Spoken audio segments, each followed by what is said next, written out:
The scene began on a dark and silent night.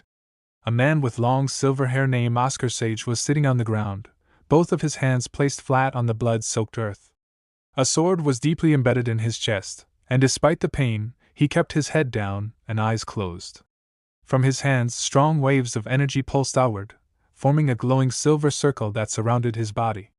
All around him, countless dead bodies lay scattered, silent and still, a tragic sign of the terrible battle that had just ended. The man, using the last of his strength, tried to reach out to anyone who might still be alive. He whispered with sorrow that if there were any survivors, they should reply. If they could not speak, they should move or make any kind of sound. He begged them to respond. More energy ripples pushed out from his hands as he kept trying, but there was no answer. No movement and no sound. Only silence and the steady flow of blood from the wound in his chest. Slowly, he opened his eyes, and his heart filled with disappointment. He thought that in the end, there was no one left. He wondered if he was truly the only one who had survived. Just then, a dark figure appeared in his vision, a man with black hair and two sharp horns, standing tall and emotionless. As the Oscar Sage stared at him, his thoughts filled with anger and despair. He remembered that this horned man had been the one who united the demons for the first time and led humanity toward destruction. He was known as the High Priest. The war had broken out when the demons crossed over from the demonic realm, and many brave mages from the White Tower had followed the Oscar Sage into battle. They had sacrificed everything in the hope of saving the future of humankind. Now, all of that seemed lost. The High Priest slowly pointed his sword toward the injured Oscar Sage, while the latter struggled to keep up a shield of energy using his hands. He thought that if it had not been for them, no one else could have done what they had done. And yet, it seemed, all that effort was not enough to stop the destruction. While the Oscar Sage sat on the ground, lost in his heavy thoughts, a sudden voice pulled him back to reality. In front of him stood a young woman with long green hair tied neatly into two braids. Her calm voice echoed through the silence as she announced the date and time, April 28th, 3:12 p.m., and confirmed that the High Priest was dead. He looked up at her with surprise and confusion, and softly called her name. That was Edna. She was not just any person, she was known as the world's final dragon and the observer of history, someone who recorded every important moment. Her full name was Edna Sol Laplace, a figure both mysterious and respected. She stood confidently and addressed him by his title, calling him the Mage Tower Master of the White Tower. She told him that she had both good news and bad news to share. Oscar Sage, still bleeding and weak, asked her to start with the bad news. Her expression grew serious as she explained that, just as they had feared, the demonic army had invaded the White Tower. In the process, most of the mages had lost their lives. The tower itself had been partially destroyed, and nearly all of the magical research and resources had been burned to ash. It was a terrible loss. Hearing this, Oscar Sage bowed his head in sadness and asked her what the good news was. She told him that the Imperial forces had arrived earlier than expected, and because of that, they were able to save some survivors, including his disciples. Hearing this, Oscar Sage gave a cough and said it was a relief. Even in all the destruction, knowing that his students were alive gave him a little comfort. Edna then asked him a question that hung heavy in the air. She wanted to know if he regretted the choice he had made that day. He did not hesitate with his answer. He said no, he did not regret it. Every person who stood with him had been someone he had personally chosen and believed in. He could not say he regretted his decisions, not when thinking about the people who had followed him and fought bravely. Then, Edna asked one final question if he had anything else to say. As Oscar Sage looked down at his trembling hand, he noticed fresh blood on his palm, blood that had come from his mouth after a harsh cough. He knew his time was running out. With a soft and tired voice, he asked Edna to take care of his disciples from time to time. He said they were still young and probably feeling scared and unsure. Edna, standing with grace and deep respect, placed one hand on her chest, closed her eyes, and bowed her head. She promised that she would check on them occasionally. Her voice was calm and full of respect. Hearing this, the man let out a gentle laugh and teased her, saying that it was surprising to see a dragon bowing to a mere human. But Edna replied seriously, saying he deserved such respect.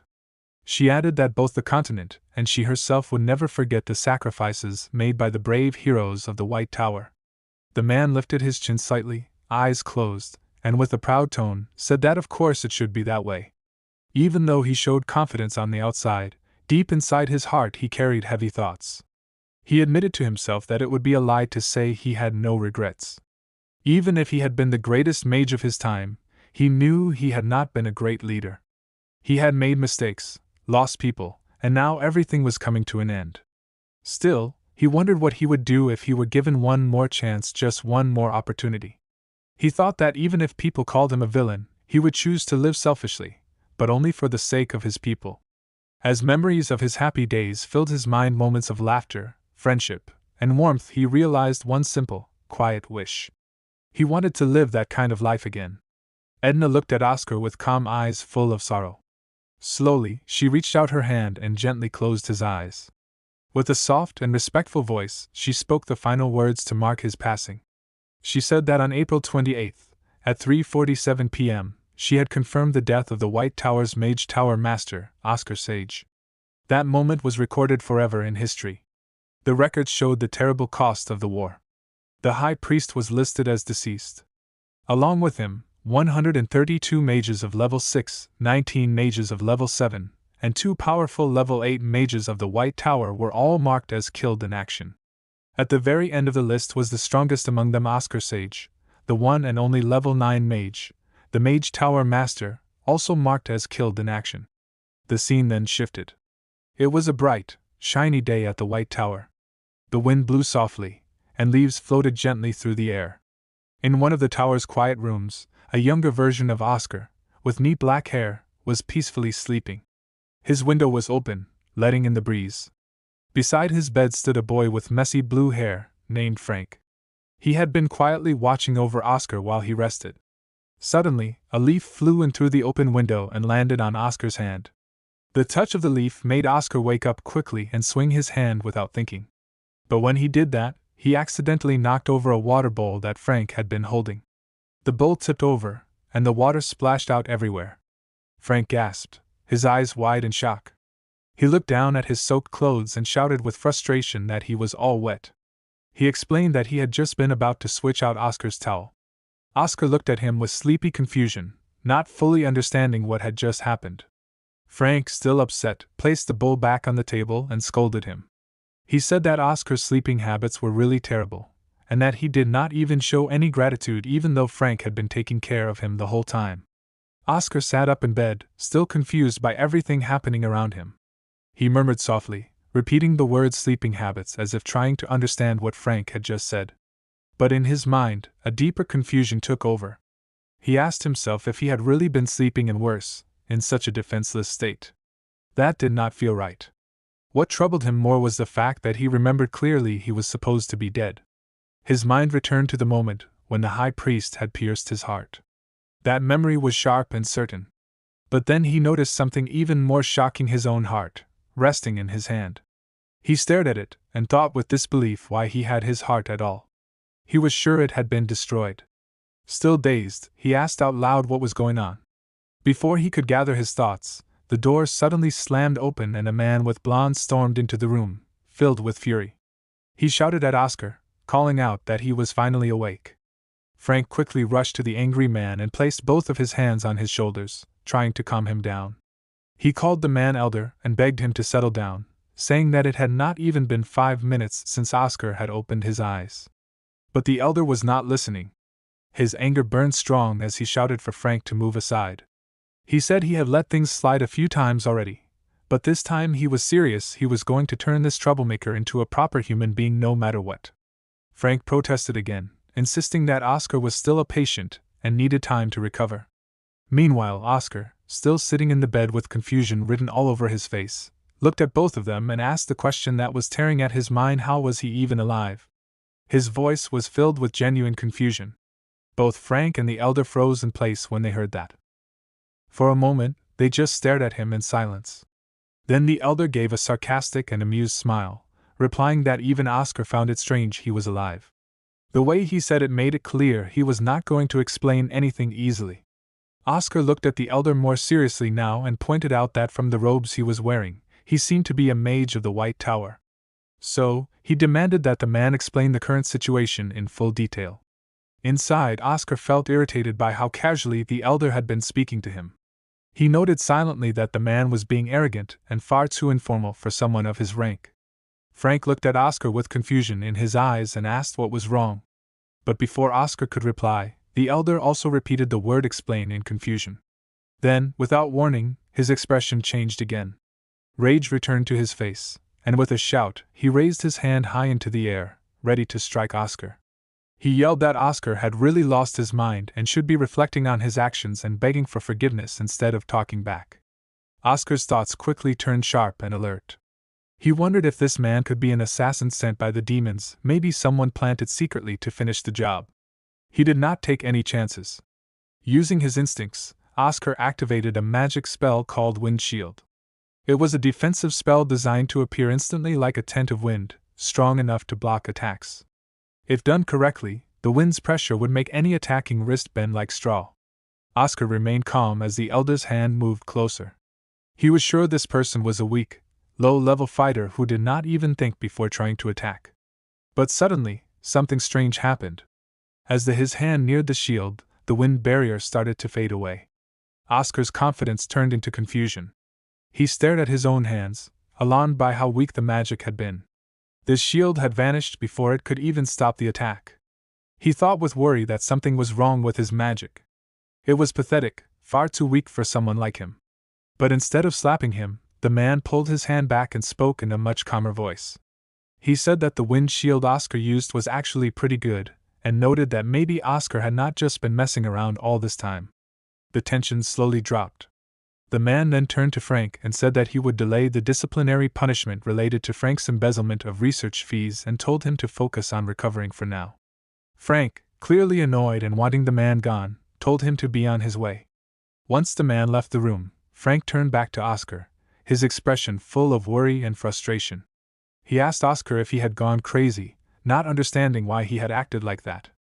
Oscar sat quietly, his thoughts spinning faster than he could process. He could not stop thinking about what had just happened with his magic. His wind shield spell had disappeared the moment he used it, and that was something completely unheard of for him. He clenched his fists tightly, shocked and confused. In his mind, he wondered how long he had really been asleep for. Frank, still standing beside him, spoke with concern. He said that Oscar was acting strange and reminded him that everyone knew Elder Maxim's personality. He told Oscar that he seemed a bit off. But Oscar did not even respond to that. Inside, he was filled with disbelief. He could feel it. His mana circuits were weak, his total mana was extremely low, and even the purity of his mana had dropped to an awful level. His heart sank as he asked himself if this really was his body. What had happened to him? Desperate to know the truth, Oscar looked at Frank and asked what day it was. Frank let out a deep breath, clearly stressed, and answered that it was September 21st. Then he added that Oscar had been unconscious. Oscar blinked. He asked if it had really been 5 whole months since the battle. But Frank frowned and looked out the window. He answered that it had only been 1 day at most. Oscar ordered Frank to call Lloyd. And if Lloyd was not available, then he wanted to speak to Gilly or Shasha instead. He said he needed to hear the full situation from someone. Frank was stunned by that request. He asked Oscar what he was saying. Then, in his mind, Frank wondered if Oscar was not acting, if he had really forgotten everything. Maybe these were the side effects of something bigger. Out loud, Frank told Oscar to forget about the traitors. He also scolded him for calling the Tower Master's name so casually, like they were equals. Oscar murmured the word traitors, clearly confused by that too. Frank sighed and explained with frustration that Oscar had even forgotten about that. He told him that Lloyd Schultz had betrayed the White Tower and left to become a disciple of the Red Tower Master. Even worse, Gilead Dominic had stolen a high-level magic book and ran away with it. As Frank finished talking, Oscar suddenly shouted in anger. His voice thundered through the room as he yelled, "How dare Frank speak such nonsense!" Frank flinched, shocked by the intensity in Oscar's voice. But then something strange hit him. He turned his head and looked at Oscar carefully. There was no shaking in the air around him. That meant one thing, that Oscar was not lying. He truly believed what he was saying. Oscar, still confused and trying to understand everything, asked another question. He wanted to know if Shasha had really become the Mage Tower Master. Frank nodded and said that Shasha was incredible. But Oscar stared at him with wide eyes and asked how a 5-year-old could possibly become the master of the entire tower. Frank placed his hand on his head in frustration and shouted back with disbelief, asking why Oscar left out the 20 years before that. Oscar blinked at him with total confusion. In his mind, he thought that some people had wild imaginations. Then he asked himself why he, Oscar Sage, was even getting so upset over a young kid like Sha Sha. But even so, the way Frank had explained everything, it did not sound like a made-up story. It felt far too natural. Then Oscar caught a glimpse of his reflection in the mirror, and everything inside him stopped. His heart dropped. The face staring back at him was not the one he remembered. He looked at himself and thought in shock, "Who are you?" His face had changed. This was not the body he once knew. In the next scene, Oscar sat down heavily in a chair. He looked like he had just returned from the edge of reality. He took a deep breath and muttered to himself in disbelief. Even after seeing it with his own eyes, he could not believe it. But it was real. He said it aloud, slowly, as if accepting a nightmare. It had been 20 years since he died. And somehow, he was alive again inside a different body, in the future. Oscar sat by the window and looked down at the roads below. His eyes scanned the bright lights that glowed along the streets.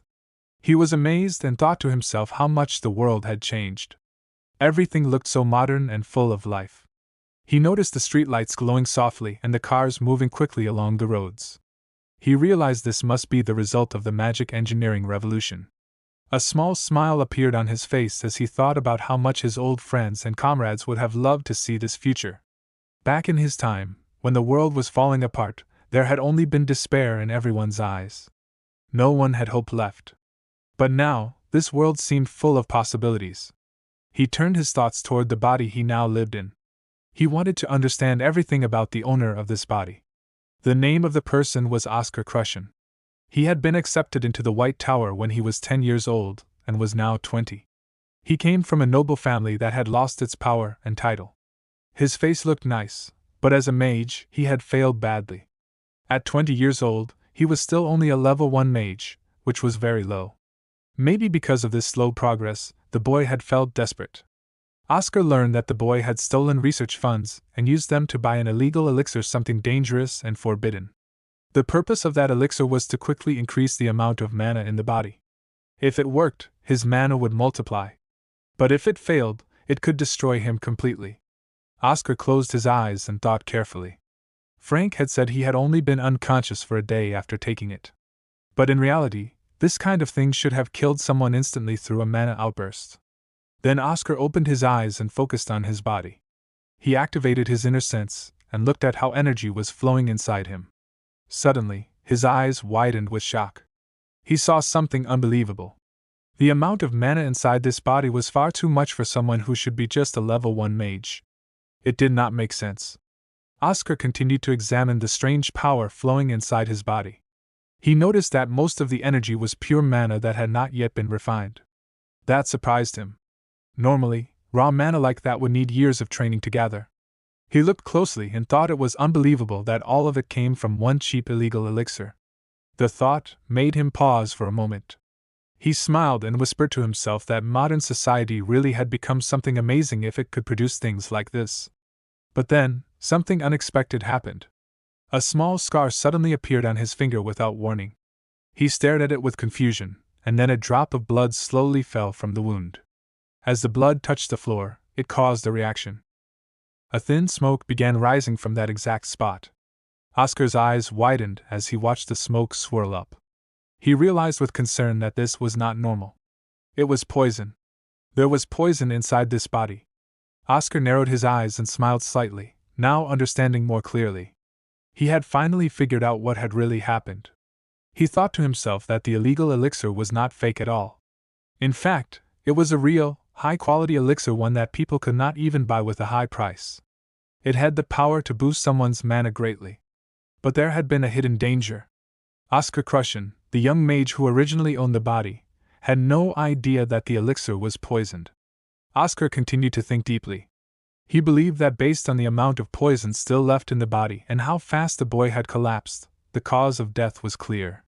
Oscar Crushen did not die because of a mana outburst like everyone assumed, but he died because of the poison. The poison had been powerful, far too powerful to be meant for someone as weak as a level 1 mage. It was so well hidden that even someone skilled would have a hard time noticing it. Oscar, with all his knowledge and experience, barely managed to detect it. That fact made him even more certain. Oscar stood up from the chair, clenching his fist tightly. He thought to himself, his mind filled with determination. He did not know who was messing with his soul or why they were doing it, but he knew one thing for sure. Somehow, he had been given a second chance at life, the very chance he had hoped for before his death. He looked at the little bottle of the illegal elixir that had caused all of this. As he held the bottle in his hand, he saw his reflection in the glass. He thought carefully about the opportunity he now had, realizing that this might be the perfect way to live selfishly for the people he cared about. With a small smile, he spoke to himself, feeling a sense of resolve. "Oscar Crushen," he whispered, "as payment for you lending me your body, I will avenge you." This new chance at life was something Oscar did not intend to waste. On a dark night in the outskirts of Surin, a quiet tension filled the air. Inside a dimly lit room, a man sat on a worn-out sofa holding a bottle of wine in his hand. Near him stood a boy, alert and respectful, as he delivered a report. The boy had spoken with urgency, saying that they had received news about the store. The man, already frustrated, interrupted him sharply and reminded him to call him boss instead. He sounded tired of repeating it. Boy immediately lowered his head and apologized, showing him respect. The boss then asked what the news was, wanting to know the details. Boy explained that the store had been completely destroyed from the inside. He said that a mage had done it. As soon as he heard this, the boss slammed the wine bottle on the table in anger and shouted, shocked by what he had just heard. He wanted to know who had dared to do something so bold. Boy answered carefully, saying that he was not completely sure, but the mage seemed to be looking for the person who had sold him an elixir. He guessed that maybe it was someone named Oscar Crushen. The boss looked confused and frustrated. He said it did not make sense because Oscar Crushen was supposed to be a theory mage. He also questioned how someone who had been on the verge of death supposedly because of the elixir could have defeated their guards and destroyed the place. Boy, still cautious, then brought up a new concern. He asked what would happen if the White Tower decided to investigate what had happened. The boss's expression darkened. He reminded Boy of something important, asking if he had forgotten who had ordered them to give that dangerous elixir to Oscar Crushen in the first place. Boy continued speaking and said that the mage who attacked the store had been wearing a White Tower ring. He explained that the person who originally requested the elixir was also a White Tower mage. He ended his sentence with uncertainty, saying that no one could be sure what was really going on. As the conversation went on, a mysterious voice suddenly filled the room. It mocked them, saying that only an idiot would make it so obvious where they came from. Boy became frightened and asked with a shaking voice who had spoken. His eyes widened when he saw a figure standing in the doorway. Oscar stepped forward, and Boy gasped, recognizing him in disbelief. It was Oscar Crushen. Oscar Crushen, with a calm expression, thought to himself that he had followed the faint scent left in the elixir bottle to find this place.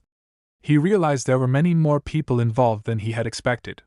He felt frustrated by how complicated things were becoming. The man sitting on the sofa clenched his fist in anger and demanded to know how Oscar had managed to destroy his store. Oscar calmly nodded and admitted that it had been him. He added that he was actually very interested in the conversation he had just overheard and suggested that they should continue it. The man began to breathe heavily, clearly trying to control his anger.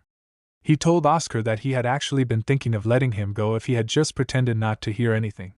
But now, things had changed. With a cold tone, he gave an order to kill Oscar. The boy beside him responded without hesitation, drawing his sword as he leaped toward Oscar and shouted that he would follow the order. Oscar, standing firm, replied that if they were going to treat the situation like a fight, then he would not hold back either. Without wasting any time, Oscar Crushen used a powerful magic technique called Wind Cutter.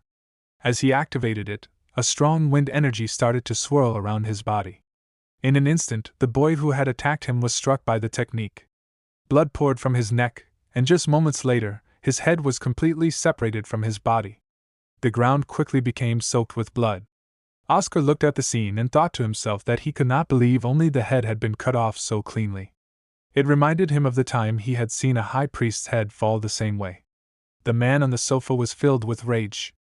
He shouted loudly, swearing at Oscar while pulling out a pistol and aiming it directly at him. He then fired several bullets in anger. But Oscar stayed calm. He even smiled as he watched the bullets coming toward him. Just before they reached his head, he activated another technique called Wind Shield. A magical barrier formed around his body, and the bullets stopped in mid-air, unable to pass through the shield.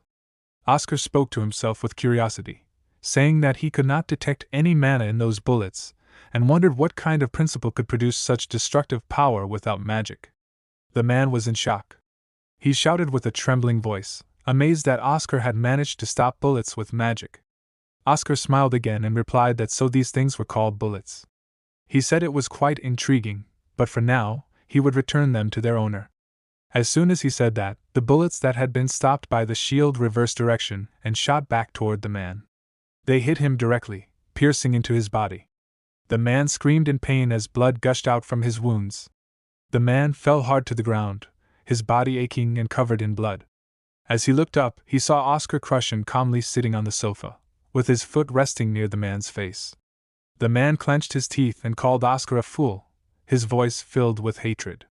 But Oscar remained calm and took a deep breath before speaking. He told the man that none of his underlings would be showing up to help. All the sounds from the room were blocked, and no one outside could hear anything.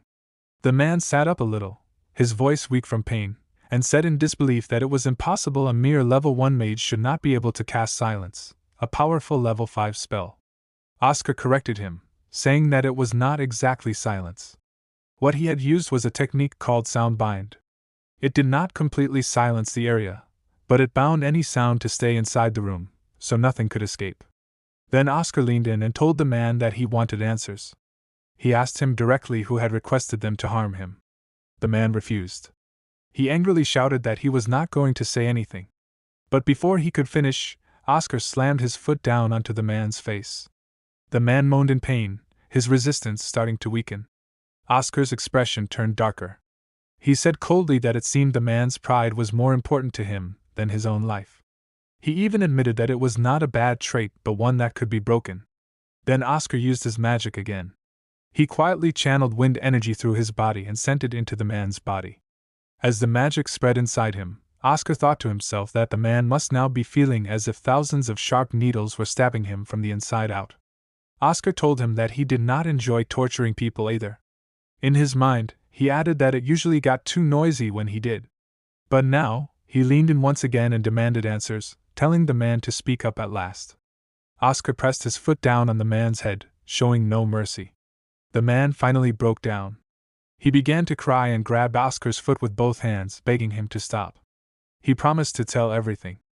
Oscar, hearing his desperate tone, agreed and told him to explain everything he knew about the person who had ordered the attack, his patron. The man slowly sat up, coughing and holding his injured neck. Then he began to speak, his voice weak and full of pain.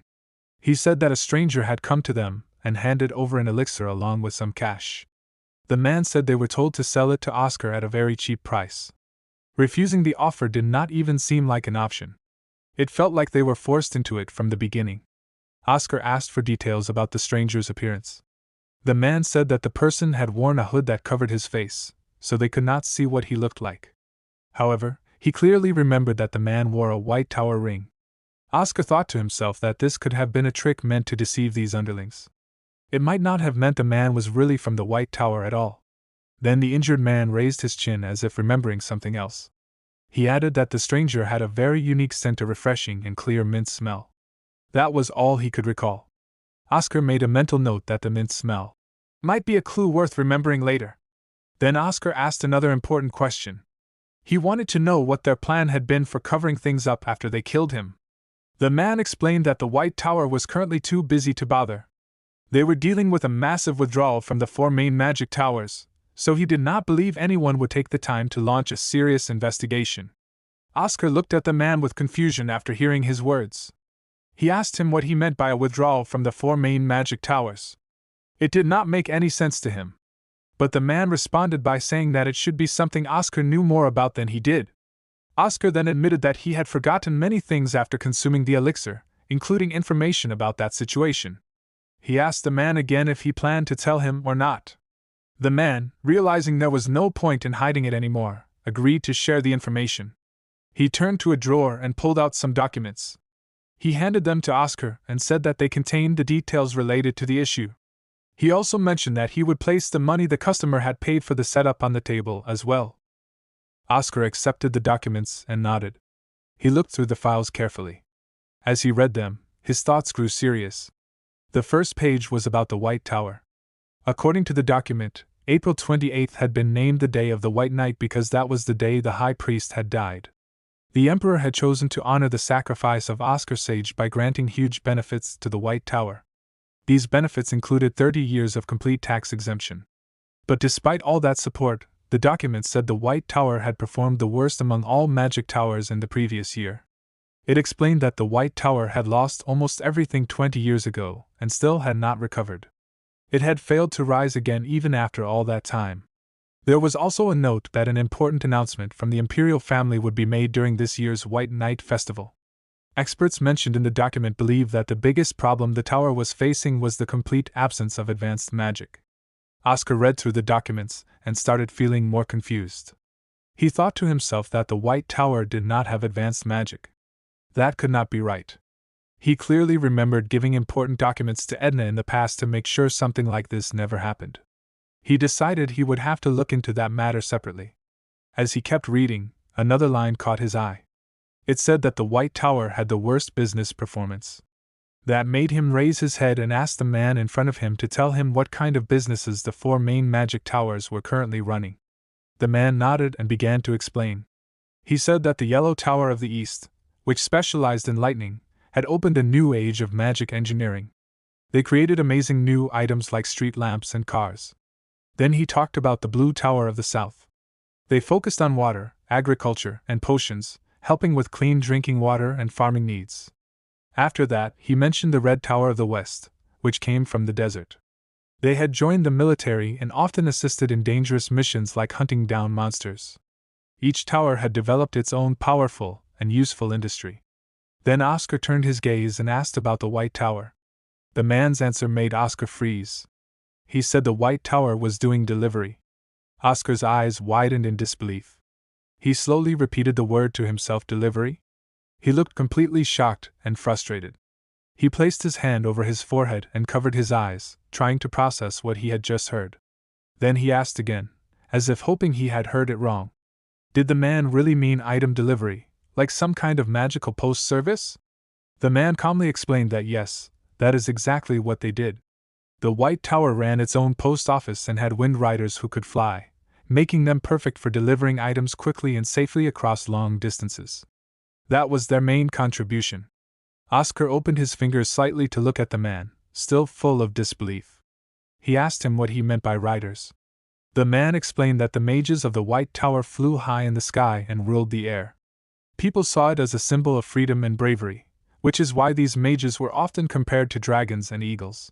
Hearing this made Oscar even more frustrated. He clenched his teeth and asked who had come up with such a ridiculous business idea. The man replied that, as far as he knew, it was the current master of the White Tower. Oscar sighed deeply and thought to himself that his own students, the ones he had raised and taught, had done this. Then, trying to understand more, Oscar asked about the drinking water and agriculture industry. He was confused because potions had always been the biggest source of income for a magic tower. So why was the Blue Tower handling that business now? The man explained that the Blue Tower was different from the others. They had almost complete control over the potion market now. That shocked Oscar. He thought back to how, 20 years ago, the White Tower had been the leading power in potion making. But then he remembered with pain that all the methods and knowledge for creating potions had been burned down. If that hadn't happened, the White Tower might still be leading today. The man continued explaining. He said the drinking water and agriculture business was based on selling clean water at very high prices, especially to places that did not have access to it. They even had the magic to bring rain to dry lands suffering from drought. That made Oscar even more surprised. He asked, almost in disbelief, why anyone would buy clean water. To him, it seemed strange that something as simple as water could become such a powerful source of profit. The man told Oscar that selling clean water had become a new trend among rich people. It was something fancy and fashionable to them. Oscar found that ridiculous. He said they were acting like fools just to earn a bit more money. He added that people could just drink water from a well instead. Hearing this made the man laugh, but Oscar stayed serious. He thought to himself that the White Tower had clearly fallen behind in terms of business profits compared to the other three magic towers. Their industries had grown powerful and wide, while the White Tower had become weak and simple. He realized that this year's White Night Festival would be the White Tower's last chance to prove its value. But there were only 7 months left until the festival, and that worried him. While Oscar was lost in thought, the injured man suddenly bent forward, his voice shaking as he cried out in pain. He begged Oscar for help, saying his body couldn't take it anymore. Oscar looked at him and wondered if the man was dying from shock or from losing too much blood. He thought for a moment, should he save this man who gave him useful information? But then Oscar looked back at the document in his hand and his eyes went wide with shock. The paper listed horrible crimes: arson, attacking innocent people, giving illegal loans, stealing valuables through threats, and even accepting assassination requests. After reading that, Oscar glared at the man and said he was nothing more than walking garbage. The man weakly called out Oscar's name again and tried to get up, but his body was too broken and he could not move anymore. Oscar had finally moved out of the house, and his face looked very serious. In one hand, he held some important documents, and in the other, he carried a heavy sack. As he left, he had a strong thought in his mind: he wished to be a good person in his next life. The night had already fallen by then, and the sky was beautifully filled with stars above the place called Dawn, near the White Tower. It was peaceful and quiet. Later, Oscar arrived at a new place. He slowly opened the door and walked into the room. As soon as he stepped inside, he sighed deeply and said that he was tired. He dropped himself onto a chair heavily, clearly exhausted. He then spoke to himself with disbelief, saying that he could not believe he felt so worn out just from using a few simple spells. He wondered what was wrong with his body. After placing the sack and the documents on the table in front of him, he looked at his hand with concern. He questioned whether he would even be able to use the special magic again, the powerful magic that had once made him a legendary figure known as Oscar the Sage, the greatest mage in human history. He tried to use a technique called Wind Archive, but the magic did not work. It simply faded away before anything happened. He thought that it must have dispersed and accepted that he could not use it just yet. He believed that he needed to fully understand the current state of his body first. He planned to begin with a magic scan, hoping to find out more details. In the meantime, he started reading through the documents, still looking very serious. His memories were all jumbled, and although someone named Frank had given him some information, Oscar felt it was very important to learn everything there was to know about the person called Oscar Crushen. He knew that if he wanted to truly protect or save this body, he had to understand it completely. Oscar continued reading through the documents about Oscar Crushen. He learned that Oscar Crushen was the heir to the prestigious Count Crushen family, and the only one to survive a terrible fire that destroyed their mansion. His magical talent was recognized at an early age by people in the magic world, and their expectations for him were extremely high. Many powerful figures fought to recruit him into their circles.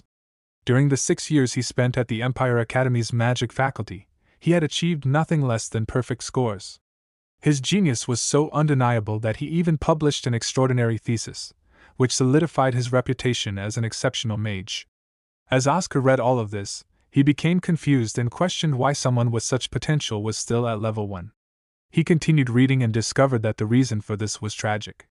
It seemed that Oscar Crushen had a condition called mana deficiency syndrome. If he did not have this condition, he would have been a powerful mage, capable of representing his entire generation.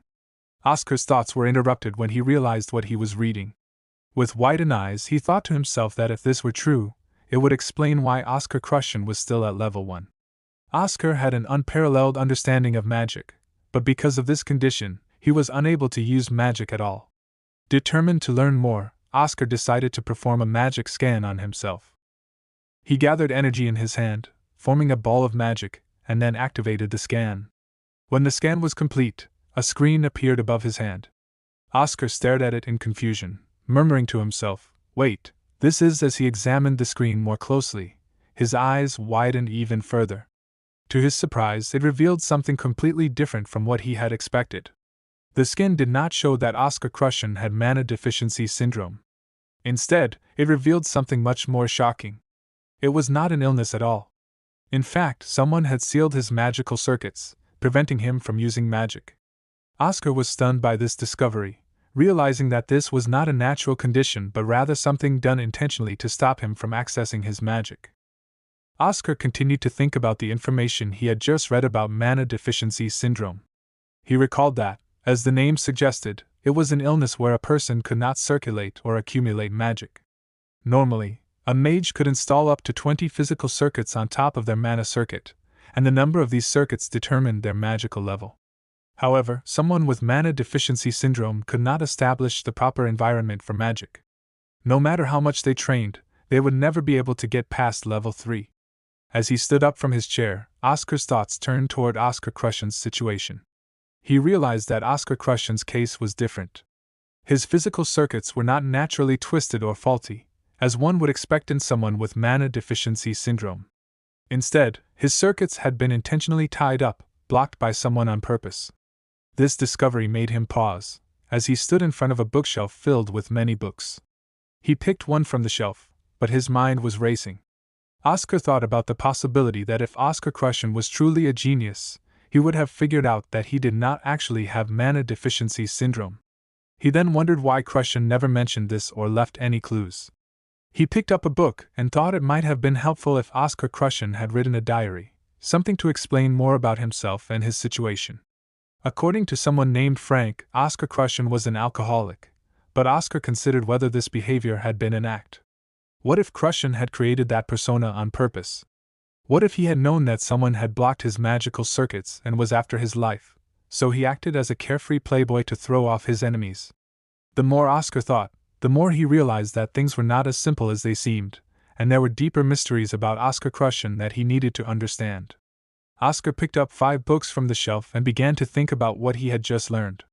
If everything he suspected was true, it made sense why Oscar Crushen had given into the temptation of the illegal elixir.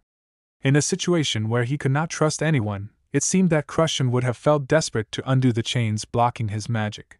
He needed a way to break free from the control that had been forced upon him. As Oscar placed the books on the table, he compared his situation to Crushen's. In contrast, he only needed to untie a single knot, a challenge he was confident he could overcome. As he continued to explore the books, one title caught his attention was The Reinterpretation of Basic Magic. Curious, Oscar opened the book and found that there were many small pieces of paper attached to the pages. He looked at them with confusion, wondering what they meant. As he read the small notes, he saw that they contained strange and innovative thoughts on magic. One note mentioned that the trajectory of the Wind Cutter attack was too boring and that it could be improved. Another note suggested that Wind Shield, a type of defense magic, had an endless number of applications. It also mentioned that by advancing the Wind Shield magic, it could even be used as an attack. The notes continued with a fascinating idea about the weapon called a gun. They suggested that a gun could be reinterpreted using the magic of the White Tower. The key idea was to use the circulating bullets as a source of power for the magic. This thought made Oscar pause, realizing that the book contained ideas that were both unusual and brilliant. The connection between advanced magic and modern weapons, like the gun, opened up a new world of possibilities for him to explore. After reading the notes in the book, Oscar thought deeply about what he had discovered. The concept behind the advanced wind shield technique described in the book was similar to how he had been using it himself. However, the way it was explained was completely different from the simple idea of it being a basic defensive skill. The book also discussed how to use the technique most effectively based on the situation, which added a new level of depth to the magic. As Oscar continued reading, he realized that the book contained many other basic magic techniques that Oscar Crushen had created himself. Even though Crushen could not use magic because of the blockage in his circuits, he had performed these magical experiments in his mind. Oscar understood why Crushen had been called a genius. The way they both interpreted magical theory was similar. From just this one book, Oscar could tell that Crushen had never given up on magic. Despite the obstacles he faced, Crushen worked harder than anyone else. His passion for magic was clear in every word of the book, and it was evident that he truly loved it. Oscar's thoughts grew more respectful as he imagined how Crushen's dedication had pushed him to continue striving even when everything seemed against him. Oscar hoped that the ideas written in the book would blow even the weakest winds toward the White Tower, a symbol of Crushen's desire to push forward despite all odds. Oscar stood up from his chair, calling out the name, Oscar Crushen. He admired the young mage who, despite the cruel fate he faced, had never broken. Krushan had quietly walked a lonely path, facing everything alone, determined to make a difference even in the most difficult circumstances. He walked slowly toward the sofa and sat down, closing his eyes and letting silence settle around him. In his mind, he made a strong promise, swearing on the name of Oscar Sage, the 17th master of the magic tower. He promised that he would undo the knot that could not be untied before. His hand clenched into a fist as he continued thinking with determination. He also vowed that he would make those who had cruelly broken the wings of someone dear to him pay for their actions. In another scene, on a shiny and peaceful day, Oscar was walking through the greenhouse. Sunlight filtered gently through the glass, and the warmth of the day surrounded him. As he wandered, lost in thought, he asked himself why he was walking around in the greenhouse. He remembered that he had fallen asleep earlier because he was exhausted from trying to find a way to undo the knot in the physical circuit. While he was thinking about this, an old memory came rushing back to him. He recalled a moment from his past life, a memory where he heard a child's voice calling out to him, calling him master, and announcing that they had arrived. Oscar Sage had then told the children to sit, and suggested that they have their lesson outside in the greenhouse that day. The children had nodded happily, ready for their lesson. As he took a deep breath, Oscar thought about what was really going on. He realized that these memories were coming back because of a cursed dream. It was caused by the Viscount of Nightmares from the demon world. This cursed dream returned every time he slept, forcing him to remember moments from his past life. He had hoped the curse would go away once he possessed this new body, but it seemed the curse was connected to his soul and not just the body he was in. Still, he wondered if he should be thankful in some way. The dreams, even if they were part of the curse, had not been twisted or ruined. They remained clear and untouched, showing his time with his students as it truly was. They were not painful memories but honest ones. Oscar Sage sat calmly on the chair in front of him, while 3 young children sat on small stools, facing him with eager eyes. He looked at them and asked what he had told them they would learn that day. One of the kids, Lloyd Schultz, who was 9 years old, answered with shining eyes and excitement in his voice. He said that Oscar had promised to teach them about the magic system, and that the magic used by mages and knights was usually divided into 4 main types, which were called the 4 types of magic. Oscar smiled warmly and raised his hand, showing 4 fingers to match his explanation. He told them they were right. Even though magic might appear the same on the surface, it was actually divided into 4 categories, which were enhancement, acceleration, balance, and special types. These categories helped mages understand and control their magic better. Lloyd, still curious, asked another question. He wanted to know if the White Tower, where they were studying, focused on the harmonization type of magic.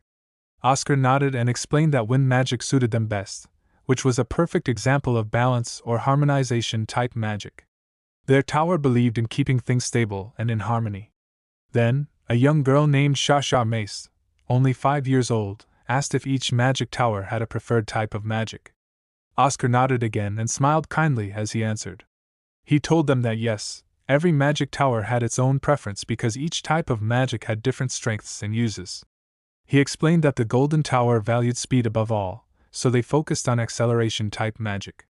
The Red Tower believed that strong firepower was important, so they used enhancement-type magic. The Azure Tower and the White Tower both preferred balance-type magic, which focused on keeping everything stable and controlled. As he spoke, the children listened carefully, their young minds trying to understand the great world of magic.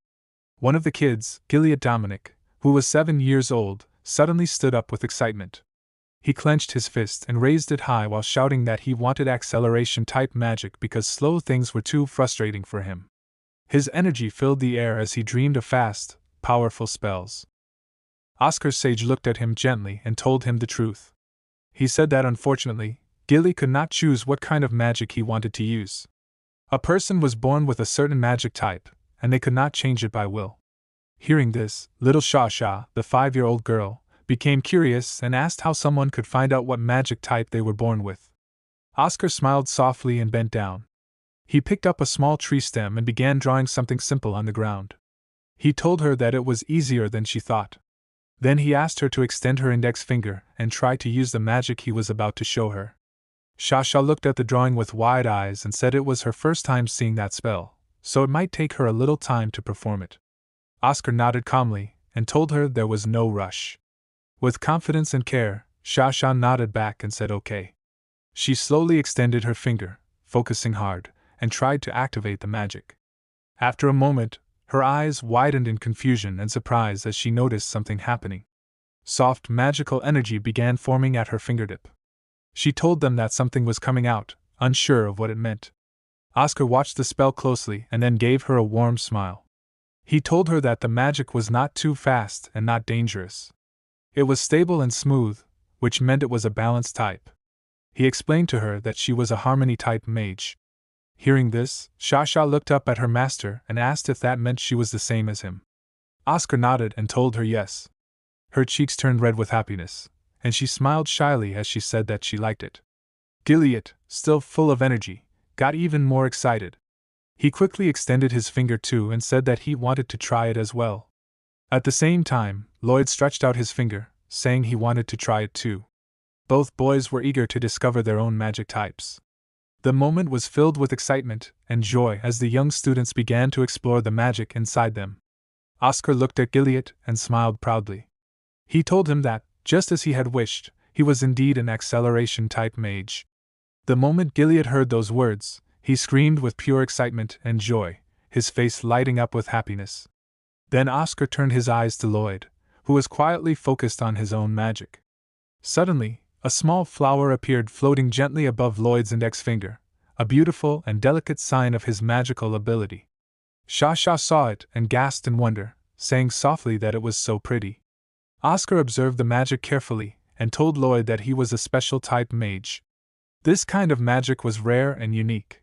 Lloyd, however, looked a bit unsure and asked his master if he could change his magic type now that it had been discovered. Oscar replied that special types were very rare, making up only about 0.2% of all mages. He asked Lloyd why he wanted to change something so rare, though he also told him clearly that it was not possible to change a magic type. Lloyd looked down with a bit of sadness in his voice. He said he liked the balanced type more because it was the same as his master's. Hearing this, Oscar showed a thoughtful expression and pretended to think seriously. He said in a half-joking tone that he had planned to give Lloyd the highest number of private lessons, but now he wondered if he should research a way to change someone's magic type. Lloyd's eyes lit up immediately, and he asked with surprise if he would really get the most private lessons. Oscar smiled and assured him that of course he would. He explained that special type mages needed more help to improve because their magic was hard to train without a proper teacher. Hearing that, Lloyd began to feel better. He said that now that he thought about it, being a special type mage might not be that bad after all. But he made Oscar promise that he would still get the most number of lessons. Oscar laughed gently and agreed, saying that he understood and would keep his promise. Now Oscar stood quietly in the greenhouse, surrounded by green leaves and soft sunlight. While looking at the peaceful scenery, his mind drifted back. He thought about Lloyd and smiled to himself. He remembered how Lloyd used to be called the Promise Man because he always held on to every promise tightly. No matter how grown up he wanted to act, in the end, he was still just a child. That memory brought a mix of warmth and sadness to Oscar's heart. In another moment, Oscar was lying on a sofa, just waking up. His body felt heavy, and his mind was still foggy from sleep. Suddenly, he heard a voice coming from a speaker. It was an announcement from the broadcasting room, calling his full name Oscar Crushen. Hearing his name made him sit up quickly. He blinked in confusion and wondered how long he had been asleep. Before he could gather his thoughts, the voice came again and asked him to go to Lab 4202. Oscar got up and started walking toward the lab. As he moved down the hallway and stepped inside, he began thinking about his progress. He told himself that he had 8 physical circuits left to unlock. So far, he had unlocked 12 out of 20, and while doing that, he had also gained 2 mana circuit lines. Because of this, he had officially become a level 2 mage. This was a big achievement. When he reached the lab door, he knocked gently. A voice from inside told him to come in. Oscar opened the door and stepped into the room. Inside, he saw a man with blonde hair sitting on a chair in front of him. As Oscar looked at him, he had another thought. He never imagined that there would be a day when he would feel happy about being just a level 2 mage. Inside the lab, the man looked at Oscar and asked how he was feeling. He said that according to Frank, Oscar's memories had started coming back. Oscar nodded and answered that yes, his memories were indeed returning. The man gave a small nod and said that he was glad to hear that. As Oscar looked at him, he began thinking to himself with a soft smile. He recognized the man as Elder Maxim Bisk of the White Tower. He was now 45 years old, but many years ago, he had been Oscar's junior in the Magic Tower. Oscar remembered how Maxim had joined the tower long after him, and how he used to follow him around, calling him senior. Later on, he even started calling Oscar the Magic Tower Master, which Oscar had always found cute and a little amusing. Now many years had passed, and Maxim had grown older and more experienced. He had worked hard and earned the title of Elder. Oscar admired his honesty and dedication. His magic power had grown strong, which was a sign of his age and effort. While thinking about all this, a large smile appeared on Oscar's face. Maxim noticed the smile and asked him why he was laughing. Then, his expression turned serious. He told Oscar that he had received a report about the Gordon family. Both the boss and the acting head of that family had been killed. Maxim looked directly at Oscar and asked if he had anything to say about the report. Oscar's smile slowly faded. He replied calmly that he had nothing to say about it. But he added that he believed there must have been a good reason for their deaths. Then he explained simply that the Gordon family had tried to assassinate him, which was likely the cause of what happened to them. Oscar picked up some papers and a sack, then placed them on the table in front of Maxim. He told him that the elixir he had received was poisoned. He also said that the documents and the sack contained the commission fee and the ledger that showed the details of the attempt to assassinate him. Maxim listened carefully, then asked if the reason Oscar had been bedridden was because of that assassination attempt. Oscar nodded and explained that he had gone to speak with the people involved, but instead of talking, they tried to kill him. Then, Oscar opened the sack and showed the coins inside. They were shining brightly, proving that the money was real and the plan had been carried out seriously. Oscar added that the ledger contained everything, the full contents of the contract killing. It was proof that someone had hired people to take his life. Maxim looked at the evidence and said he understood. He told Oscar that he would close the case and mark it as self-defense on Oscar's part.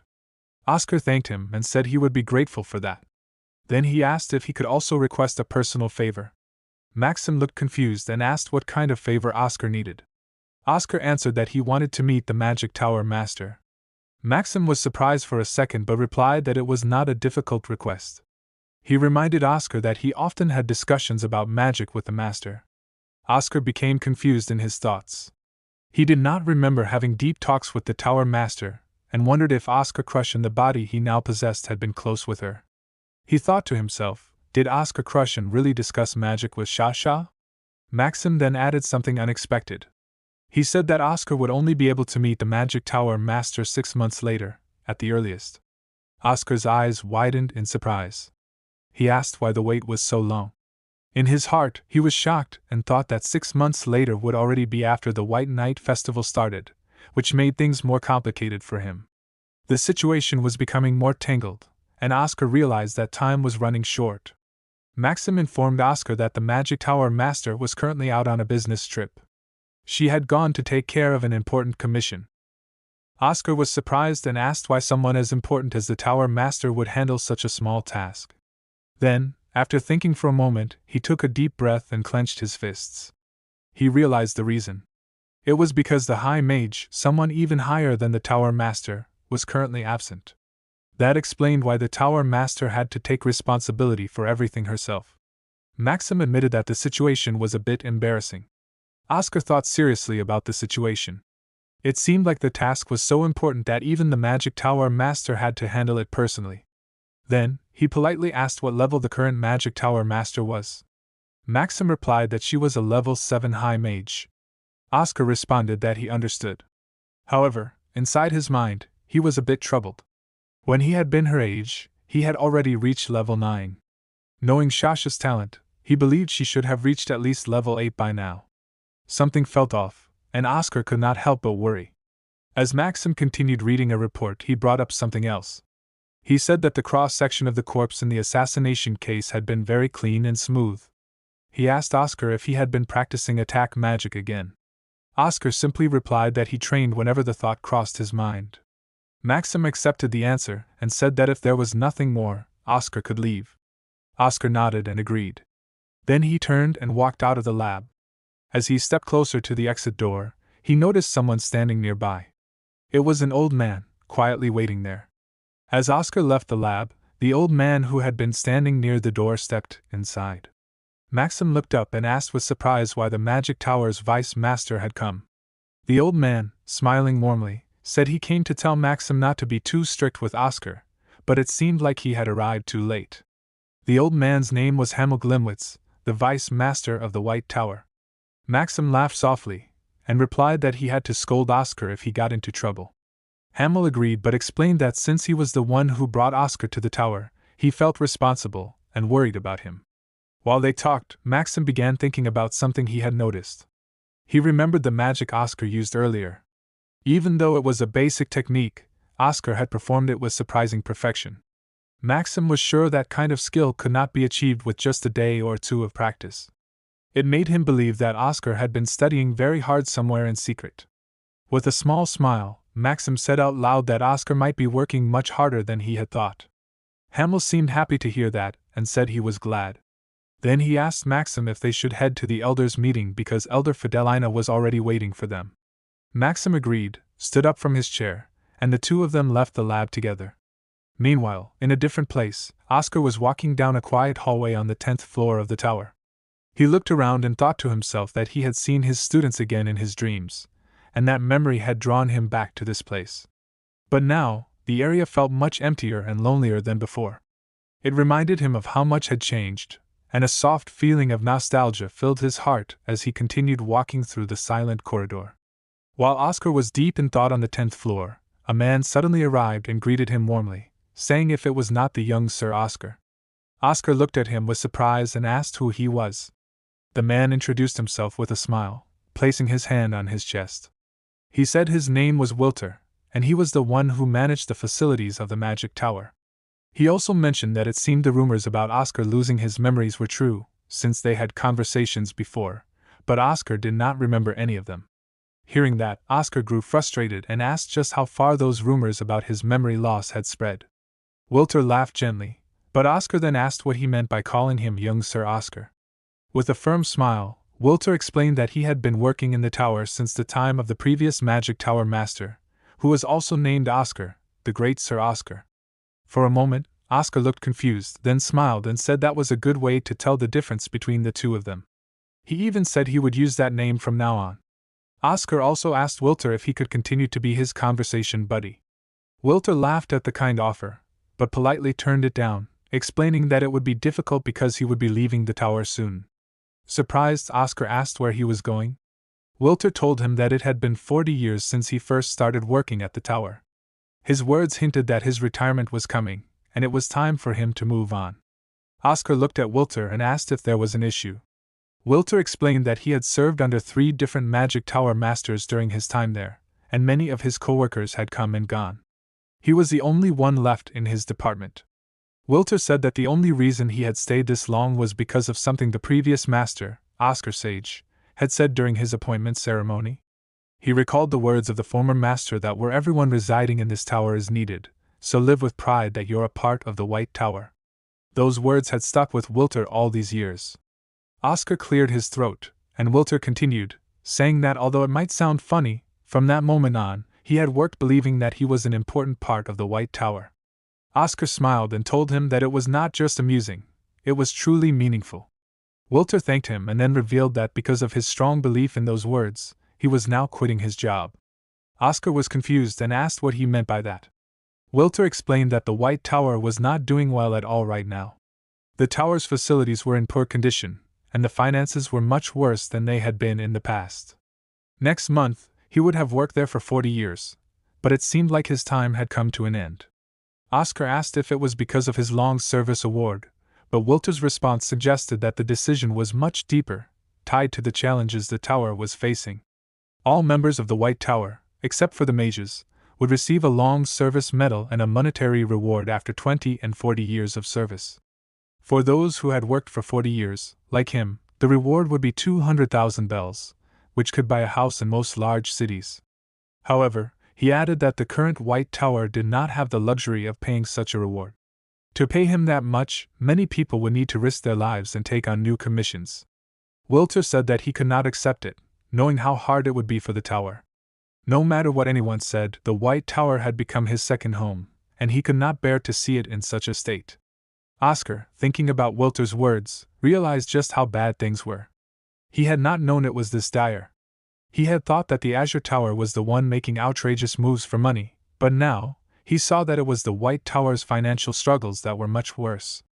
In comparison, the Azure Tower had earned its wealth and was currently the best in history.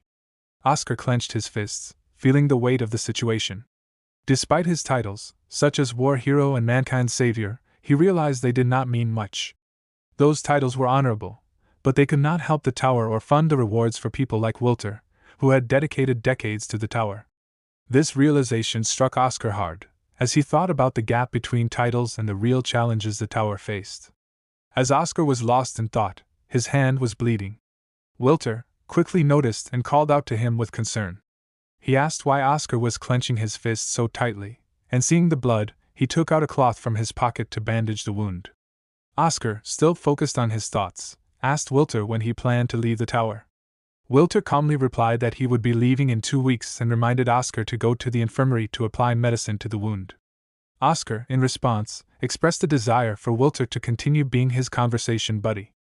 Wilter started to respond but was interrupted by Oscar, who told him that he did not need to leave. Oscar was deep in thought, clenching his teeth and fists in frustration. In his mind, he realized that there must be a way to solve the tower's financial struggles and ensure that situations like Wilter's departure due to lack of funds would never happen again. Oscar made a firm decision that he would find a method to earn a large amount of money, to prevent the tower from facing such hardships in the future. This moment showed Oscar's determination to find a solution, not just for himself but also for the people around him who had devoted their lives to the tower. Oscar sat deep in thought with a serious look on his face. He remembered his strong words when he had confidently said that he was going to make sure of it. Now, while resting his elbow on the table and supporting his face with his fist, he questioned himself. He thought, that was what I said, but how am I supposed to do it? The only things he could think of were research, lectures, and commission work. However, he knew that if the payments took too long, it would be a problem. On top of that, he reminded himself that he was still only a level 2 mage. He needed to come up with a business idea that would earn a lot of money fast. After thinking for a moment, he figured that potion making was the only real option that could bring in big money. With this in mind, he picked up a newspaper and started reading. Suddenly, his eyes widened as he spotted something interesting. He leaned forward with surprise. The scene then shifted inside the Vice Tower Master's room. In this room, a girl with long black hair sat across from a man named Maxim. They were having a serious conversation. The girl, whose name was Fidenlina, had an angry and determined expression on her face. She was the elder of the White Tower and the person in charge of managing the tower's finances. She told Maxim that she could not ignore the situation anymore. She explained firmly that this was a case of embezzlement. Maxim, who was calmly holding a cup of coffee, agreed that it was definitely wrong. But just as he began to speak more, Fidenlina interrupted him with frustration. She asked him what he could possibly mean by saying "but in a situation like this." Her voice was filled with anger. Maxim looked calm as he told Fidenlina that the culprit was already reflecting on their actions. But Fidenlina's eyes grew wide with anger as she questioned him. She could not believe that Maxim was willing to let it go so easily. She said that stealing was a habit that only got worse if ignored. Maxim sighed deeply and told her that she did not need to worry so much because there was not much left to steal from their tower anyway. Fidenlina looked even more shocked after hearing that. She leaned forward, moving her face very close to Maxim's, and shouted with anger, accusing him of always arguing against everything she said. She demanded that they throw the child into isolation as punishment. Maxim, now visibly frustrated, refused strongly. He asked what the point was in sending a level 1 child into isolation training, implying that it would be too harsh and pointless. Sitting beside them quietly was another elder named Hamel. He had been listening to their argument, while calmly drinking his coffee. He could not help but think to himself that it was unbelievable these two were respected elders who were nearly 100 years old. To him, they sounded more like bickering children. Hamel gently placed his cup down on the plate and spoke up. He supported Maxim by saying that isolation training would be too harsh and would feel more like torture to the child rather than discipline. Fidenlina tried to speak again, but Hamel cut in before she could finish. He suggested a different punishment. Instead of isolation, he said they should make the child pay 3 times the amount of the research fees they had used. Fidenlina quietly repeated the words, surprised at the lightness of the punishment. Just 3 times? But Hamel ignored it, and suggested they move on to the next topic, hoping to bring an end to the heated argument. Fidenlina spoke again, this time with a worried tone. She said that the tower had very little money left, and that they would soon have to make a difficult decision. Leaning back in her chair, she pointed out that there were many unused facilities in the tower. She suggested that if they sold the equipment from the potion production chamber, they could survive for 3 more months. Otherwise, they would be forced to shut the tower down completely. Hamel responded calmly but firmly. With a serious expression, he said he could not allow that to happen. Hearing his strong response, Fidenlina called him by his title, Vice Tower Master, trying to make him see how urgent the situation was. But Hamel continued speaking with calm determination. He reminded them that the magic tower was not just a building, it was a place where mages came together to study magic and share their knowledge. He said that no room with closed walls had fresh air, meaning they needed to keep their future open and alive. He insisted they must not sell their future just to satisfy the hunger of the present moment. Fidenlina, with a defeated and hopeless voice, asked if they even had a future at all. She reminded them that they had already waited 20 years, hoping for a change. Maxim, upset by her words, shouted her name in frustration, but Fidenlina did not stop. She continued, saying that the Vice Tower Master needed to accept reality. Even if a genius who could save their tower existed, she believed that person would never come to them. She had completely lost faith in the future of the tower. As Hamel looked into his coffee, he saw his own reflection in the dark liquid. He seemed lost in thought, and was just about to speak when suddenly, they all heard a knock at the door. This unexpected interruption broke the heavy silence in the room and hinted that someone was about to appear. Fidenlina turned her head with clear frustration and asked who it was, saying that they were in the middle of a meeting. However, Hamel remained calm and told the visitor to come in. The door opened, and Oscar stepped inside with confidence. He greeted them politely and introduced himself as Oscar Crushen. Hamel looked at him with curiosity and asked what the matter was. With a cheerful smile, Oscar said he had a suggestion and asked if he could start a business. Fidenlina was shocked by his request. She pointed at him and expressed her disbelief. She reminded everyone that this was the same young man who had been caught embezzling research funds just a few days earlier. She could not believe that he now wanted to talk about starting a business.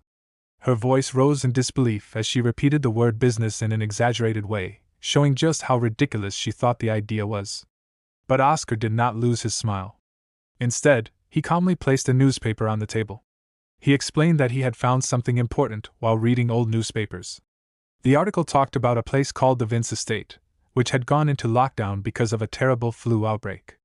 Hamel picked up the newspaper and began reading it himself. He recognized the article and said he had seen it too. He added that people believed it might be the Cadena flu, a dangerous disease. He explained that there was currently no cure for the Cadena flu. In the past, the White Tower had created a vaccine for it, so it had not been a problem back then. However, the recipe for the vaccine had been lost 20 years ago. Oscar pointed out that even the powerful Azure Tower, which was currently leading the potion market, had not been able to reproduce the vaccine. This, he said, was exactly what he wanted to focus on as the starting point for his business idea. Hamel, confused by what he had just heard, asked him what he meant. Oscar stood confidently and explained that he wanted to sell vaccines for the Cadena flu.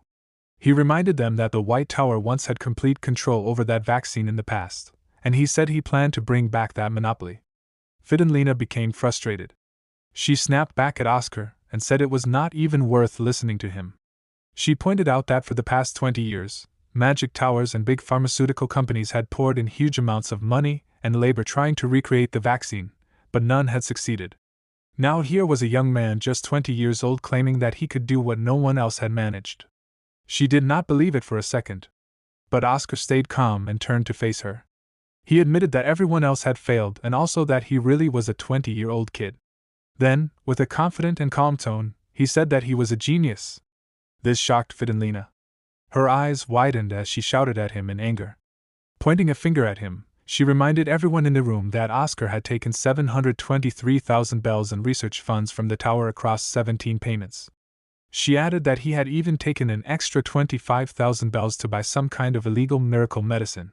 She shouted that an average farmer only made about 20,000 bells a year after taxes. And now this same person had the nerve to stand there and call himself a genius? Before she could say more, Hamel raised his voice and interrupted her.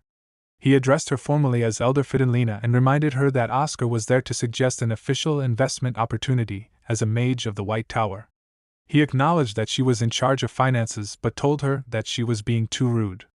Fidenlina took a deep breath and said she apologized.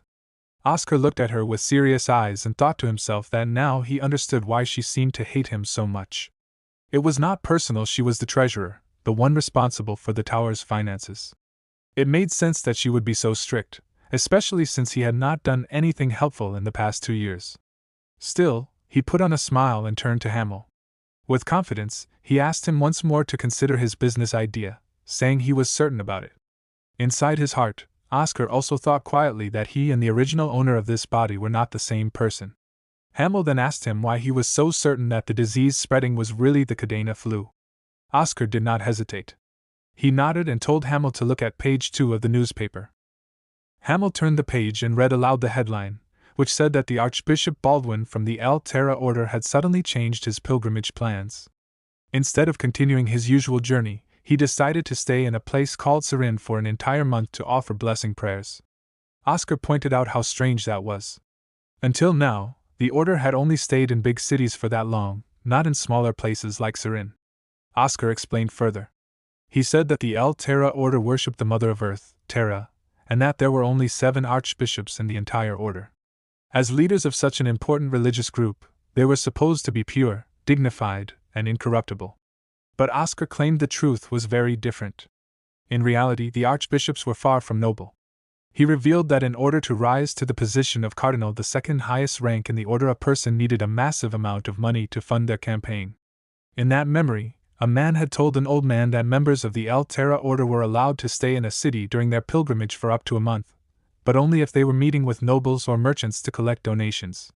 Oscar brought that up to the others and pointed out that Serin, the city where the archbishop was staying, did not really fit that rule. It may have been a big city in the past, but it had become much smaller and less important over time. Maxim nodded and admitted that Oscar was right, but he also said that he had thought the archbishop's stay in Serin was just for offering prayers of blessing. Oscar responded that this made the situation even more strange. Why would the archbishop stay for a whole month just to offer prayers in a place that was now almost barren? Oscar reminded everyone that the pilgrimage route for the El Terra Order had already been set long ago, and it was usually followed exactly. As he spoke, Oscar spun a globe slowly, showing the path that the archbishop was supposed to take.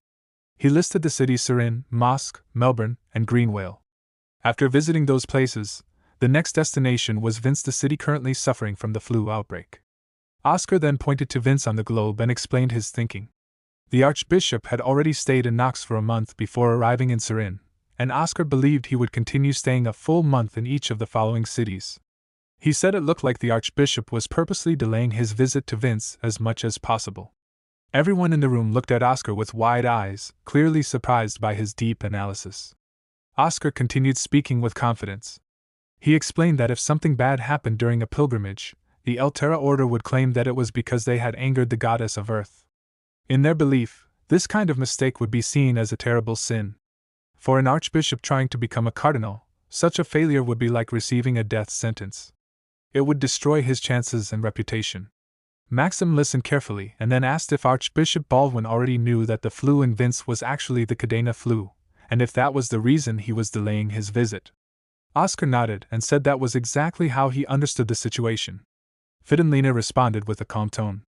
She admitted that Oscar had done a good job analyzing the situation and that it was impressive, especially coming from someone who focused on magical theory. Still, she reminded him that it was only a theory at the moment and had not been proven true yet. Hamel spoke next. He said he understood what Oscar was trying to say. Oscar, full of hope and energy, tried to speak again, but Hamel gently interrupted him. He said that even though Oscar had a good plan, the tower could not officially sponsor or support him. Oscar looked confused and asked why not. Hamel explained that if they spent their remaining funds on Oscar's project, they would not have enough money left to support the other mages in the tower. Oscar tried to speak again, But before he could finish, Hamel interrupted him once more. This time, Hamel gave a small smile and held up a packet in his hand.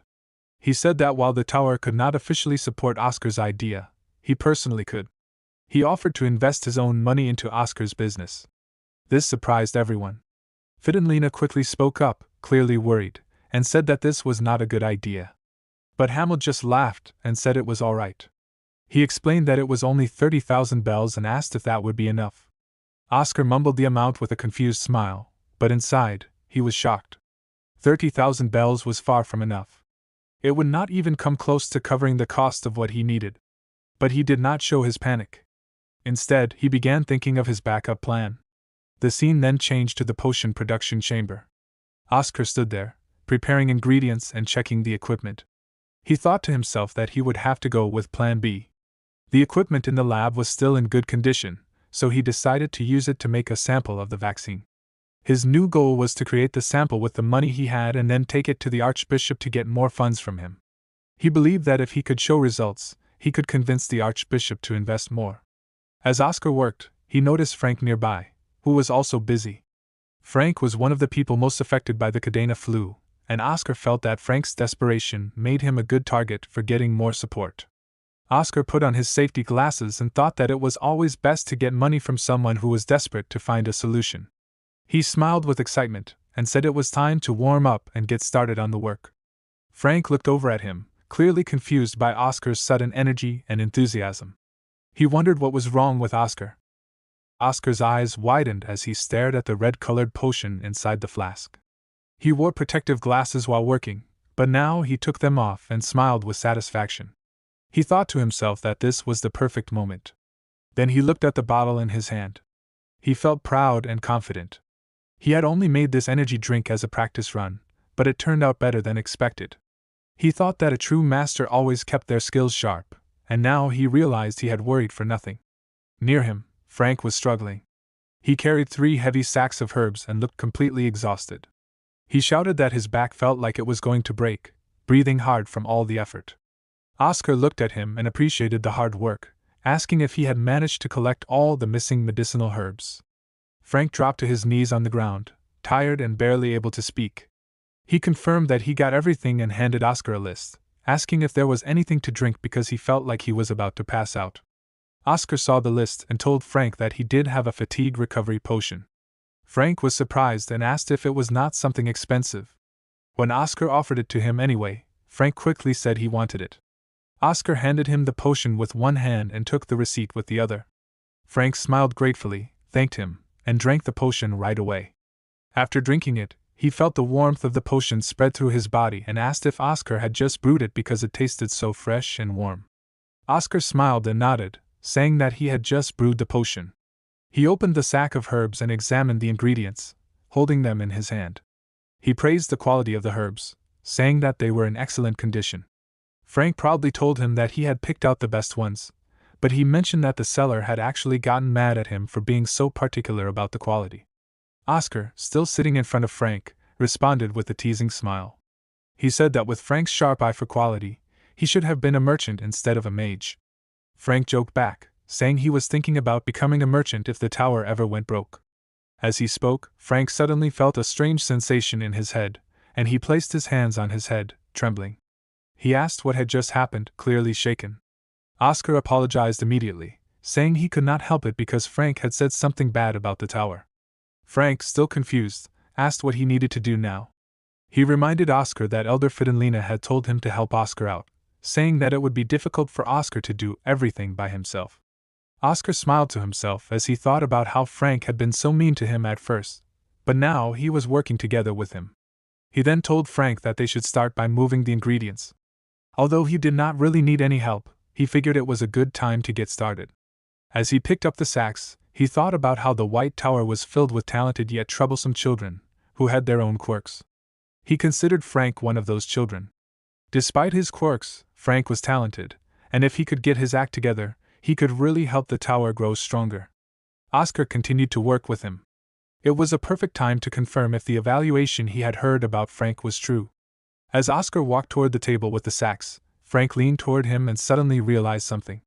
He asked if the ingredients they had were poisonous, noticing that many of them seemed dangerous. Oscar nodded and confirmed that they were indeed poisonous plants. He listed them off were black lilies of the valley, red camellias, ghost mushrooms, and merva leaves. However, he explained that just because they were poisonous did not mean they could not be used for medicine. He asked Frank if he knew what to do with them before they were used, making sure he was prepared for handling these dangerous ingredients. Frank explained how to detoxify the poisonous herbs by putting them in water and boiling them for about 12 hours. This process, he said, would help remove the toxins. Oscar nodded and agreed but pointed out a problem with that method. He explained that while boiling the herbs, many of the nutrients would also be lost. Then Oscar asked Frank if he knew about a dish called dumplings from the Yen dynasty. Frank remembered it, and even mentioned that he had tried some before, wondering why Oscar brought it up. Oscar explained that to make dumplings, a special tool called a steamer was used. He said if they used that same tool to detoxify the herbs, they would be able to preserve most of the nutrients. He added that this method would allow them to extract 98% of the ingredients' effects. Frank was impressed and with surprise asked if monopolizing the potion market would now be possible. Oscar smiled and confirmed that it should be, just like the White Tower had done in the past. Frank, still curious, asked if that was the end of the detoxifying process. Oscar told him that this was just the first step.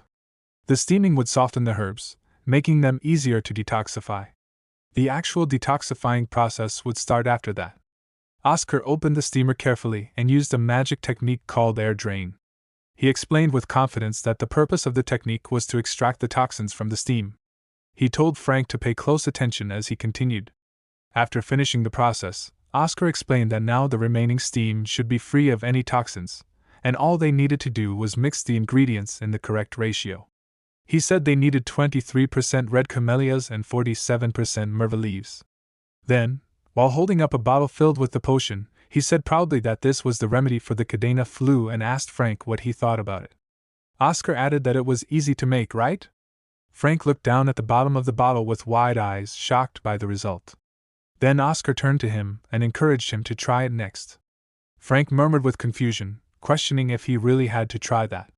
Deep inside, he panicked. He thought to himself that it was easier said than done. He had not even mastered the ability to use different magics at the same time. But he could not just admit to Oscar that he did not know how to dual cast. Frustrated and nervous, he asked if he should start with the air drain spell. When Frank began using the magic technique, Oscar silently observed his hands. He noticed that Frank's mana control was a little unstable, but still, it was not bad. In fact, he was doing better than Oscar had expected. However, Oscar also knew that Frank's current skill level could only take him so far. Still, Frank tried his best and managed to detoxify the ingredients. Then Oscar, with a gentle smile and turning his head toward Frank, asked if something was wrong, noticing the uncertain look on Frank's face. Frank looked at Oscar with a mix of frustration and embarrassment. He admitted that Oscar was teasing him because he still could not dual cast. He explained that only mages at level 4 or 5 usually understood how to use that kind of advanced technique, and he was still just level 3. Oscar did not laugh or mock him. Instead, he offered to teach him. Frank's eyes widened in surprise when he heard that. He could not believe that Oscar was actually going to teach him a secret technique that so many other mages kept to themselves. Oscar calmly told him that it was not as hard as it seemed, as long as someone understood the principles behind it. He explained it by telling Frank to imagine setting up partitions in his mind. On the left side of the partition, he should focus on using one type of magic, and on the right side, he should use a different one. Oscar encouraged him to try it without fear, saying he had nothing to lose. Frank, still confused, repeated the word partitions under his breath as he slowly lifted both of his hands toward the forming ball of toxins. He focused hard, trying to imagine the mental division as Oscar described. Oscar clapped his hands and smiled, proudly announcing that Frank had just learned how to dual cast. Frank stood in shock, asking in disbelief if it had really been that easy all along. He could not understand why such a useful technique had been hidden from others. He admitted that he had expected it to be extremely difficult. Oscar answered calmly, saying that it was because others were greedy. In his mind, Oscar thought about how the senior mages had spent so much time and effort learning dual casting and did not want to share their knowledge with their juniors for free. Feeling more confident now, Frank began to mix the ingredients with care, using 23% red camellias and 47% merva leaves, just as Oscar had taught him earlier. Oscar continued thinking to himself. He realized that the tradition of keeping techniques secret had become a deep-rooted habit among mages. But on a battlefield soaked in blood, such selfish traditions were nothing but a burden. In war, survival depended on sharing techniques and discussing ideas every single day. Oscar believed that the White Tower needed to change. It needed interactive teaching and open knowledge exchange, not secrecy and pride. Meanwhile, Frank successfully finished preparing a potion. He looked at the bottle in his hands with eyes full of joy and pride, the liquid glowing slightly in the glass. Oscar watched him and thought to himself that Frank had done a great job by getting that first step right so quickly. Then he smiled and praised him, saying he did well and had real talent. Oscar even admitted that he honestly did not expect Frank to get it right on his very first try. Frank blushed slightly and replied that it was only because Oscar had explained everything so clearly and simply. Oscar teased him with a grin, saying that Frank looked pretty angry at him earlier. Frank smiled back and sat down on the ground next to a sack full of leftover ingredients. He looked at the pile and said with determination that there were still a lot more ingredients to go through, so he had to get started on them quickly. Oscar turned his eyes and told Frank that he had a bigger steamer. He suggested they use it to extract everything at once, to save time and energy. Frank nodded and agreed with a cheerful voice. A few hours later, the table was filled with many bottles of the freshly made potion, all lined up neatly. Frank, completely exhausted, dropped to the floor and lay there tiredly. He groaned and said with a weak voice that he felt like he was going to die from all the hard work. Oscar stood near the table, counting the potions they had finished making. He announced that there were 514 bottles in total. Just then, the lab door swung open with a loud noise. Maxim rushed inside, looking panicked, and shouted that there was a problem. Oscar quickly asked what was wrong. Maxim held up a note and showed it to him. The note contained troubling news. It said that the Azure Towers pharmaceutical company, Newtek, had confirmed Serin's visit just 1 hour ago. The note also said that the purpose of the visit was likely a meeting with Archbishop Baldwin. Maxim looked serious as he said it seemed like they were already too late. Oscar stared at the note, his face tense with concern. In his mind, he realized that the Azure Tower had not just been stalling, they had a well-thought-out plan from the beginning. Maxim spoke again with a worried tone, saying that if Newtek had already gotten the contract first, their remedy might no longer be needed. But before he could finish, Frank interrupted him. With sadness in his voice that their remedy would be useless if the deal had already been made. He looked heartbroken. Seeing Frank's tearful expression, Maxim tried to cheer him up. He told him that sometimes, life just brings bad luck, and this might be one of those moments. But Oscar was not ready to give up. He turned his eyes with determination and said that it was not over yet.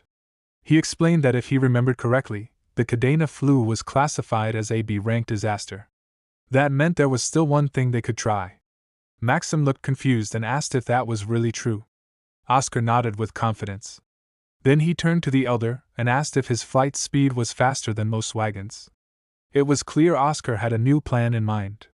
On a bright and shiny day in the city of Serin, inside a certain lodging, the scene was calm and peaceful. In a quiet room, an old man sat comfortably on a sofa, his posture showing calm authority. Suddenly, a voice informed him that the guests he had been expecting had arrived.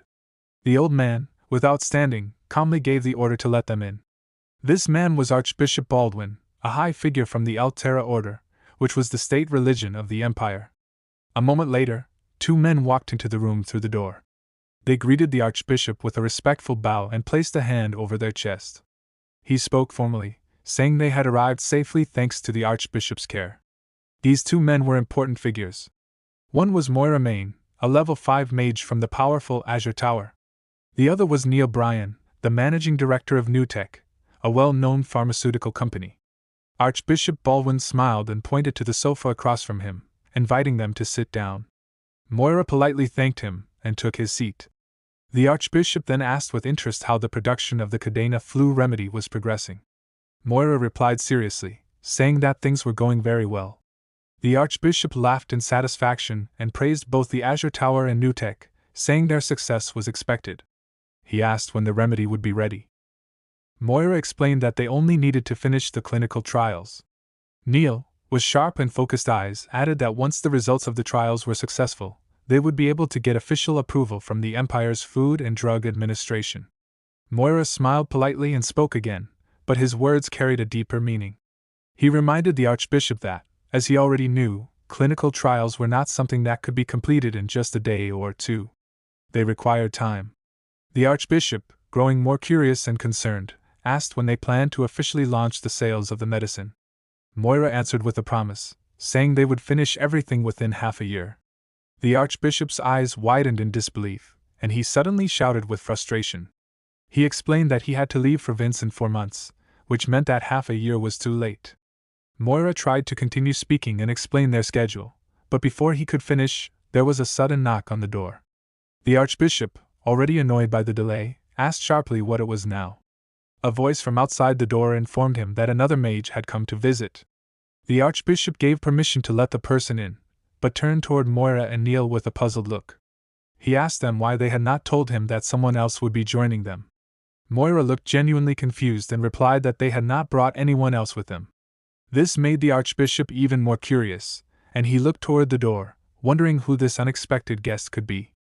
Then the door opened and Oscar entered the room. He carried himself with calm confidence. He greeted them using the proper phrase of the El Terra Order, LCIA, and showed respect by placing his hand over his chest and bowing politely.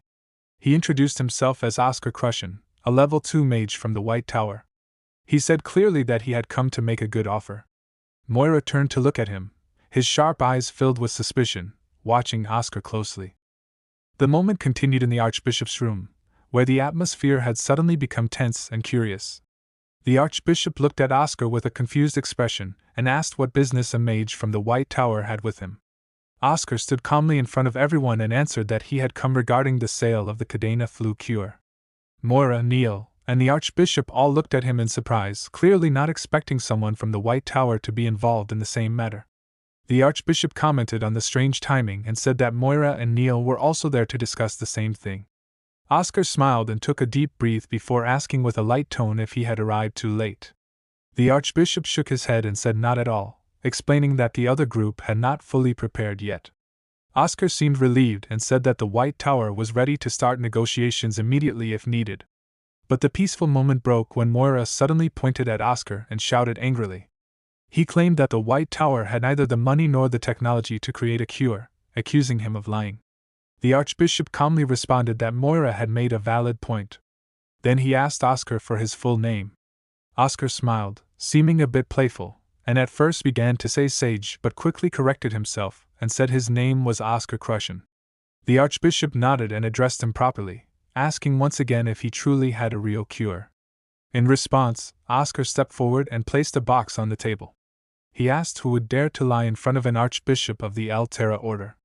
Then he opened the box, and inside was a bottle containing a potion. He explained that it was a sample of the cure.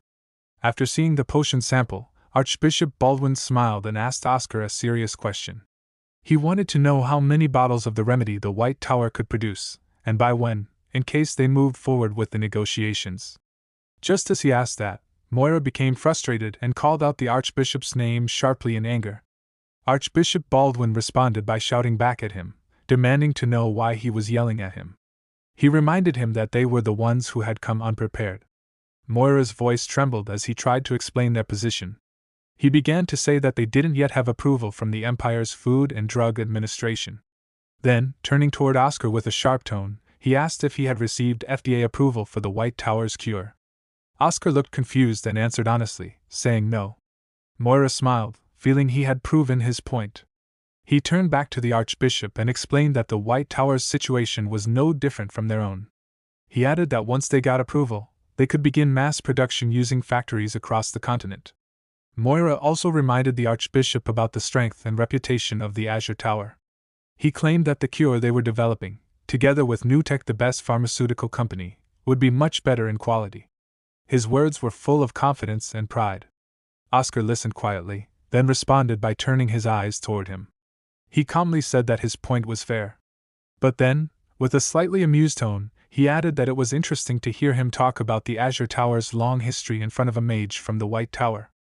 His words suggested that the White Tower was not something to underestimate. Moira glared at Oscar and shouted in anger, demanding that he take back his comment about the White Tower and Azure Tower. But Oscar remained calm and careless. He asked if he had said something wrong, then questioned him with a small smile according to history, which magic tower had been established first? Moira tried to brush it off and replied that it was just a 5-year difference. But Oscar did not let that slide. He repeated his words with sarcasm and called it interesting. He explained that the 5-year difference he was referring to was the very gap that all masters of the Azure Tower had been trying to close for years. He claimed that it was a gap that would never close, even in 1,000 or 10,000 years, because that was how history worked. Moira clenched his fists in frustration, while Oscar went on. He reminded him that just 20 years ago, the White Tower had a complete monopoly over the potion market. Moira responded in a careless tone, saying that it was all in the past and no one remembered it anymore. Oscar looked at him and repeated his words with disbelief. He asked if that was truly how he thought of the past. His calm voice held power, and suddenly, Moira felt something strange. He thought to himself with confusion, wondering what that strange sensation was. That aura Oscar had just released did not feel like something a level 2 mage should be able to give off. Oscar then said he would have to remind him of that past. Moira, now a bit unsure, asked what he meant. Just then, their conversation was interrupted when a young boy suddenly slammed the door open with a loud sound. He rushed in and shouted the Archbishop's name. Holding a telephone in his hand and looking worried, he said he was sorry to interrupt but there was an urgent call. The Archbishop was surprised when the boy informed him that the Lord of Vince was calling. Everyone in the room was curious as the Archbishop took the phone. When he answered, the voice on the other end immediately greeted him respectfully, saying LCIA, and thanked him for his immeasurable kindness. This surprises the Archbishop, who murmured kindness, not sure why he was being thanked. The Lord of Vince continued to speak, explaining that the White Tower's elder had told him that the Archbishop had secretly worked with them to prepare the cure for the Cadena flu.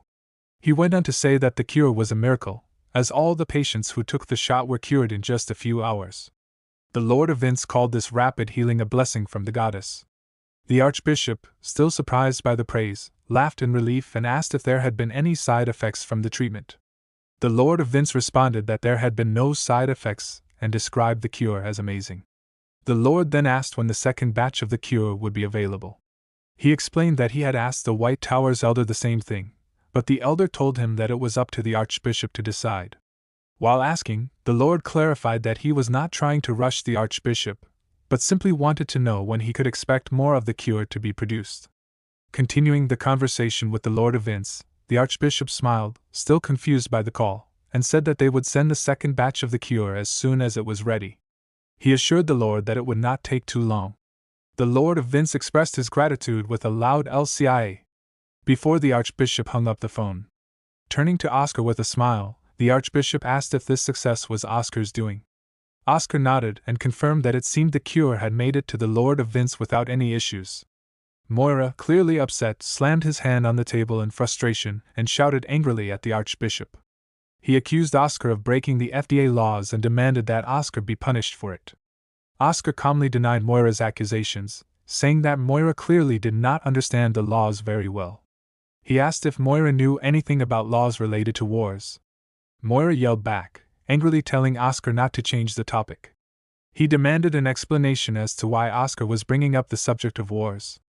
Oscar, seeing that Moira had likely forgotten the harsh realities of the past, thought to himself that it must have been incredibly peaceful for the past 20 years. He then began to explain, recalling the war against the demons that took place 22 years ago. He explained that during that war, a pandemic was the most deadly weapon, taking many lives. Even though mages worked quickly to produce treatments, the FDA took too long to approve them, and many people died before they could receive the necessary treatment. Oscar then mentioned that His Majesty had added a statement to the laws in response to this issue. The statement was part of Article 42, Clause 8, which said that in cases of war, treatments for the wounded would be categorized as special treatments. These special treatments would not be subject to the regular FDA approval process. This change allowed for faster action in emergency situations, like wars or pandemics. Moira, still angry, clenched his fist and shouted that they were not at war right now. Oscar, staying calm, explained that there were 3 situations in which a situation could be considered a war. First, when there was war with another species or nation, second, during a revolution, and lastly, when there was a disaster of above B-class severity. Moira was confused by this explanation, so Oscar continued to say that the Cadena flu was a B-class natural disaster, which meant that the treatment did not need to follow the FDA's laws.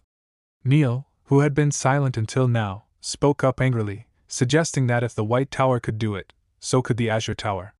He proposed that they send the treatment to the Vince estate immediately.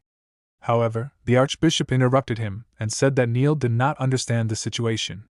Neil asked in confusion what the Archbishop meant. The Archbishop explained that the race was over as soon as the White Tower's treatments reached Vince. He also pointed out that the Lord of Vince believed he was working with the White Tower, so he could not suddenly claim that it was the Azure Tower that was behind the treatment. Neil tried to convince the Archbishop by offering to lower the price of the treatment, but the Archbishop shouted in anger, slamming his fist onto the sofa handle. He was furious and asked Neil if he was trying to buy his image with money.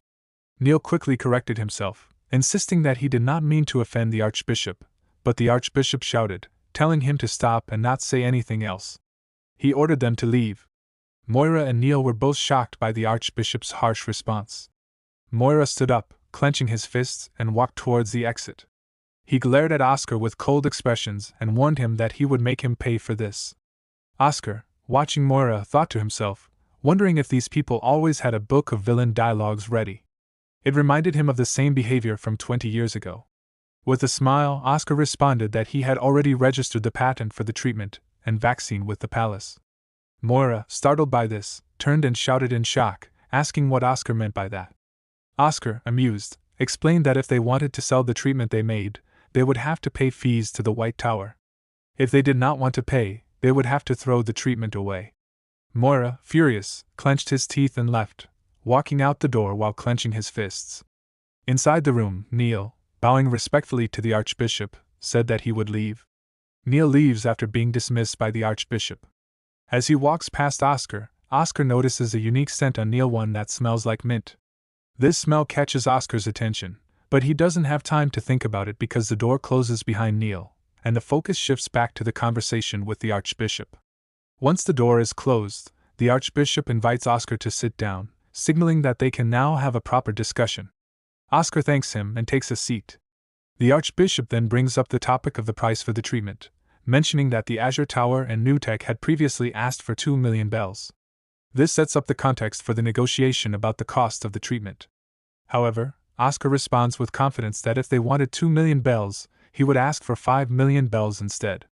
His response is playful, but also shows his confidence in the value of the treatment he's offering. The Archbishop, taken aback, laughs and asks if Oscar is serious about such a high price. A few hours later at the White Tower, Fidenlina was in shock when she saw the check in her hand. She shouted in surprise, staring at the amount, and said, "What is this? 10,000, 100,000, a million, 10 million? 10 million bells?" Oscar smiled proudly, clearly pleased with the amount. In her excitement, Fidenlina hugged him from behind and said, "Goodness, little brat." She knew Oscar could do it. Maxim, who was standing nearby, also expressed his happiness and said he believed in Oscar from the start. Hamel, who had been quietly observing, looked at the check with surprise and said, "This is surprising. What happened? Not even the Archbishop would give this much." Oscar explained, there were additional fees. Hamel, still confused, asked, "What kind of fees is that?" Oscar's smile grew wider as he replied, "That is advertisement fees." Oscar nodded with a smile on his face. He told the Archbishop that the official announcement from the White Tower should explain that just as Archbishop Baldwin had once received a revelation predicting the outbreak of the Cadena flu, they were able to prepare antidotes quickly because of another revelation. Oscar knew that for someone like Baldwin, who was aiming to become the next cardinal, receiving a revelation from Mother Earth would make the Archbishop title even more tempting. Oscar seemed very happy as he explained that Baldwin must have been very pleased, because he paid 1 million bells for the contract, which was much more than they had originally asked for. It was an impressive deal, especially for an archbishop who usually liked to be careful with resources. Oscar added that, in exchange, he had promised they would deliver vaccines and antidotes within a week. Hamel, sitting comfortably on his chair, smiled and said it was incredible. He mentioned that the disciplinary committee had only demanded 3 times the amount of money that had been embezzled, but Oscar had managed to bring in 400 times that amount. Hamel decided that they would end the disciplinary actions immediately, and asked if anyone had any objections. Fidenlena, filled with excitement, clenched her fist and said there were none at all. Hamel then turned back to Oscar and told him that if he needed any support, he should not hesitate to ask, because 1 week would be a very tight deadline. Oscar, standing firmly in front of him, replied that they would need to gather mages who were at level 4 or higher, and as many as possible, to complete the task in time. Hamel nodded, showing he agreed with the plan, and said that he would take responsibility for gathering the mages they needed. He told Oscar that he would leave the job of sorting and organizing the volunteers to him. Then Hamel looked at Elder Fidenlena and asked her kindly to put out an official announcement inside the magic tower. Fidenlena's eyes lit up with excitement and curiosity as she asked what exactly she should announce. Hamel explained clearly that she should tell everyone that the potion production lab was looking for mages who were level 4 or higher.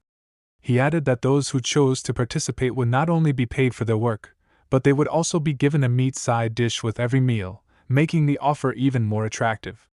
A few hours later, inside the potion production lab, many mages had already gathered. They came from different parts of the magic tower and had different levels of skill, but they were all interested because of the announcement. The lab became noisy and full of chatter. One curious mage asked aloud if they would really be given meat at every meal. Another mage, looking excited, quickly replied that there were even rumors it would be pork.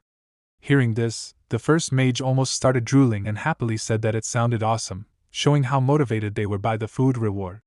At that moment, Oscar and Frank entered the lab together. Frank looked around at the surprising number of people and commented that it was an amazing sight, saying he never imagined this area would become so popular. Oscar, wanting to begin the important meeting, clapped his hands loudly to get everyone's attention. He called out seriously to the seniors and asked them to listen carefully.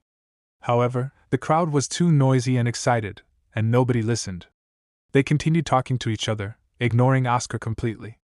Seeing that they would not quiet down, Oscar thought for a moment, and then decided to use a magic technique called sound binding. As soon as he cast the spell, a sharp sound filled the air. All the mages immediately covered their ears in frustration and shouted out, asking what that terrible noise was. After the noisy group finally quieted down, Oscar stood in front of them and spoke loudly, asking everyone to pay attention. He explained that the reason they were all gathered there was to make vaccines and antidotes for the Cadena flu. He told them clearly that he needed their help. Hearing this, one mage whispered in surprise, asking if it was really Oscar who had gathered them.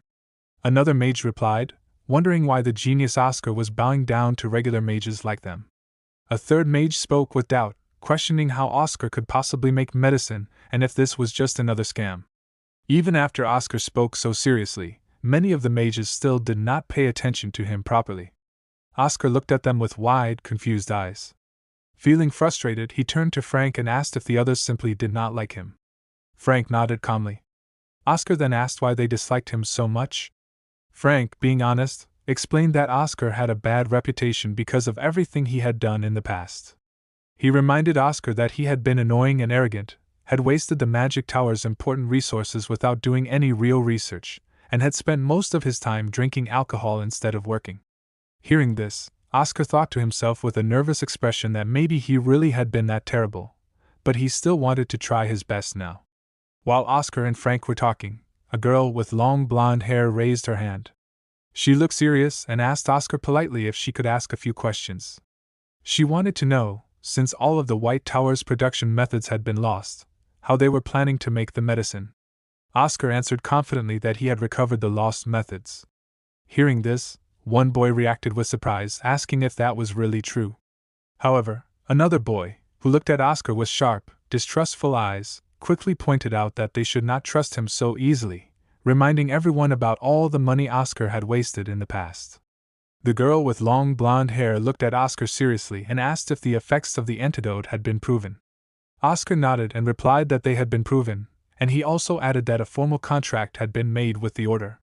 Hearing that, the girl spoke again, pointing out that if the antidote was really that valuable, its worth must be a fortune.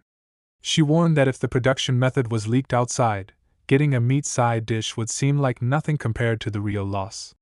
She then questioned Oscar, asking why he trusted them so easily by sharing such important information.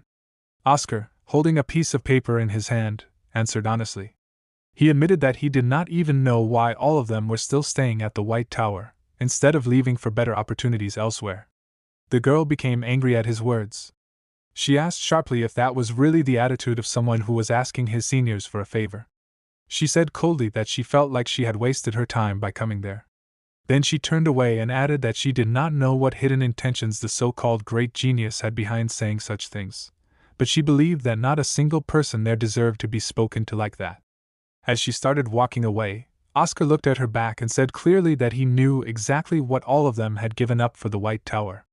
Hearing those unexpected words, the girl stopped and turned her head to look at him. Oscar smiled warmly and spoke to her directly. He called her by her full name, saying she was Lena White, a level 5 mage, only 25 years old. He reminded her that because of her great talent and good judgment, 7 different corporations, including the powerful Red Tower, had tried to scout her. But despite all those offers, she had rejected every single one of them and chosen to stay at the White Tower. Oscar's words showed that he truly understood their loyalty and sacrifice.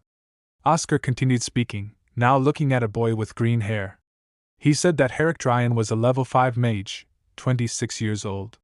Oscar revealed that the royal palace, impressed by Herrick's magic martial arts skills, had offered him the position of a royal mage, but Herrick had declined the offer.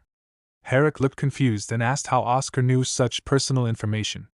However, Oscar did not stop. He moved his gaze to another boy with long black hair and spoke about him too. Oscar said that Descartes Rain, also a level 5 mage and 26 years old, had been offered an instructor position at the Imperial Academy not once, but 4 times, and yet he had refused every offer. Oscar then turned to a girl wearing glasses and having bangs. He spoke about her as well, saying she was Cephia Rose, a level 4 mage, 25 years old. Oscar praised her creative skills in alchemy, and explained that the Golden Tower had tried to recruit her because of her talent, but she had rejected them too. After naming these few people, Oscar said that everyone else present in the room had also received similar offers from other important places. He admitted honestly that if an offer like that had come to him, he was not sure if he would have been strong enough to refuse it. Yet all of them had stayed loyal and never abandoned the White Tower. Lena, the blonde-haired girl, looked at Oscar seriously and asked if the elders knew about all of these secret offers and meetings. Oscar nodded and answered that the elders had known. However, they had no choice but to pretend they did not know because they did not want to burden the young mages with guilt or pressure. Oscar finished by saying that the White Tower was currently going through the coldest and hardest time they had ever faced. Even though everyone there could have easily gone somewhere warmer, somewhere better, they had all chosen to stay and fight through the cold together. Oscar smiled warmly at everyone and spoke in a gentle voice. He said that if he could not trust people like them, then who could he trust at all? He then pretended to wipe his tears in a dramatic way and added that if they still did not like it, then there was nothing he could do about it. Seeing Oscar act so emotionally, Frank looked at him with a flat expression and muttered that Oscar's tears were nothing more than crocodile tears. Oscar, still keeping up his act, continued speaking and said that if nobody wanted to help, then just the two of them, meaning him and Frank, would struggle to make the medicine on their own. Hearing that, Frank gave him a sharp look and asked if Oscar really meant him as part of that statement. But Oscar simply ignored Frank's comment. Instead, he picked up his safety glasses and told Frank seriously to hurry up. Oscar said that if they were going to do all the work with just the two of them, they needed to start right away without wasting any time. Lena, still confused by what was happening, looked at Oscar, who was now wearing his safety glasses. She made a small fake cough to catch his attention. Then she walked over to him and asked if all they needed to do was wear the goggles. Before Oscar could answer, Herrick stepped forward with a big smile and said yes, and questioned why they would leave all the work to Oscar and Frank alone. Herrick asked cheerfully what he should start with, ready to help. Cephia, the girl with glasses and bangs, also joined in. She fixed her glasses with a bright smile and shouted toward the others at the back of the room, telling them not to just stand there and watch but to hurry up and get started too. The atmosphere quickly changed. Everyone was now motivated to help. Frank laughed quietly and said to Oscar that he could not believe Oscar had managed to convince people with just his words. Frank joked that he must be dreaming. Oscar, feeling happy, turned his head toward Frank and replied with an amused tone that a dream like this was not bad at all. Oscar turned toward all the mages and spoke with a bit of sadness in his voice. He said that he wanted to tell them in advance that the meat they would get with their meals was not pork. At first, someone shouted with disappointment, asking if it was chicken instead. Another mage joked in worry, wondering if it might even be rat meat. But then, they all cheered with excitement when they found out it was actually beef.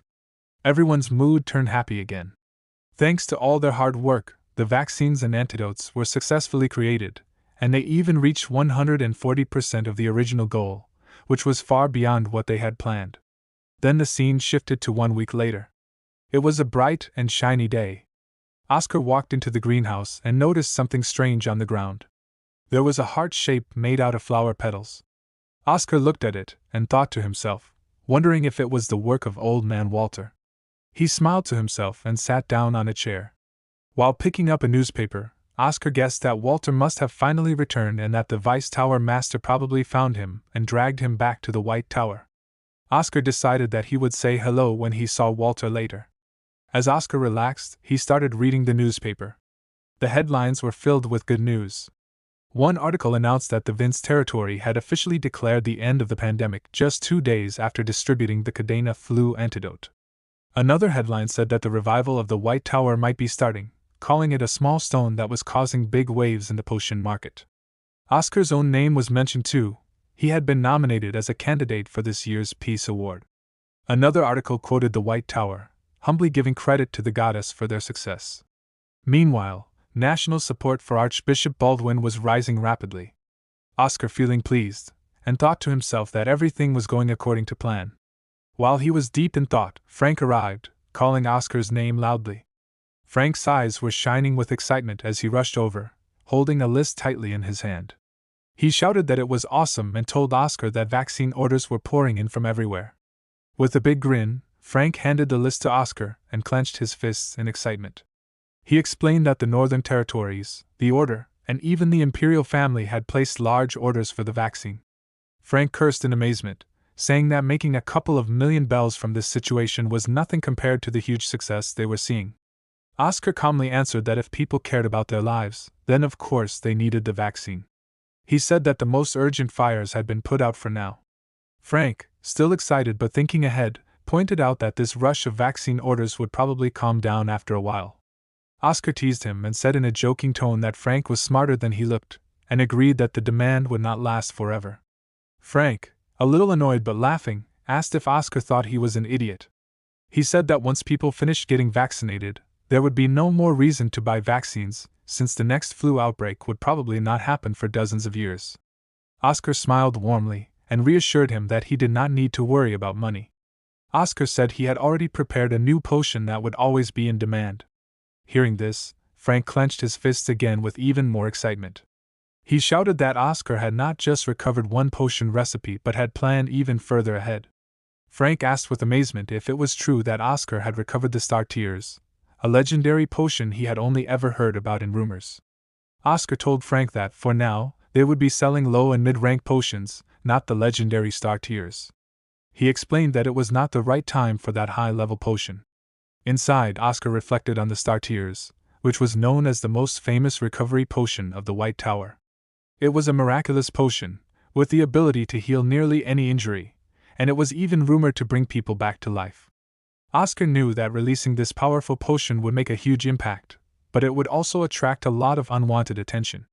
Greedy people would try to steal the recipe for the potion, which would create chaos. Oscar felt safe for now because he had used Archbishop Baldwin as a shield, but he knew that they needed to build up the White Tower's strength first before releasing something so valuable. Oscar then smiled at Frank and, seeing that Frank had mentioned it, he asked him to go gather the materials for the potion.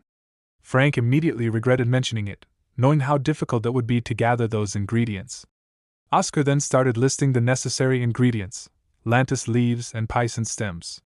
Frank interrupted him, worried about the difficulty of gathering even those two ingredients. He pointed out that those herbs had been rare for a long time and that it would be a real challenge to find them. Oscar, surprised by Frank's response, asked what he meant. Frank explained that these herbs had once been Serin's specialty products, but it had been a long time since that was true. The herb fields where those plants had once grown had disappeared, making it even harder to find the ingredients. The other scene was Oscar and Frank were on a long, tiring walk, clearly far from any place where transportation could help them. Frank, feeling the exhaustion and frustration building up, shouted at Oscar in disbelief. He could not understand why Oscar had insisted on walking all the way to this remote location, especially since it seemed unnecessary.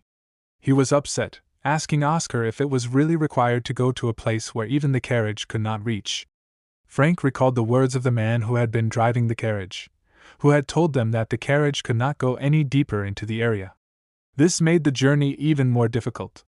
Oscar turned around to face Frank and calmly reassured him, telling him to hold on a little longer. Oscar pointed out that they had already walked 10 miles, so they were almost at their destination. Frank, however, was surprised and confused when Oscar used the word miles. He asked Oscar why he was using a unit of measurement that had been out of use for nearly 18 years. Oscar, just as confused, turned to Frank with wide eyes, asking him if miles were no longer used. Frank, looking more confused at Oscar's confusion, explained that the unit miles had been replaced with meters after the war. Even measurements like weight had been changed from pounds to grams. Frank then joked, wondering if Oscar had been reading too many old texts while recovering the potion recipe, implying that Oscar was still thinking in outdated terms. Oscar is still processing a significant change in the world around him. He is in shock because familiar measurements like pounds and miles have been replaced by grams and kilometers. This change feels unsettling for him. He acknowledges that while pounds were harder to calculate, he had grown attached to them, and now he feels nostalgic for the old system. This sense of nostalgia suggests that Oscar is struggling with the loss of things that were once comfortable and familiar to him. The moment of reflection is interrupted by Frank, who draws Oscar's attention to a hut in the distance. They walk towards it, and Frank knocks on the door. The old man who answers seems surprised and somewhat suspicious that they walked all the way to his hut, suggesting that it's in a remote or isolated location. Frank explains that they had to walk, as the carriage could only take them to the entrance of the area. As the two are standing there, they hear the sound of multiple cars approaching.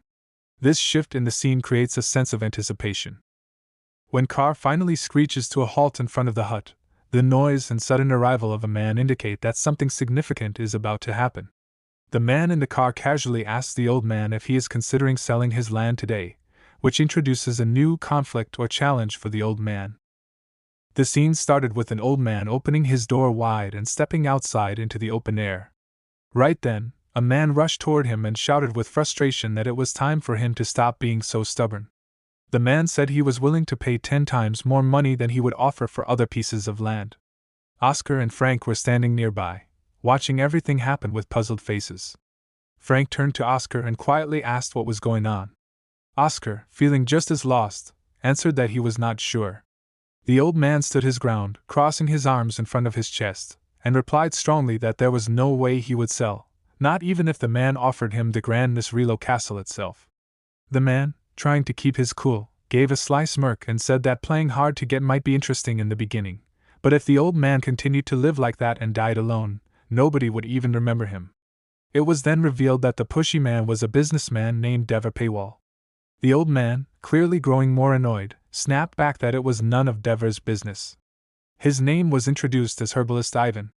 Dever, still pretending to act friendly, explained that he was only saying all this for Ivan's benefit.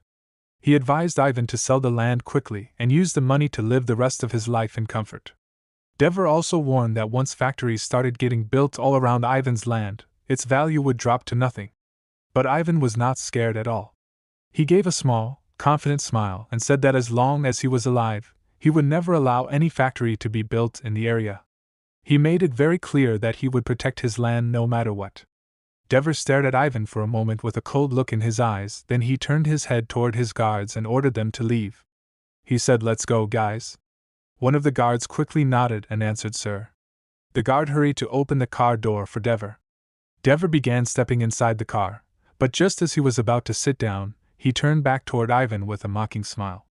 Dever said that he had trampled on some herbs on his way there. Without waiting for a reply, he threw a pack of money toward Ivan and said that the money could be the price for damaging the herbs. After tossing the money, Dever sat inside the car and waved a quick goodbye to them like he was dealing with trash. As they drove away, Dever spoke to the guard who was sitting in the front passenger seat. He asked if the clothes of the two men standing next to Ivan had been robes from the White Tower. Dever frowned and asked what those beggar fools from the White Tower were doing there. The guard guessed that they probably came for herbs and added that he had heard the White Tower made a lot of money recently because of a new vaccine. Dever, growing curious, threw his glasses onto the seat and asked sharply how much money they made. The guard, trying to stay calm, handed a newspaper to Dever and said it was quite a lot, suggesting he should read the article himself. Dever read the newspaper and, after a moment, exploded with rage. He slammed the newspaper against the guard's head and shouted angrily, calling him a fool and scolding him for not saying this important news earlier. Dever's mind was filled with worry. He thought to himself, what if that old man managed to get the White Tower's support? If that happened, Ivan would be able to resist for a few more years, refusing to sell his land. Dever knew he could not let that happen. His situation was already dangerous, and it was getting harder for him to pay the interest on his growing loans. Dever called out to the guard, who looked back at him in confusion and said pardon. Dever leaned forward from his seat and asked in a serious voice if the guard still had contact with the mercenaries they had used before. Dever ordered him to commission them tonight. The guard, not fully understanding, asked what kind of commission he meant. Dever gave a cold laugh and said what else could it be, making it very clear what he wanted. As the guard tried to protest and mentioned that Ivan was a recognized figure, Dever lost his patience. He slammed the newspaper against the guard's head again and shouted that they could simply kill Ivan and make it look like he had gone missing.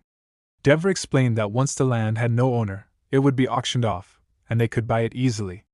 Inside his mind, Dever thought that it would look a little suspicious, but he had strong supporters backing him up, so he was not too worried. The guard, holding his head in pain, asked nervously what would happen if the White Tower's mages stayed at the herb farm. Dever, completely ruthless now, said that if they got in the way, they would kill them too without hesitation. The guard, clearly scared now, warned that if the 4 main magic towers got involved, it would be difficult for them to handle the situation, and Ivan was not just any weak old man. But Dever simply smirked and replied confidently that nothing would happen. He said that the phrase 4 main magic towers was old and meaningless now. According to him, the White Tower had already collapsed and was no longer strong. Dever showed no fear at all, believing everything would go according to his plan. During the dark night, Frank was lying on the soft, grassy ground, gazing up at the bright moon above. He spoke in a thoughtful voice, saying that he thought the old herbalist man was a good person. Frank said the old man had let them stay and sleep because it was late, and had even fed them. Sitting beside him, Oscar smiled warmly and nodded in agreement. As Oscar sat quietly, he remembered their earlier conversation with Ivan. While they were walking toward the small hut, Ivan had asked them if their names were Oscar and Frank. Ivan, speaking kindly, said that since it was already late, they should sleep there because going down the mountain at night would be dangerous. Frank, feeling unsure, had asked if that was really okay. Ivan replied firmly that he had loyalty to the White Tower that he wanted to maintain. Oscar, hearing this, had felt a little confused in his heart and thought about the word loyalty, wondering what Ivan truly meant by it. Then, curious, Frank had asked about the man they had seen earlier. He said that they had walked to the area, but that man had arrived by car. Ivan, looking exhausted and worn out, answered them by saying it was a crazy fool named Dever Paywall. Ivan explained with anger in his voice that Dever would go as far as abducting, threatening, and even murdering people just to reach his goals. Ivan had clenched his fist tightly as he spoke, showing how much he hated Dever. Ivan told them that 3 years ago, Dever had started buying up all the land in the area and had managed to get everything except for Ivan's land. He added with sadness that many herbalists had either left Surin or had gone missing and never returned. Frank, shocked by the story, asked with wide eyes why Dever would go so far just for land. Ivan stayed with them and began telling them the truth. He explained that Dever wanted to turn this peaceful land into the largest factory area on the whole continent. Hearing that, Oscar became curious and asked Ivan how he had managed to survive and hold on to his land against someone so dangerous. Ivan turned toward them with a proud look on his face and said that Dever could not touch him. Ivan said clearly that Dever was actually the one at a disadvantage. Ivan hit his chest strongly with his fist and said proudly that he was the human cultural asset of herb cultivation. Frank's eyes grew wide with amazement, and he asked if that meant Ivan had protection from the imperial family. Ivan smiled and nodded, confirming that it was true. He said that was the reason he could continue standing his ground even after all these years.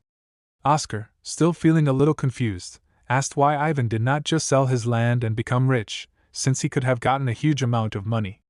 Ivan, with a soft and loving smile, answered that it was a very obvious reason. He said it was because he loved his land deeply. Ivan explained that this land had been his home from the moment he was born and would continue to be his home until the day he died. After this warm conversation, later that night, Oscar sat on the ground under a sky filled with countless bright stars. He smiled gently and said that Ivan was truly a good person. Frank chuckled softly beside him, remembering how Ivan had become shy and rushed inside earlier after speaking so proudly. Frank also looked up at the beautiful sky and said that the stars were very bright here, and he felt jealous of the peaceful life Ivan had. Oscar turned to Frank and asked with a light smile what exactly he was jealous of. Frank looked at Oscar and said that he often wondered what it would feel like to live a life that shines so brightly. Frank said while explaining that he was sure someone like Oscar, who was a genius, would not be able to understand that feeling. Oscar, feeling a little shy, turned his eyes away and softly told Frank that he was actually quite outstanding too. Frank smiled and thanked Oscar, but he joked that even if Oscar's words were just empty compliments, he still appreciated them. But Oscar, being serious, shook his head and said that his words were not empty. He explained honestly that he was not the kind of person who gave out empty praise easily.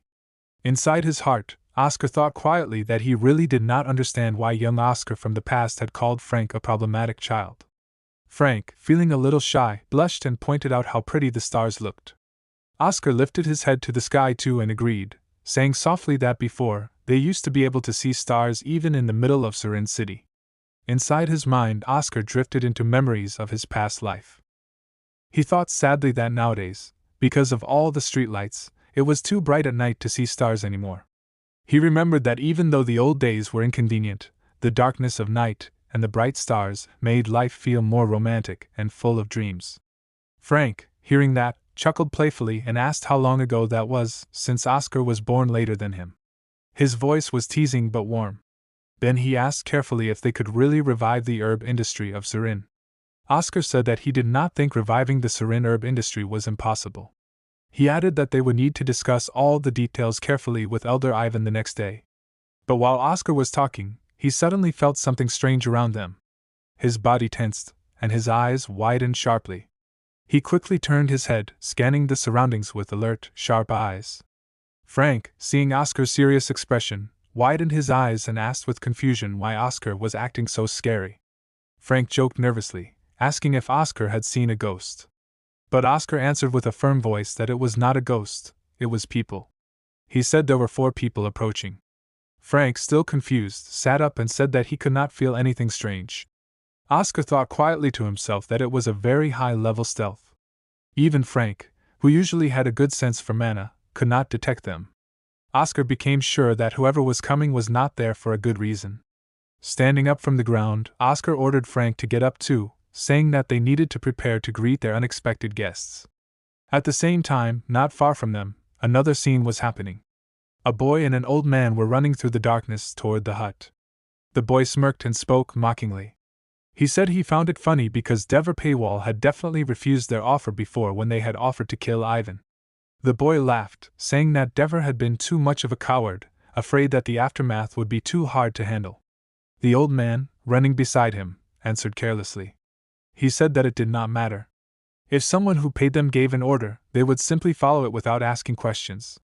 The boy, still grinning, said that he and the old man were still famous in the north and even had bounties on their heads. He teased the old man, saying that he was being too passive about the job. As they were talking among themselves, someone behind them spoke with strong authority, and shouted that there was enough chatter, and warned them not to let their guards down. It was Gunman Jack Gang who had given the command. He continued speaking, warning them that there might be a mage nearby. The old man answered with a calm expression and said that if the mage was from the White Tower, it was actually a relief because it would have been much harder if the mage came from one of the other magic towers. Hearing this, the boy gave a confident smirk and said he hoped a mage would show up because he wanted to try fighting one. Then he turned backward, spinning a key around his fingers, and asked their leader if he should go in. As he thought to himself while embedding the key into the lock, he noticed how quiet everything was and wondered if the old man inside was already asleep. He quietly stepped into the hut and looked around.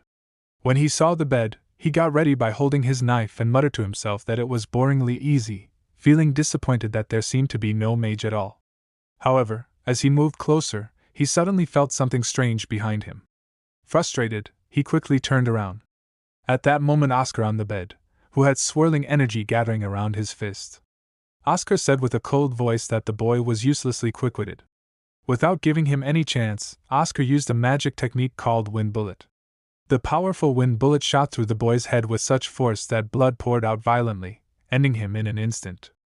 Meanwhile, Part, who had been hiding under the blanket and was now sitting up on the bed, pulled the blanket off his head and commented that Wind Bullet was quite a useful spell. Wind Bullet was a spell that young Oscar had created as part of his reinterpretation of basic magic. It was an attack spell that copied the principles of a gun, using the White Tower's wind magic. After using it inside the hut, Oscar opened the door and looked around sharply, thinking that the killing power of Wind Bullet was greater than he had expected. He wondered if there were only 3 enemies left. However, when he stepped outside, he saw only 2 people standing there and felt confused, thinking why there were only 2. The leader of the gang clenched his fist and asked Oscar angrily what he had done to Max. Oscar replied in a teasing tone that Max was sleeping inside and they could go and take him, but he added with a playful grin that Max would probably sleep for a long time, maybe even forever.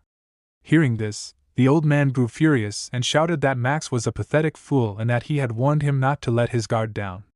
The leader then tried to stay calm and told Oscar that if he just gave them the location of the herbalist, they would not hold any bad feelings about Max's death. Oscar, thinking carefully, realized that the enemies were not falling for his provocations and were trying to avoid unnecessary fights, acting like true professionals. Still, he replied boldly that they should just go ahead and have those bad feelings. The leader, getting serious, said that if Oscar really wanted to see blood, then they would show it, and immediately ordered the old man to kill him. The old man charged at Oscar with great speed, but Oscar quickly used a magic technique called windshield, which created a shield of strong wind around his body. The old man's attack struck the shield so hard that it broke apart, forcing Oscar to jump to avoid the blow. The old man turned his head toward Oscar and let out a mocking laugh, clearly looking down on him. Oscar, undeterred, turned his own head and smiled back, saying that it was impressive. The old man raised his weapon and aimed it at Oscar, who was calmly gathering energy into his finger, shaping it like a small ball of magic. Oscar looked at the old man with a confused expression. The old man then shouted proudly that Oscar did not realize he was using a unique weapon, calling it unfortunate for him. A unique weapon was something rare, not commonly seen, and very difficult to use properly. Holding 2 parts of the special weapon in his hands, the old man confidently said that everything was over now. However, Oscar remained calm. He simply nodded and said that the fight was more boring than he had thought. Without any fear, Oscar threw the magic balls he had created toward the old man. The old man, expecting Oscar to panic, instead stared at him in shock. He thought to himself that it was unbelievable. Even though Oscar had been caught off guard, he showed no fear at all and attacked in a smooth and skilled way. The magic balls hit the old man's weapon directly, breaking it into many tiny pieces. Oscar smiled, and while another magic ball floated calmly in his hand, he said that a unique weapon like that was nothing impressive and not even something new to him. Furious and humiliated, the old man shouted back that retreating after winning was just mocking him. Right after, Oscar quickly created a magic shield around himself. But then, bullets rained down heavily on him. The shield took the damage for a while, but the continuous attacks started to crack it badly. One bullet even managed to cut Oscar across the cheek, leaving a sharp, painful line on his skin. Jack suddenly shot the old man straight in the head, causing him to fall to the ground as blood poured out from the wound. Holding his gun with a smile, Jack said it was a shame because if the old man had let his guard down just a little more, he could have killed him for sure. Oscar, watching the scene with serious eyes, asked Jack if the old man had not been his colleague. Jack casually replied that, more precisely, the old man had been just a subordinate, someone he could easily replace. Oscar, with a serious expression while blood dripped from the cut on his cheek, thought to himself that this was exactly why criminals were so terrible.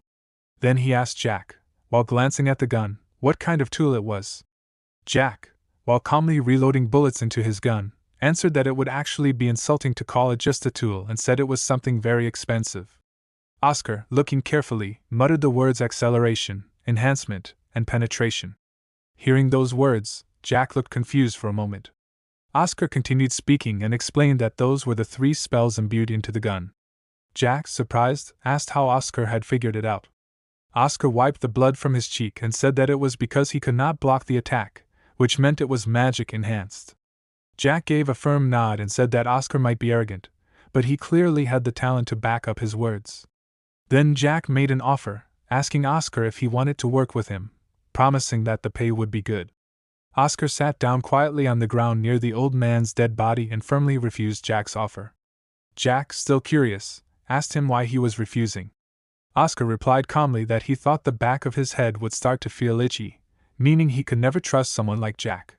Jack, finding his answer amusing, said with a laugh that it was true and that there was no need for any further conversation between them. After some time passed, Oscar lay down on the grassy ground, hiding behind a rough wooden shield. As he rested there, he thought bitterly about his situation. He wondered what kind of pathetic state it was for someone who had once been the master of a magic tower, running away from gunfire, and now hiding like this. He thought carefully that since his own wind bullets were slower than the bullets from Jack's gun, going into a full battle would only put him at a disadvantage. He checked his mana and realized he had about half left, but he knew he could not keep running away forever. With sharp focus, Oscar identified Jack's only weakness. The only opening Jack had was the short moment when he reloaded his gun. After shooting 2 bullets, Jack would stop attacking while reloading, and it took about 1.4 seconds before he could fire again. While Oscar was thinking, Jack's mocking voice echoed through the field, as he loudly asked where the rat had gone. Oscar, sitting up behind the shield and watching Jack's back carefully, thought that Jack had only 1 bullet left now. He made a quick plan in his mind, thinking that if he could finish everything within 1.24 seconds he would win. Without wasting another second, Oscar activated his magic technique called Accelerate and dashed forward with incredible speed toward Jack, creating a shield around his body for protection. Jack turned his head and smiled when he spotted Oscar. With a confident grin, he pointed his gun toward Oscar and said while aiming carefully that Oscar was fast, but a human could never beat his Trinity technique. Jack then fired a bullet that sped through the air even faster than before and struck Oscar's shield with great force. Jack smirked proudly and declared that it was over. However, Oscar stood firm with a calm expression, showing no fear. The bullet had only slipped off his shield without breaking it. Without hesitating, Oscar dashed toward Jack again, and while running, he started forming another magic ball at the tip of his finger. Jack, seeing this, clenched his teeth tightly and hurried to reload his gun. In his mind, Jack thought in shock, wondering how Oscar had survived. He realized that Oscar could not have dodged the bullet with only an acceleration spell. Then Jack figured out the truth: it was the shield that had saved Oscar.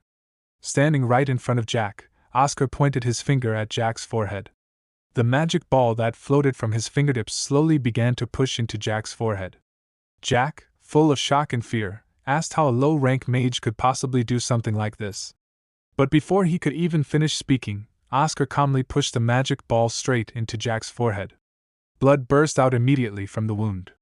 Standing tall, Oscar looked down at Jack and said coldly that Jack would not have understood even if he had been told how it happened. Oscar leaned down toward Jack's body and picked up the gun from the ground.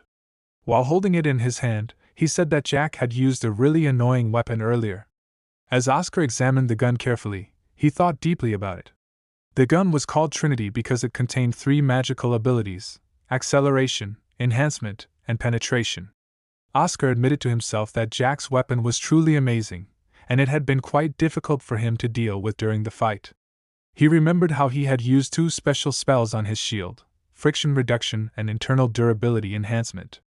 Because of these spells, the outside of his shield had stayed flexible and smooth, while the inside remained strong and sturdy. That was why the bullet could not pierce through and had instead slipped off harmlessly. Oscar understood clearly that if his magic shield had not worked properly, he would have been the one lying dead on the ground. Thinking about this close call, Oscar decided that once he returned to the White Tower, he would seriously study how to use magic against modern weapons like guns. He also realized that his current body was incomplete, and that he had already pushed himself hard by using magic so many times in this battle. His energy was reaching its limits. However, before anything else, Oscar knew he first had to rescue Frank and Ivan safely. He remembered that at the beginning, he had sensed 4 enemies in total. Now, after defeating 3 of them, only one enemy remained. Oscar silently hoped that Frank would not get caught, and told himself to hold on a bit longer so he could reach him in time. The scene shifted, showing Frank and Ivan standing side by side. In front of them stood a man, calling out to them in a threatening way. Frank quickly turned his head toward Ivan and told him to go ahead. Ivan, looking worried, asked what would happen to Frank. But Frank smiled and said that he would be fine. He explained that he was quite strong and that he could not fight properly with Ivan still there. He promised that he would catch up soon. Ivan placed his hand on Frank's shoulder and, trusting him, told him to be careful before leaving. As soon as Ivan left, the man smirked and mocked Frank, saying that his emotional goodbyes were very touching. He then asked if Frank had enjoyed his farewell. Frank stayed calm and asked the man why he was not chasing after Ivan. He questioned if the man had come here only for him. The man laughed coldly while holding his sword and asked Frank if he thought he could survive by sending the old man away. He hinted that his real goal was Ivan, but he had become curious. The man said he always wondered what was so special about the mages from the 4 main magic towers that made everyone fear them so much. With a wild shout, the man swung his sword and jumped forward to attack Frank, saying that he wanted to kill Frank first to satisfy his curiosity. As the man charged at him, Frank quickly prepared himself and used a magic technique called Wind Cutter, ready to face the enemy with sharp focus and determination. The man swung his sword again at Frank and spoke in a mocking tone, saying that the fight was too easy for him. Then he stabbed his sword deep into Frank's chest and laughed cruelly, telling Frank to do something more exciting. Frank looked down at the sword stuck inside him with wide eyes, shocked by the attack. The man burst into loud laughter and mocked Frank even more, saying that this was all the strength the 4 main magic towers had to offer. However, suddenly, the man's expression changed from amusement to confusion and then to anger. As he clenched his teeth, he started thinking that something was wrong. The feeling of his sword piercing Frank's heart had felt too light, not like it should have. He sensed something strange but realized it too late. While the man was still trying to figure it out, Frank moved quickly. He grabbed the sword embedded in his own body with one hand, and with the other hand, he swung his sharp knife across the man's throat. Blood gushed out from the man's neck and mouth as he collapsed onto the ground, screaming in pain. Frank stood over him with a serious expression. Even though there was a clear hole in his chest from the sword, Frank spoke calmly and explained that he was sorry, but he had a bit of a unique body constitution that made him different from normal people. The scene started with a man collapsed to the ground, clutching his chest while blood poured from his mouth. In front of him stood Frank, whose face was serious and calm despite the chaos. A magical hole had been blasted through the man's chest, and Frank spoke coldly, explaining that he was sorry but had a unique kind of constitution. The man's head rolled to Frank's feet, making Frank step back quickly. He murmured to himself that he had almost stepped on the man's head, showing that even in serious situations, he still had moments of light reaction. Just then, Oscar suddenly emerged from behind the thick trunk of a tree, holding a gun in his hand. He looked at Frank with deep thought and realization. In his mind, he reflected on what he had just witnessed. He thought that Frank was not just a special mage but also someone who had received the power of the god of wind. He was shocked by Frank's rare ability, which allowed him to turn parts of his body into wind. This skill made normal physical attacks useless against him, and Oscar realized how powerful this magic truly was. He even thought that such a skill could only be countered with high-level magic or sword chi. Oscar admitted that in all his years as the Magic Tower Master, he had only read about this kind of power in ancient books. Those old records had mentioned that the 7th Magic Tower Master was a special mage with the same kind of magic, believed to be his innate ability. Oscar had never expected Frank to be someone who inherited or developed that same divine power. After the intense fight, Oscar stepped toward Frank and called out his name. When Frank heard his voice, he turned around quickly, his eyes wide with panic. He placed a hand on his chest and took deep breaths, clearly startled. He told Oscar that he had scared him and asked when he had arrived. Oscar calmly replied that he had just arrived and said he had been worried. He praised Frank for doing a good job. Hearing this, Frank blushed and smiled with joy, asking Oscar to say more and to say it quickly, clearly enjoying the praise. However, Oscar did not continue the praise. Instead, he looked slightly annoyed and asked where Frank had left Ivan, hinting that Frank was already acting victorious without making sure Ivan was safe. At that moment, Frank remembered Ivan and called him the old man, then shouted Ivan's name loudly and asked him to come back. He seemed guilty for forgetting about his companion. Oscar watched all this and thought to himself that Frank had the potential to become incredibly powerful, maybe even as strong as dozens of high-level mages if trained properly. Then he pointed in one direction and told Frank that he could sense Ivan's energy over there.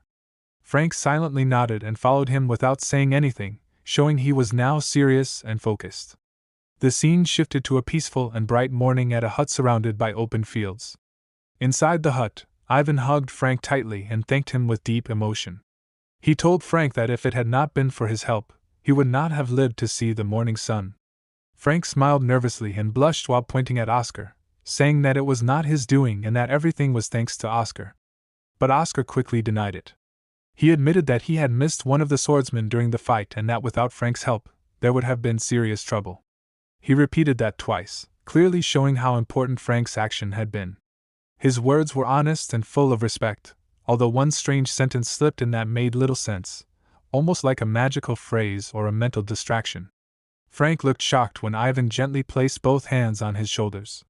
The moment became too emotional for Frank, so he tried to change the topic by acting shy and saying that everything was over now, right? But Ivan replied seriously, saying that it was not really over. He explained that their enemy was not the kind of person who would give up so easily. If assassination failed, he would definitely try some other method. They all sat down on stools around a table to discuss the situation calmly. Frank, still confused, asked about a man named Paywall, or Tall, and wanted to know why he was so obsessed with this land. Ivan began to explain in a calm but heavy voice. He said that the land they were on was the best piece of land in all of Surin. It was the biggest, and it was in the most perfect location for farming and other uses. However, over the past 8 years, the fertility of Surin's land had dropped a lot. This happened because of the factories in the western region, where magical engineering items were being made. These factories were sending their wastewater and pollution into the Balf River every single day, and that poison was slowly reaching more and more areas. Ivan explained that if Tall started building factories even closer to where they were now, there would come a day when resisting or living there would become meaningless. If the land could no longer grow anything, then even growing herbs, something Ivan relied on, would become impossible. Oscar suddenly looked thoughtful. After a moment of silence, he turned to Ivan and said he had something important to ask. Ivan gave him his full attention, and Oscar asked if the loyalty that Ivan had mentioned the day before, the one about staying loyal to the White Tower, was connected to a promise made with the 4th Magic Tower Master, Reynold Ayus. Ivan looked surprised and asked how Oscar knew about that. Even Frank seemed confused and asked what the two of them were talking about. Oscar began to tell an old and touching story from the past. He explained that herbalists were once seen very differently by the world. Long ago, people did not trust herbalists. Some even called them witches. Most herbalists gathered plants without really knowing their full effects, boiled them into mixtures, and sold them to others. Because of this, herbalists were looked down on and avoided by society. They were often forced to live as nomads, constantly moving from one place to another, never truly welcomed anywhere. But then, something changed. A man appeared who saw the value in them. This man was Reynold Ayus, the 4th Master of the White Tower. He was famous for his wisdom and insight. He gave the herbalists hope and offered them a place to belong. Oscar repeated the powerful words that Reynold once said he had told them to come to Surin, saying that the land would become their eternal home, where their children and future generations could live without being judged or looked down on by anyone. Oscar finished telling the story with a serious expression, showing deep respect for the history and the promise that had been made. As Ivan listened to Oscar's words, he smiled and said it was surprising that Reynold Ayus had said something so touching. Deep inside, Ivan admitted to himself that it was the first time he had ever heard the exact words spoken by the 4th Tower Master. Oscar then told Ivan that he had read those words in a storybook, but in truth, he thought to himself that he had actually read them in an old and secret book only meant for Tower Masters. Ivan continued the story from the past with a gentle smile, explaining how all the herbalists from across the continent had started to gather in Surin after Reynold's invitation. For the first time in their lives, those who had always wandered from place to place now had a warm and cozy home. They were no longer treated like outsiders. Frank tried to speak and asked about the White Tower, but before he could finish, Ivan interrupted him with deep emotion. He explained that the White Tower had given his ancestors both a home and a sense of pride. Because of that, There was no way he could ever abandon the White Tower. His voice was full of loyalty and gratitude. Then Oscar stood up from his stool. He bowed respectfully to Ivan and said thank you for all the hard work he had done over the years. He promised that from now on, the White Tower would support and protect him. Ivan looked surprised and confused by Oscar's sudden and serious response. He stared at Oscar with wide eyes and wondered if there was already a plan in place. He asked if there was some method they could use. Frank also joined in and said that if the imperial family found out someone had attacked a person considered a human cultural treasure, they would act quickly to punish the attackers. Hearing this, Oscar was a little annoyed on the inside. He thought to himself, asking for his feelings of being emotionally touched to be returned. Ivan spoke with concern that he was unsure whether the imperial family would be able to help them in time. He explained that while the imperial family was known for being precise and careful in their work, that same carefulness made them slow to act. He added that he could not leave the land to ask for help, and if Dever launched a full attack during the delay, it could be dangerous for everyone. Before Ivan could finish, Oscar interrupted him with a confident smile. He told Ivan not to worry and said the imperial family would move faster than light. Ivan was surprised and asked how that could be possible. Oscar then revealed something important. He told them that on that very day, he was going to sign a contract with the imperial family for the Cadena flu treatment. Because of this important deal, he was certain they would respond quickly and take action if needed. The scene then shifted suddenly to Dever Paywall's office. Inside, Dever was furious. He yelled at one of his guards in anger, blaming him for ruining everything. He shouted that the mistake could lead to his bankruptcy and that once they escaped, the guard would be finished. But as Dever continued shouting, he heard footsteps coming closer. Both he and the guard turned their heads in shock. Standing in front of them were many security officers, all aiming their pistols directly at them. One of the officers, with a sharp and serious look, shouted for them not to move. Dever stared in confusion and disbelief. He had no idea how things had turned so quickly. The leader of the security team stepped forward and introduced himself. He said he was Senior Superintendent Walker from the Imperial Ministry of Home Affairs, specifically from the Bureau of National Security. His voice was strong and full of authority. Dever, who was now sitting on the ground in shock, asked why someone so high-ranking had come there personally. He looked confused and scared, clearly not expecting such a serious response. But Superintendent Walker ignored Dever's question and got straight to the point. He confirmed Dever's name, and then showed him an official arrest warrant. In a firm voice, he announced that Dever was being arrested for multiple serious crimes, including attempted murder, blackmail, illegal property acquisition, and damaging a human cultural property. These were heavy accusations, and they explained why such a powerful officer had been sent. Dever's voice trembled as he responded, shocked and trying to deny everything. He shouted that they had the wrong person and claimed he was just a decent businessman. But Walker did not listen to his excuses. He cut him off sharply, saying that they would be the ones to judge that, and told him to keep quiet. Then he gave a clear order to the other officers to arrest Dever. One of the security men immediately responded with a loud yes, sir, and moved to follow the command. Dever clenched his teeth and thought to himself that this situation was too serious for him to handle alone.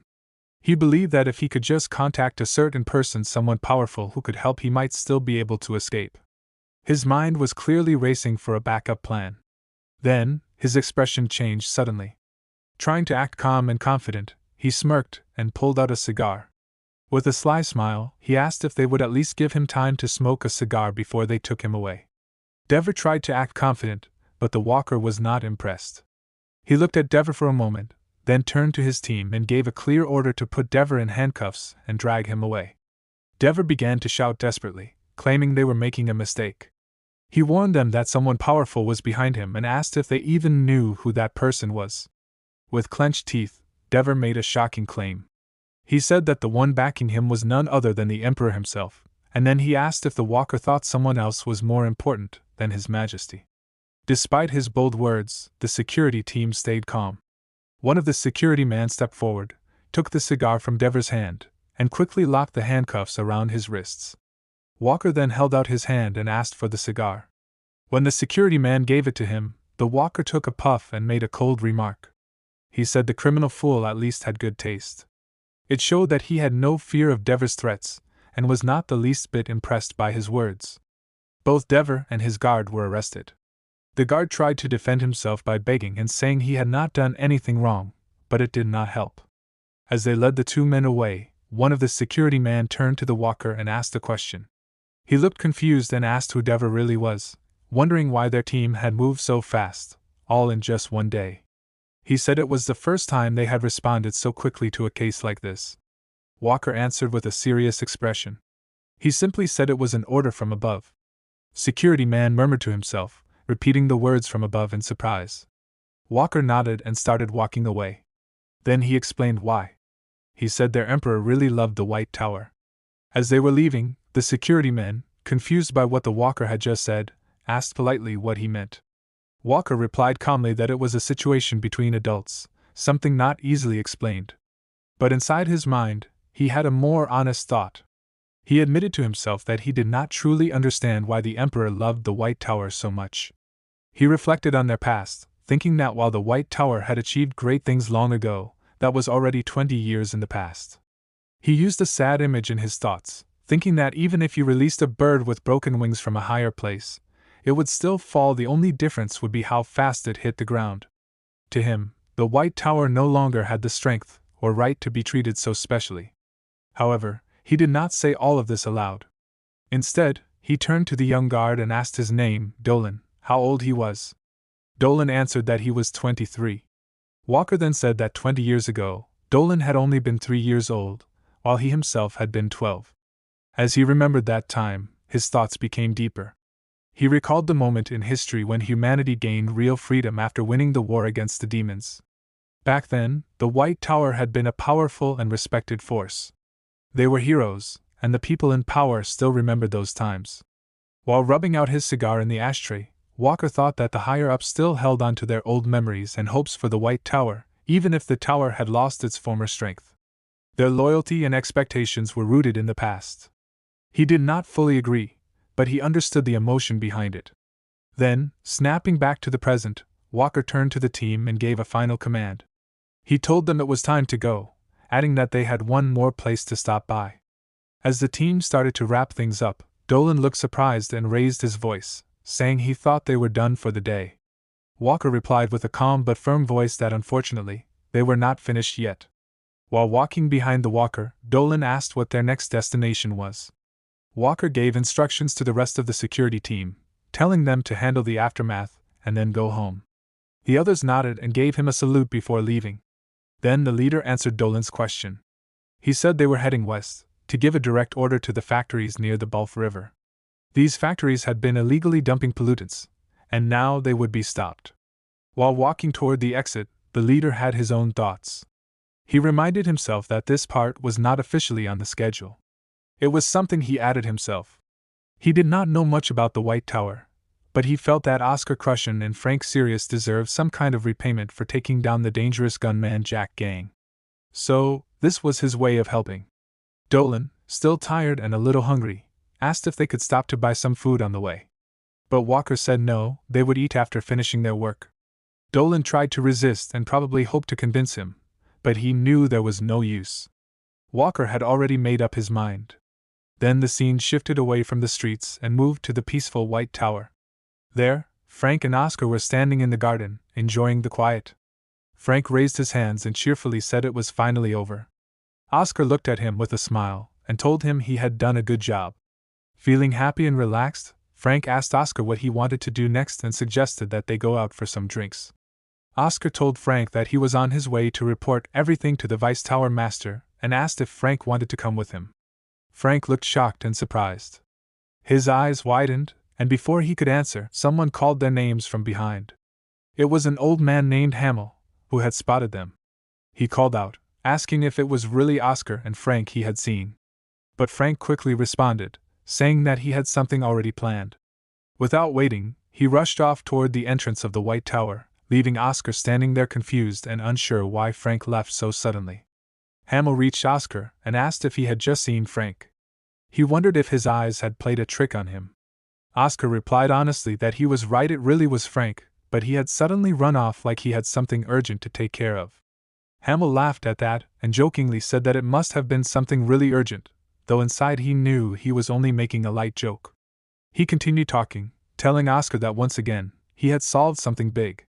He reminded Oscar that he had only sent him out to get some fresh air, not to handle something so serious.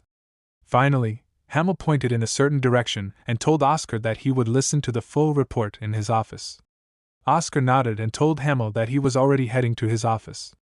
Hamel said they should go together, so both of them walked into the room. But once inside, Hamel did not say anything for a while. Oscar noticed the silence and looked at Hamel's back, feeling concerned. He wondered silently if something was wrong, because Hamel seemed strangely sad. Finally, Hamel turned his eyes slightly and asked if Oscar had heard anything from Frank. Oscar answered that he had not heard anything important or unusual. Then he asked with a worried tone if something was going on. Hamel nodded slowly and said he had received a message from the Sirius family. The message said that they were planning to take Frank back with them. Oscar reacted sharply. His expression turned serious, and he clenched his fist. He asked with disbelief if Frank was really leaving the White Tower and whether Frank had agreed to this.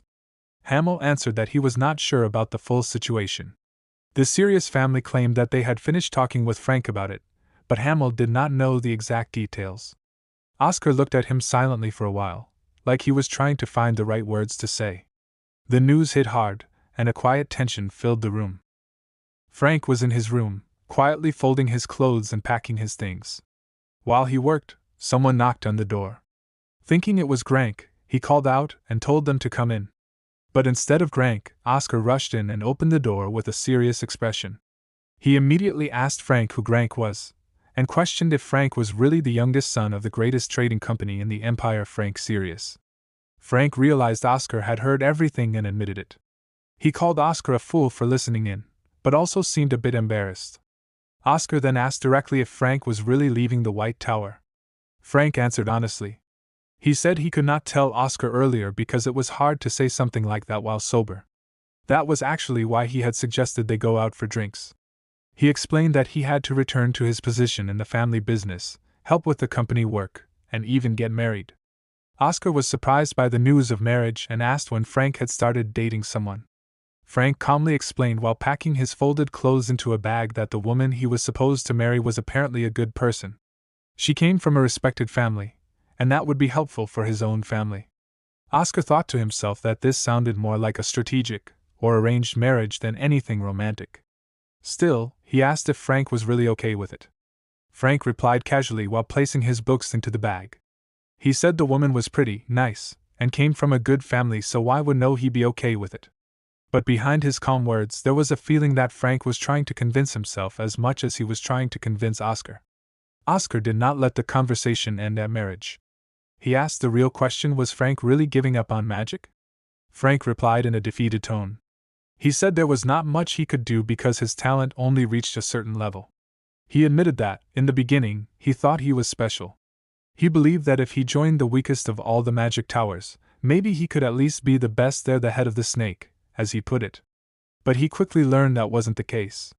Inside, he even felt a little guilty for saying this in front of Oscar, who truly loved the White Tower. Oscar looked at him with confused and somewhat hurt eyes as Frank went on. Frank said he had misunderstood reality. He couldn't even earn a proper place in the tower, and from his family's point of view, it made sense that they wanted him back to help with the company. His tone was full of disappointment, as if he was slowly accepting that he did not belong in the world of magic after all. Oscar, clearly upset, called Frank's full name in disbelief. Frank tried to brush it off with a joking smile, asking why Oscar was calling him so seriously. Was it because he said the White Tower was weak? But Oscar ignored the joke. He looked him straight in the eye and told him, with full sincerity, that Frank was talented. Frank froze in shock. He did not expect to hear that from someone like Oscar. His eyes widened, and then he turned his face away, blushing from the sudden compliment. He muttered a shy thanks, almost embarrassed, saying it was a nice thing to hear from a genius now that he was about to leave. Oscar crossed his arms and said again that he meant it. Then he made an offer asking Frank if he wanted to try being the head of the snake. As Oscar and Frank were still talking in the room, someone suddenly entered through the door. It was a boy with a serious expression who called Frank's name. Frank quickly recognized him and called out, saying it was his brother. The brother, whose name was Grank, looked at Oscar and asked if he was one of Frank's colleagues. Without waiting for a reply, Grank told Frank that he would give him 5 minutes to finish up and come downstairs. He checked his watch and said he would be waiting, then turned and told Frank to finish his goodbyes. As Grank was about to leave, Oscar suddenly asked him a bold question: how much it would take for Frank to stay. Grank stopped and, with a stern look, asked who Oscar thought he was to ask something like that. Oscar, gripping the door handle tightly, answered firmly. He introduced himself as Oscar Crushen and said he was Frank's friend. Grank paused, then asked with a deep breath if he was the mage who created the medicine. When Oscar nodded, Grank introduced himself as well. He revealed that he was Grank Sirius, the oldest son of the Sirius family and the vice leader of their trading company. His tone was very serious and formal. Oscar then said directly that he wanted to make a deal with Grank to let Frank stay. But Frank, who was watching this unfold, panicked and called Oscar's name in fear, clenching his fists. He was clearly afraid of what might happen next. Grank responded coldly and called Oscar impudent. He said he had heard Oscar was a genius and asked if that was the reason he dared to speak so boldly. He could not believe that a child would try to make a deal with the powerful Sirius family, and his words carried a strong tone of superiority and rejection. Oscar smiled calmly and told Grank that the deal he was offering wouldn't be a loss for either side. He promised that within 2 years, he would make Frank into a top mage of the White Tower. Frank turned to him in shock, pointed at himself, and asked with disbelief if Oscar really meant him. Oscar stayed serious and told Grank that this would be a long-term benefit for the Sirius family as well. Grank looked at Oscar with interest and asked about the penalty if Oscar failed to keep his promise. Oscar answered boldly that if he did not succeed, he would hand over all the profits from selling the Cadena flu vaccine and medicine for the next several years to the Sirius Trading Company. Frank immediately shouted in shock and asked if Oscar had gone crazy for making such a huge offer. Grank crossed his arms and asked whether Oscar even had the authority to make such a big decision. Frank, standing beside them, was panicking inside and wished Oscar would stop making decisions without him. But Oscar remained calm and explained that he would have the Vice Tower Master serve as a notary to make the deal official. Still suspicious, Grank asked if Oscar was going this far because Frank was truly worth it, or if he was doing it just out of friendship. Oscar replied without hesitation and said it was obviously because Frank was worthy. Those words hit Frank deeply, and his eyes widened in disbelief. Oscar continued to speak with determination.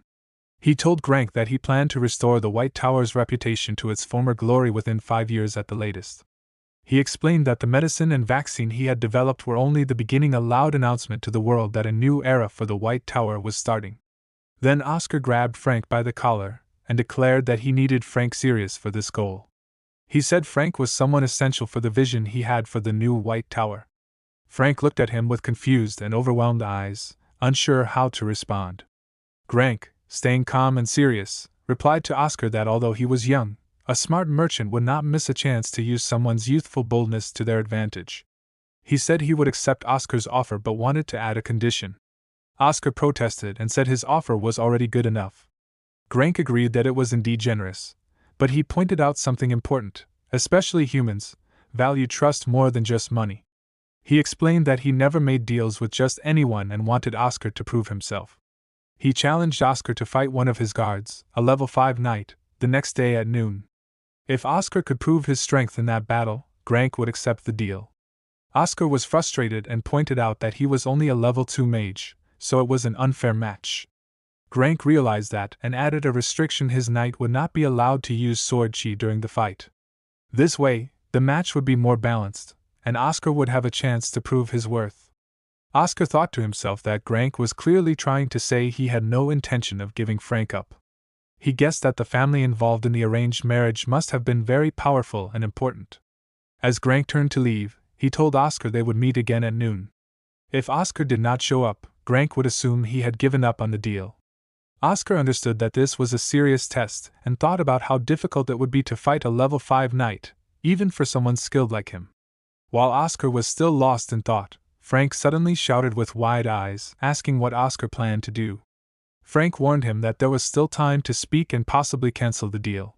He even offered to go with him, showing his concern. At that moment, Oscar looked at Frank and had a realization there was something about Frank that made him worth fighting for. Frank kept talking, explaining that Grank only challenged Oscar because he was angry and wanted to see him lose. Frank was willing to stand by Oscar's side and support him, even if he did not completely agree with the plan. But Oscar calmly said he thought it was possible to win. Frank was shocked and shouted back in disbelief. He reminded Oscar that he was only a level 2 mage and the opponent was a level 5 knight, which made the fight extremely unbalanced. However, Oscar then looked directly at Frank and said something bold. He mentioned that a level 4 mage would be able to win. Frank looked even more confused and asked if Oscar was planning to become a level 4 mage in just one day, clearly thinking it was impossible. Oscar admitted that even for him, reaching level 4 in just one day was impossible. But then his face lit up with a determined smile as he placed his hand on Frank's shoulder.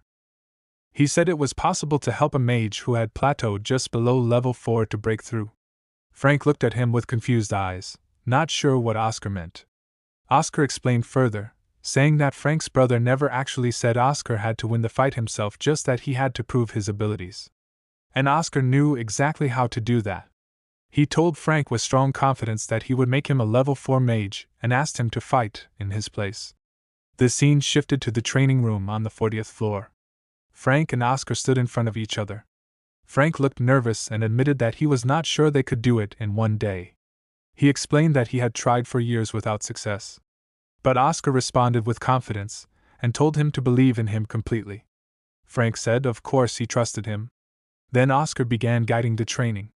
He told Frank to stand with a natural posture, close his eyes, and circulate mana throughout his entire body.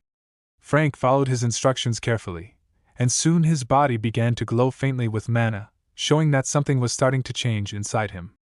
Oscar began training Frank by explaining the importance of natural body posture, which meant standing still with a relaxed body and all 4 limbs stretched out.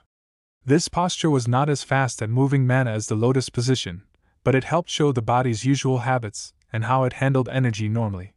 Oscar looked at Frank's form and told him it was good, which made Frank feel a little more confident. Then Oscar moved closer and pointed at different spots on Frank's body. He explained that these were the places where mana was being lost when Frank tried to circulate it. Because of these energy leaks, the strength and completion of his magic were getting weaker.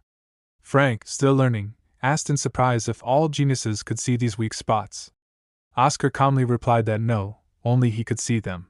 Frank got a little annoyed and frustrated, feeling like it was unfair. He asked if fixing those weak spots would help him level up. Oscar gave a realistic answer. He told Frank that fixing those areas was not directly related to his magic level. In fact, 99.9% of mages did not even care about these details. But Oscar continued, the top 0.1%, those known as archmages, did care about it. They understood how even small details could make a big difference in the long run. Then Oscar told Frank to start practicing what he was teaching him every morning from now on. He was preparing Frank not just for one fight, but to become one of the best. Oscar spoke quickly while carefully examining Frank's body. He pointed out different mana circuits and explained that some of them had long curves, which caused mana to enter too fast. Because of this high speed, the mana often crashed into the curves and scattered, leading to a large amount being lost.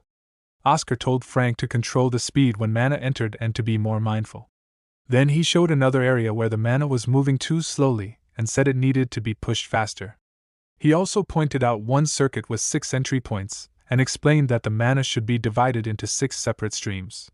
If done properly, the mana loss could be reduced and the magic strength could be increased. Frank, already overwhelmed, became frustrated and asked if he really had to think about all of this every single time he used magic. It felt like too much to remember. Oscar encouraged him by saying that the more he practiced, the more natural it would become. Eventually it would feel automatic, like second nature.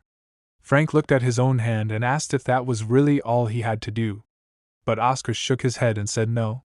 He told Frank to show him the magic he had used during the fight at the herb field. Frank's eyes widened in surprise and confusion. He asked if Oscar had really seen that. When Oscar nodded, Frank looked uncomfortable and said he could not do it. But Oscar reminded him firmly that he had said he trusted him. Oscar was trying to get Frank to believe in himself and take the next step forward. Frank refused Oscar's request, but he made it clear that it was not because he did not trust him. He explained that he was simply afraid. Oscar was confused and asked him why he would be scared. To answer that, Frank shared a painful memory from his past. When Frank was younger, he had started learning magic seriously. As he became an adult, he felt more and more pressure to succeed. His family did not believe in him, and he knew they would laugh at him or look down on him if he failed as a mage. Because of that, he became desperate to find a kind of magic that would set him apart, something no other mage could copy. One day, while studying a powerful spell from a magic book, he discovered something strange. A glowing circle of mana appeared on his hands. He got excited and had an idea. What if he could turn his entire body into wind, not just part of it? He thought that would make him incredibly strong, maybe even unstoppable. As he focused on that thought, his body began to glow with mana. He looked at his hands in shock and amazement. At first, it seemed like the magic was working. But very quickly, things went wrong. His entire body began to disappear, turning into wind. He panicked and shouted that he could not stop the transformation. He had no control over it. His mana went wild and became uncontrollable. Half of his body had already changed into wind form, and he felt like he was fading away completely. He screamed for help, begging if anyone could save him. Now, Frank told Oscar that the idea he had back then was reckless. Even though he had believed it would work, it nearly killed him. That's why he was so afraid to use that magic again. Frank continued his story with a heavy heart and a disappointed voice. He said that if the Tower Master had not passed by at that exact moment, he would have died. Or, more accurately, he said he would have completely ceased to exist. Back then, he had no control over what was happening, and there was nothing he could do to stop it. He described the terrible feeling he had during that moment, the feeling that his soul was being broken into hundreds of thousands of tiny pieces and slowly fading away. As he spoke, his hands began to tremble from the memory, and he gripped his arm tightly, trying to calm himself. Then, with a quiet but firm voice, he said that he never wanted to feel that kind of fear or pain ever again. Oscar, watching him shake, reminded Frank that he had actually used that magic well on the hill earlier. But Frank, still filled with sadness, explained that in dangerous situations, the magic activated on its own. He did not do it on purpose. He called it pathetic, showing how ashamed he felt about not being able to control his own magic. Oscar immediately disagreed. He told Frank not to think of himself as pathetic. He explained that many mages face similar problems, and Frank wasn't alone. This comforted Frank a little, and he looked at Oscar curiously, asking if that was really true. Oscar replied confidently that it was. He said that the problem wasn't with Frank's magic itself, but with his ability to control his mana. According to Oscar, the solution was actually quite simple. Frank just needed to improve that one area and learn to manage his mana better. Frank listened to Oscar's advice, but in his mind, he felt unsure. He thought to himself that it was easy for Oscar to say those things. Then, with confusion on his face, he asked how he was supposed to fix his mana control problem, since mana control was usually based on natural talent. If it was something you were born with, how could he possibly improve it? Oscar stayed calm and began drawing something on the ground. He replied that normally, Frank would be right, mana control does depend a lot on talent. But, he added, there was actually a way to forcefully improve it. Frank became curious and asked what Oscar was doing. Oscar told him that he was drawing a summoning circle. As Frank watched Oscar sit on the ground and continue drawing, his confusion turned into disbelief. He asked what Oscar was planning to summon and then quickly added, half joking but also worried, if Oscar was going to make a contract with a demon. Oscar laughed and said that he must be crazy to think that demons would not come even if someone tried to summon them. Frank, still unsure, asked again what exactly Oscar was summoning then. Oscar looked up with a sharp smile and, while standing inside the completed magic circle and beginning the summoning process, gave his answer. He said he was summoning a wind spirit. His plan was to summon the wind spirit and transplant it into Frank's body. The scene began with Frank standing in the center of a glowing magic circle, his eyes tightly shut. One of his hands was raised above his head while the other was clenched into a fist. Energy shimmered around his body as he tried to call forth a spirit. He loudly invoked the wind spirit, calling it the incarnate of purity that banished evil and darkness from the world.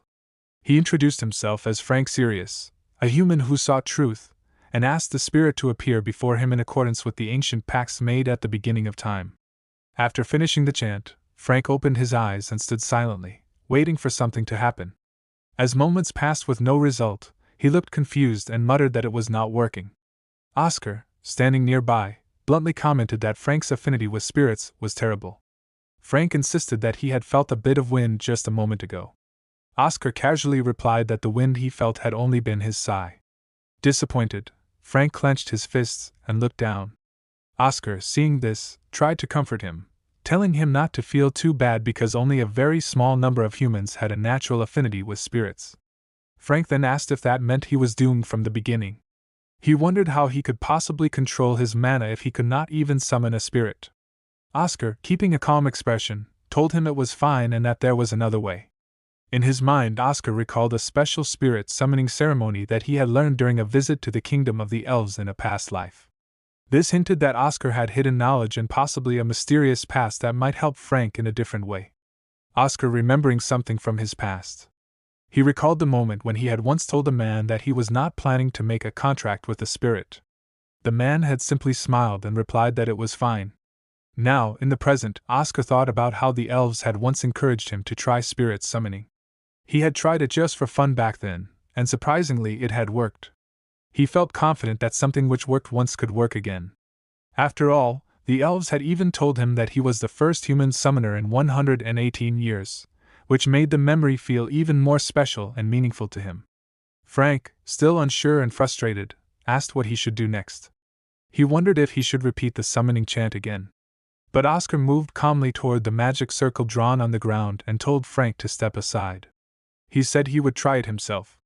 As he stood in the center of the circle, he silently thought that the Spirit King would surely remember him. He closed his eyes and began to focus his energy.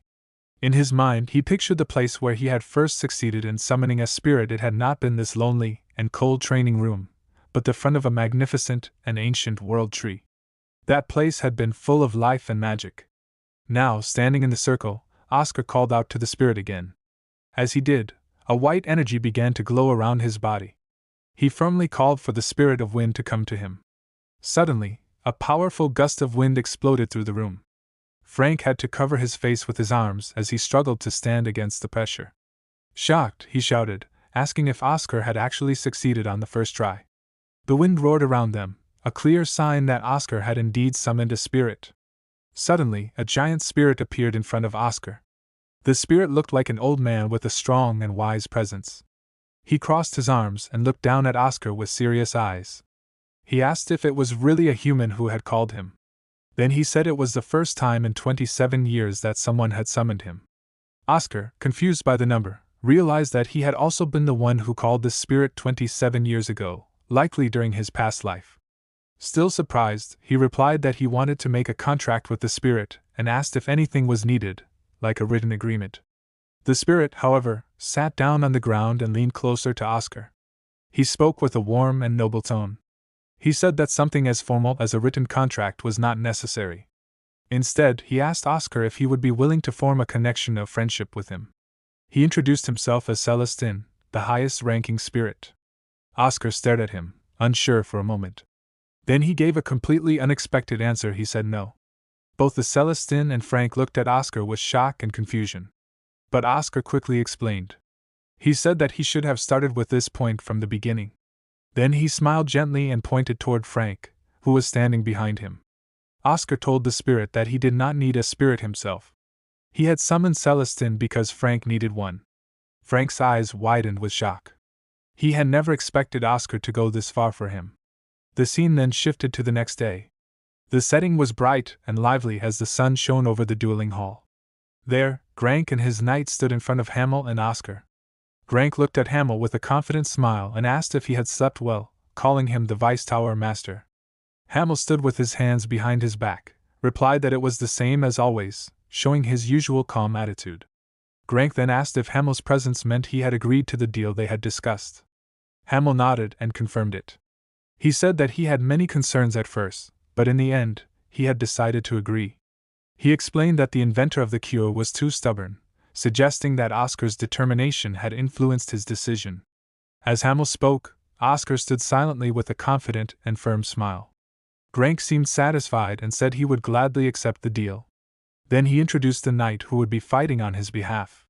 The knight stepped forward and greeted Oscar politely by shaking hands. He introduced himself as Lasley Morgan, a level 5 knight. Oscar returned the gesture and introduced himself as Oscar Crushen, a level 2 mage. After the introductions, Grank held up 2 necklaces and explained the rules of the duel. He said it was a simple match where the first person to take the opponent's necklace would be the winner.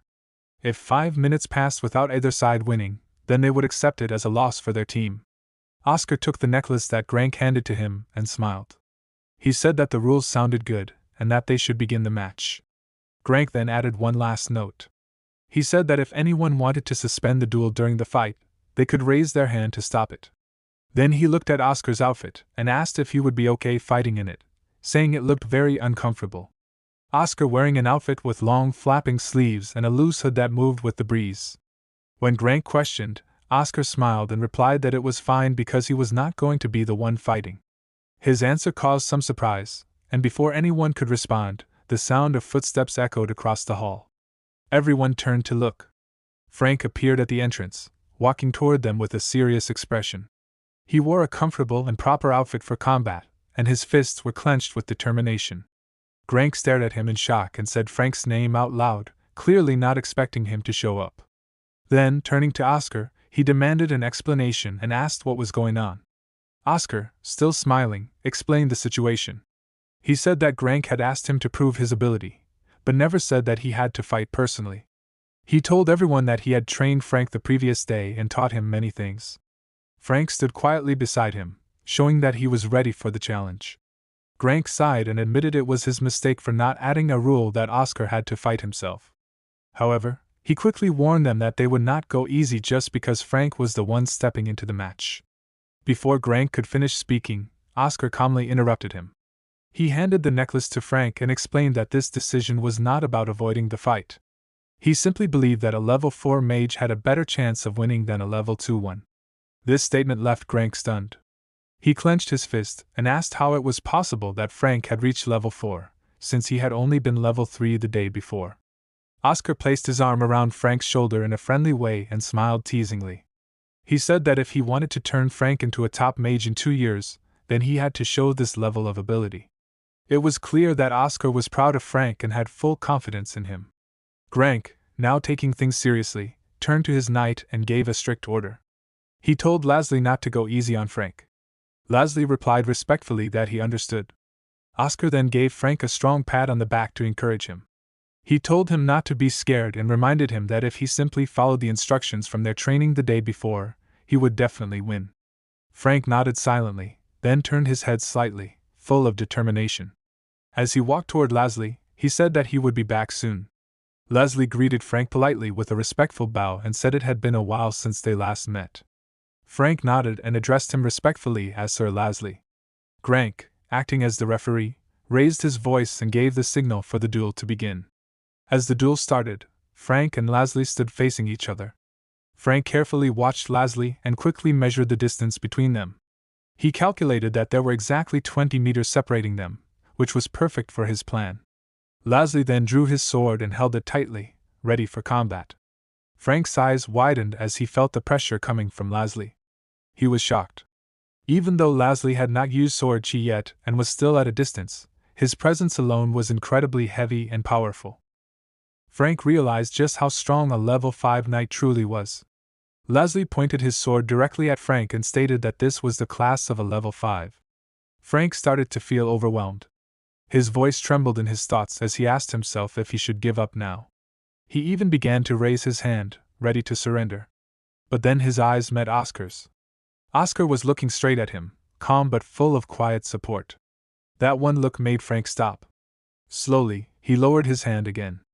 In that moment, he remembered Oscar's words from the day before. Oscar had said he needed Frank. He wanted him to be part of the new White Tower he dreamed of creating. He had told Frank that without him, the team would be incomplete. Frank remembered how it felt to hear someone say that they needed him. It was the first time in his life he felt truly important. Filled with new energy and determination, Frank clenched his fists and began to gather his magic. He shouted the name of his spell, Wind Blade. A magical sword formed out of air, glowing with energy, and pointed directly at Laszlo. Frank's heart was full of hope. He told himself that he could not disappoint Oscar now. For the first time ever, someone had believed in him, and he did not want to let that person down. The magical sword shot toward Laszlo and struck him again and again. The air sliced with force, but Leslie remained calm. He did not even step back. The attacks landed, but he stood steady and strong. Inside, Leslie was surprised. He thought to himself that Frank had improved a lot. Not only was Frank dual casting using 2 layers of magic at once, but he had also managed to break Leslie's momentum with his attacks. Leslie realized that Frank's sword was not just simple magic. It reminded him of a powerful and rare swordsmanship technique from the Eastern nation. It was a technique used by only the most skilled swordsmen, a style where a person could fight using a sword without even touching it, controlling it with energy alone. Frank, somehow, had reached a level where he could imitate this legendary style using magic. Leslie suddenly struck the floating magical sword that Frank had created with wind blade. A sharp spark produced through the air, and the sword shattered into pieces. Leslie had seen enough. He thought to himself that the time for observation was over. With that, he rushed forward at high speed, aiming to attack Frank directly with his hand. Frank's eyes widened in shock as he realized just how fast Leslie was. He panicked for a moment, thinking there was no way he could block such a quick attack. But instead of giving up, he quickly used wind blade again. This time, he did not create a sword. He raised his hand, and a large magical hand made of wind appeared in front of him, blocking Leslie's strike just in time. Meanwhile, up on the upper floor, Grank and 2 others were watching the fight closely. Grank was full of confusion as he stared down at Frank's powerful display. He asked Oscar how Frank had improved so much in only half a day. He even questioned whether Oscar had used some kind of forbidden technique to force the growth unnaturally. Oscar, however, didn't seem bothered. He responded with a calm and careless attitude, saying that he used a safe and proper method. Grank narrowed his eyes and replied coldly that he was not actually worried about Frank's safety, he was just suspicious. Back on the ground, Leslie swung his sword with great force and sliced through the large wind-made hand that Frank had summoned. The pressure from Leslie's sword was strong, and it cut through the magic barrier with ease. Still, Leslie could not deny what he saw. He thought to himself that Frank had truly grown a lot. His skills were far better than expected. But even with all that improvement, Leslie believed that Frank had reached his limit. As the large hand disappeared into the air, Leslie jumped toward Frank. He pointed his sword directly at him, and closed the distance with full force. Frank, feeling the pressure of the wind and the strength of Leslie's attack, raised his arms to cover his face. He tried his best to stay standing. As Leslie reached his hand out toward Frank during the duel, he had serious thoughts. He believed that Frank was not suited to be a battle mage. Leslie thought Frank was weaker than others, and if he kept going through combat, it would eventually bring him pain. He worried that one day, getting injured might even feel like a relief to Frank, rather than a punishment. In Leslie's mind, Frank was better off staying in the safety of the Mage Corporation, where he would not be hurt, would not make his family worry, and would not lose control of his own magic again. Watching the duel, Oscar calmly said that it was over. Grank turned to look at him, surprised. He did not understand why Oscar was so calm. Then he noticed Oscar was smiling. That shocked Grank even more. He wondered why Oscar could smile at such a moment when Frank seemed to be losing. The scene then flashed back to the night before, showing what had really happened behind the scenes. That night, Oscar and Frank had been alone in the hall. Oscar stood confidently with his hands on his hips and told Frank that the spirit transplant had been successful. He admitted that it was a bit disappointing that the spirit was a low-level one, but it was still a good step forward. He asked Frank about the God of Wind spirit and how it was working now that they had trained more. Frank, lying on the floor tired and exhausted, replied with a small smile. He said that after someone had beaten him up, the spirit had started to come out more naturally. He was clearly referring to Oscar's intense training. Oscar agreed but reminded Frank that he still was not at the level where he could turn his whole body into wind freely. That kind of ability would require complete control and inner strength. Oscar said that Frank still had trauma to overcome. Frank had been feeling unsure and nervous. He asked Oscar if there was no way for him to win the match the next day. But Oscar confidently denied that idea. He told Frank that it was possible to win if he used the power of the God of Wind spirit to its full potential, at 100%. Frank lifted his head slightly and asked with confusion what Oscar meant by 100%. He thought turning his body into wind was all the spirit could do. But Oscar explained that there was something even more powerful and exciting. While drawing on the board with chalk, he told Frank about the true hidden ability of the God of Wind, something called unitization. This ability allowed the user to turn anything that touched their body, whether it was clothes, weapons, or objects, into wind. Oscar called this the most broken and overpowered part of the spirit. He also reminded Frank that in battle, it was smart to hide your best tricks until the last moment. Winning by surprising your opponent was even more satisfying. Now, back in the present, during the fight, Leslie's hand finally reached Frank. But just as it seemed like Frank had lost, he quickly moved his head aside and dodged Leslie's hand with sharp focus in his eyes. Leslie stared at his own hand in shock and disbelief. The necklace that he was supposed to grab from Frank was not there. Instead, the necklace that belonged to Leslie had somehow appeared in Frank's hand. Leslie was completely stunned. He thought to himself in disbelief, no way this could have happened. Frank Sirius stared at the necklace in his hand, unable to believe. Slowly, disbelief turned into joy as he lifted both fists into the air and shouted with excitement that he had finally gotten it. From the upper floor, Grank watched him with wide eyes, completely shocked. He couldn't believe what he was witnessing and muttered to himself that it was impossible for Frank to be using the power of the god of wind, especially since even the magic healer had said Frank would never be able to use it again. Meanwhile, Hamel spoke with a joyful tone, declaring that the match had come to a conclusion and asked if everyone agreed with the result. But Grank couldn't stop thinking about what he had just seen. He looked at Oscar and remembered that Oscar had claimed to only train Frank for a single day, which made everything even more unbelievable. After the match, Leslie Morgan and Frank Sirius shook hands in a friendly way, showing mutual respect. Grank stood nearby, watching them quietly before murmuring to himself that he acknowledged his loss. They all gathered at the training ground, and Hamel spoke kindly to Grank, saying that it was unfortunate he had to leave so soon after coming all that way. Grank responded respectfully by placing a hand on his chest and said that they should take good care of his younger brother from now on. Then, he turned toward Frank Sirius with a serious look on his face and told him that he had grown a bit. However, Frank asked politely for him to repeat it. Grank turned away and told them to forget it, ending the conversation without further explanation. Leslie Morgan also bowed politely before leaving. As Grank and the others walked away, Oscar and Frank Sirius stood watching them. Oscar smiled to himself, thinking that Grank was a funny guy who was clearly pretending not to have heard Frank's question. After their departure, Frank Sirius became visibly excited and his face turned red with happiness, feeling proud of everything that had happened.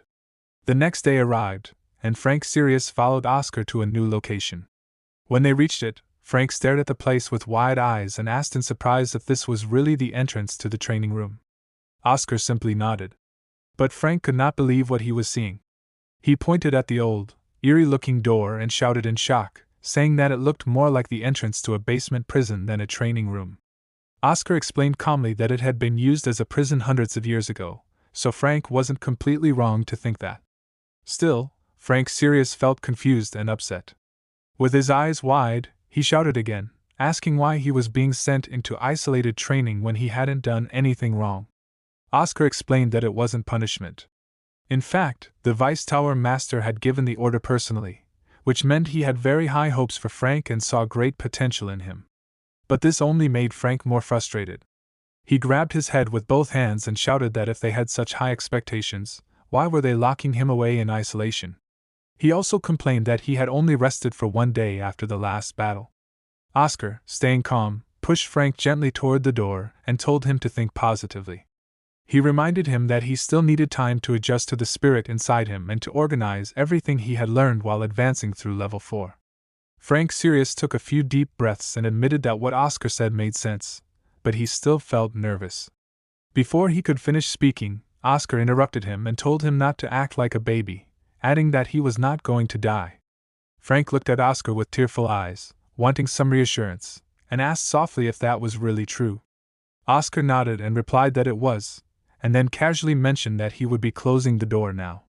As he shut the door, Oscar thought to himself with a small, guilty smile that he was actually the one who had requested Frank's isolated training in the first place. The scene then went back to the night after the duel, when Oscar and Hamel were sitting in a room facing each other on the sofa. Hamel looked surprised as he asked Oscar if he really planned to put Frank into 50 days of isolated training even though he had just won the duel. He thought it was a bit too soon. Oscar nodded seriously and explained that Frank needed it. Hamel smiled and joked that they would have to treat Frank very kindly after 1 month. Oscar thanked him for understanding. Then Hamel remembered something and shared some good news. He said that the Sirius Trading Company had offered to let them use their entire distribution network for free from now on. Oscar was shocked and asked if they were really providing it for free. As he thought about it, Oscar realized the trading company must have already done their calculations. He knew that if the White Tower returned to power and Frank became a top-level mage, the profits for the Sirius Trading Company would be huge. Their real intentions were clear, but Oscar did not feel upset about it. In fact, he thought it was still good news. Hamel mentioned that he had one more thing to ask. He asked Oscar if he would be willing to give a lecture. Oscar seemed a little confused and repeated the word lecture to himself, unsure at first. Then he answered that it was not like he could not do it, but he was curious why Hamel was asking him now. As he picked up a cup of tea from the table and took a sip, he thought silently that Hamel should be asking him to focus on the potions department at this point, not on teaching others.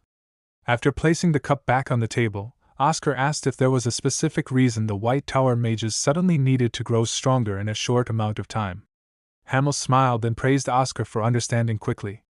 Then he asked if Oscar had heard of something called Mage Night. Oscar nodded and said that he had. Mage Night was a special day where all the mages from different magic towers gathered in one place. It was originally created to show off their magical growth and encourage harmony between the towers. The Emperor had wanted it to be a day for creating bonds and peaceful connections among all magic towers. But instead of creating unity, it had turned into a day full of competition, where the towers ended up fighting each other instead. Because of that, Mage Night was expected to be cancelled after a few years. While thinking about this, Oscar wondered why Hamel was bringing it up now after so long. Then he asked with a respectful tone if His Majesty, the Emperor, was planning to bring back Mage Night. Hamel nodded and confirmed that Oscar was right. He explained that the return of Mage Night had not been made public yet, but the imperial family planned to announce the details once the new year arrived. Hamel admitted that he hoped it was just his own bad feeling, but he was especially cautious about the Black Tower. Oscar's eyes widened when he heard the name. The Black Tower had always been known for its ambition and secrecy. Hamel continued explaining that as long as the Black Tower kept aiming to become one of the 4 main magic towers, there was a real chance that the White Tower could be attacked or pushed aside. Even though everyone in the White Tower was doing well at the moment, Hamel confessed he still felt uneasy about the future. Hearing this, Oscar's face became sharp with determination. He clenched his fist and declared that he would do it, agreeing to Hamel's request without hesitation. Hamel looked at Oscar with surprise and asked why it felt like Oscar's entire face and attitude had changed so suddenly. This showed how serious and protective Oscar had become about the White Tower.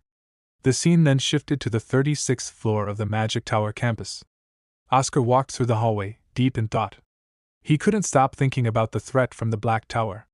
He believed they were being arrogant for trying to rise up and compete with the main towers. In his mind, he promised that the White Tower would never be pushed aside, not while he was alive. As he walked, he felt a bit of relief knowing that he had at least managed to pull Frank Sirius up to level 4. He also thought that performing the low-level spirit ceremony had been a brilliant move. Then he quietly felt grateful, remembering the demigod who had once acknowledged him. He could not believe that such a powerful being had remembered a simple human like him, especially one who had not even kept his promise in the past. The scene shifted to a moment from the other day during the spirit summoning ceremony. A powerful spirit had been called, but it was clearly angry.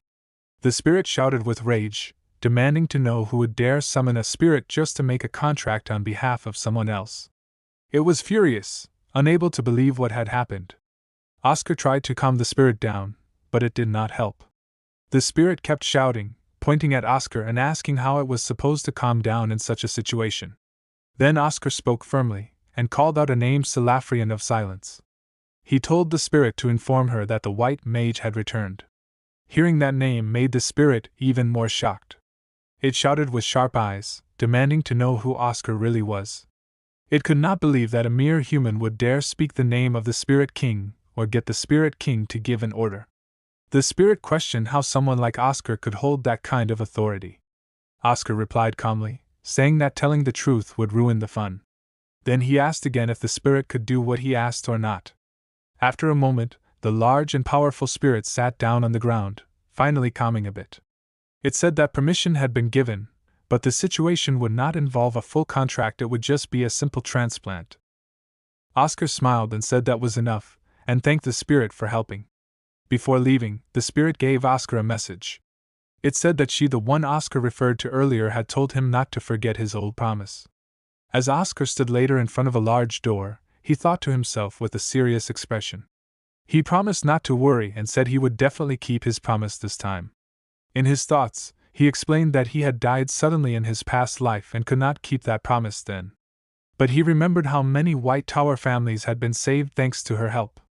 Because of that, he now felt deeply in debt, and promised to repay her, not just with kindness but with interest. The scene began with Oscar holding a paper in his hand. The paper had an announcement written on it that read, "Special Lecture Announcement." It said the lecture was only for White Tower mages. The topic would be a reinterpretation of basic magic. It was scheduled to happen every Monday and Thursday from 9 in the morning until 3 in the afternoon.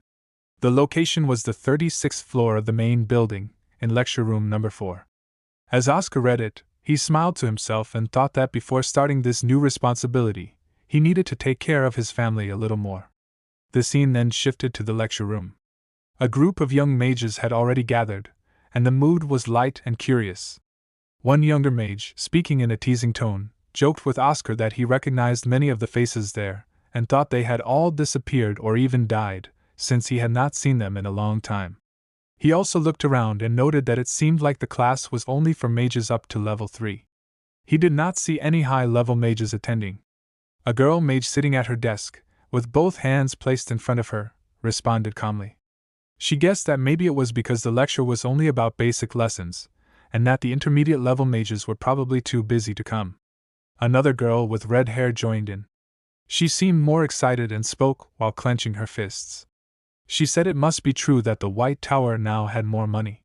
She had heard that this lecture was given by someone personally invited by the Vice Tower Master. On top of that, it was being held in the main building, the same place where the important Imperial Observation Seminar once took place. A girl mage with yellow hair, who was sitting near the front, turned her head and said she believed the lecturer must be someone impressive, and that she couldn't wait to see who it was. She sounded excited and hopeful. But a boy with yellow hair, sitting behind her, responded in a frustrated tone. He said they were making too big of a deal out of using a lecture hall that normally no one even cared about. This boy was introduced as Damien Proud, the only son of Papoose County, and he seemed to carry some pride and arrogance with him. The girl with red hair looked confused and asked Damien if he was being too negative. She pointed out that the White Tower had finally started investing in something new.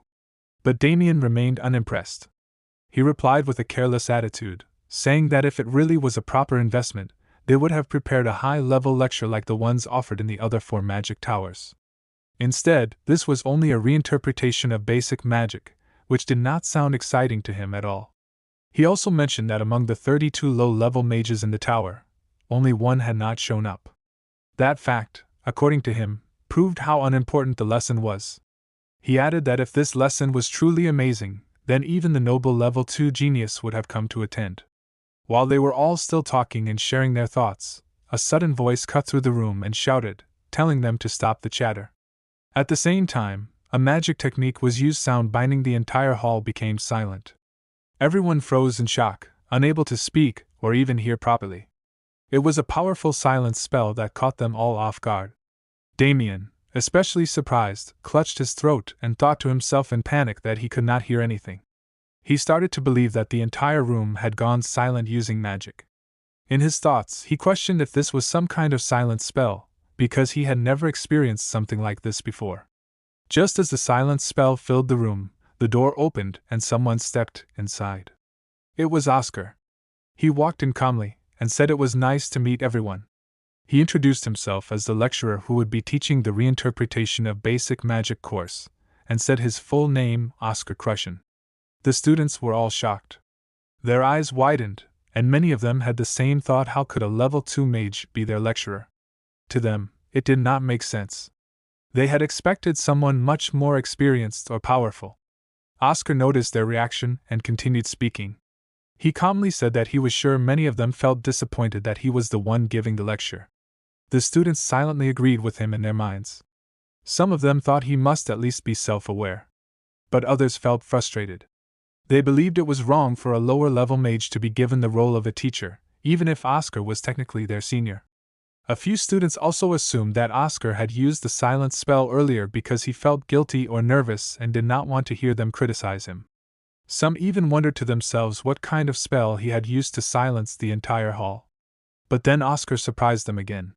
He continued his talk and told them clearly that if anyone had complaints about him being the lecturer, they were free to leave. He explained that they were no longer academy students who needed to follow their teacher's orders. However, he added a condition. If anyone wanted to leave, they had to prove their skill first. They had 10 minutes to show that they did not need to learn anything more from his class. Only then could they walk out. Oscar ended his statement with a confident and clever smile, asking them if it sounded simple enough. Inside the hall, Oscar stood at the front and spoke to all the young mages sitting in their chairs. He gave them a challenge. He said they had 10 minutes. If they did not want to attend his class, they could say so, but only within that time limit. His condition was clear. They had to speak the words "I don't want to take the class" within 10 minutes. Oscar ended with a calm smile and said it sounded simple, did not it? But the mages sitting before him did not think it was simple at all. They were frustrated and angry. In their minds, they shouted things like, "Simple! Is he crazy?" They could not speak because of the silence spell Oscar had used earlier, so they felt like this was not a test, it was a trap. They thought Oscar was basically forcing them to stay in the lecture by making it impossible to reject it. Some of the mages tried to calm themselves and think. They believed that since Oscar was only a level 2 mage, the spell he used could not be real silence. It had to be something weaker. They thought that if they tried hard enough, they could break through it and speak. Their pride was hurt. They did not want to be looked down on by a lower-level mage. Damien, the noble boy with yellow hair, clenched his teeth and thought seriously. He realized something important. Oscar was challenging them directly. The test was not just about magic knowledge. Oscar was saying, if you are not strong enough to lift my spell and speak, then you are not good enough to refuse my teaching. That made Damien even more determined to prove himself. At the front of the hall, Oscar watched them quietly. He smiled to himself, and thought that he had left a few weak spots in the spell on purpose. He wanted to see who could notice and break through them. But it was not easy, and he knew it. The minutes kept passing, and still, no one had spoken. He waited, calm and silent, to see what they would do. Then, just as the time was almost over, Damien suddenly stood up from his chair. With a proud and smug expression, he slammed both his hands down on the desk in front of him. His voice finally broke through the silence, and he shouted with confidence that he had done it. Oscar looked at Damien and recognized him immediately. He remembered that Damien Proud was listed among the beginner-level mages. Even though he was still a beginner, Oscar knew he had a brilliant mind. But he also knew Damien was incredibly stubborn, like a mule. Oscar then looked at him and simply said, "Congratulations." Damien responded with pride. He said that the spell had actually been easier than he expected, and the only reason he struggled was because he tried to solve it slowly, not because it was difficult. As the timer hit 0, murmurs and whispers started filling the hall. Some students were excited because they could hear sounds again. One said they were almost done, and others looked disappointed. Oscar stood up and raised his voice to calm the room. He told everyone to be quiet and announced that the time was up. He confirmed that only one person had passed the test, and that was Damien Proud. Damien stood proudly and asked with excitement if that meant he did not have to take the class. Oscar replied calmly and said yes, he did not need to attend if he did not want to. That was the rule. Damien stared at Oscar, feeling a bit unsure. Even though he had passed and could skip the class, he felt curious. He thought that if the class started like this, then maybe there was something interesting to learn. But his pride made it hard to admit that he actually wanted to stay. Oscar, still watching him closely, smiled a little in his mind. He could clearly read everything on Damien's face. He thought that maybe because Damien was still a kid, his thoughts were easy to understand just by looking at him. Then Oscar said he would give an award to the only one who passed the test. As a reward, he would teach Damien one spell. He invited him to come up to the stage. As Damien stepped forward, Oscar asked him a question. He wanted to know what was Damien's favorite basic spell. Damien told Oscar that his favorite basic spell was Wind Cutter. Oscar nodded and asked him to try it out in front of everyone. Damien sighed and mumbled that it was bothersome, but still began to gather magical energy around his hand. As the energy formed and floated around his body, he looked at Oscar and asked if that was enough. Oscar watched him carefully and said with a thoughtful expression that it looked nice, and he would teach him wind cutter that day. Damien seemed confused and asked why Oscar did not recognize the magic already floating around him. But Oscar explained calmly while reaching his hand toward Damien. He said that by his standards, what Damien created was not truly wind cutter. It was just a half-finished version of the spell. Oscar said there were two big problems with it. Then Oscar created a sword out of magic energy and demonstrated something with it. Damien was shocked and asked loudly what Oscar was doing. Oscar replied by pointing out the first issue. He said that what Damien had made was not even made of proper wind. Then he asked Damien what he thought wind really was. Damien answered, a bit uncertainly, that wind was moving air. Oscar nodded and began to explain more deeply. He said that water is still water even when it sits still in one place. Fire is still fire, no matter what shape it takes. But wind is different, it only becomes wind when air is constantly moving and flowing. So what Damien created was not wind cutter at all. It was more like air cutter, a spell using still air. Oscar compared it to water that does not move, which becomes dirty or starts to rot. Similarly, magic made from air that does not flow will lose its form quickly and become weak.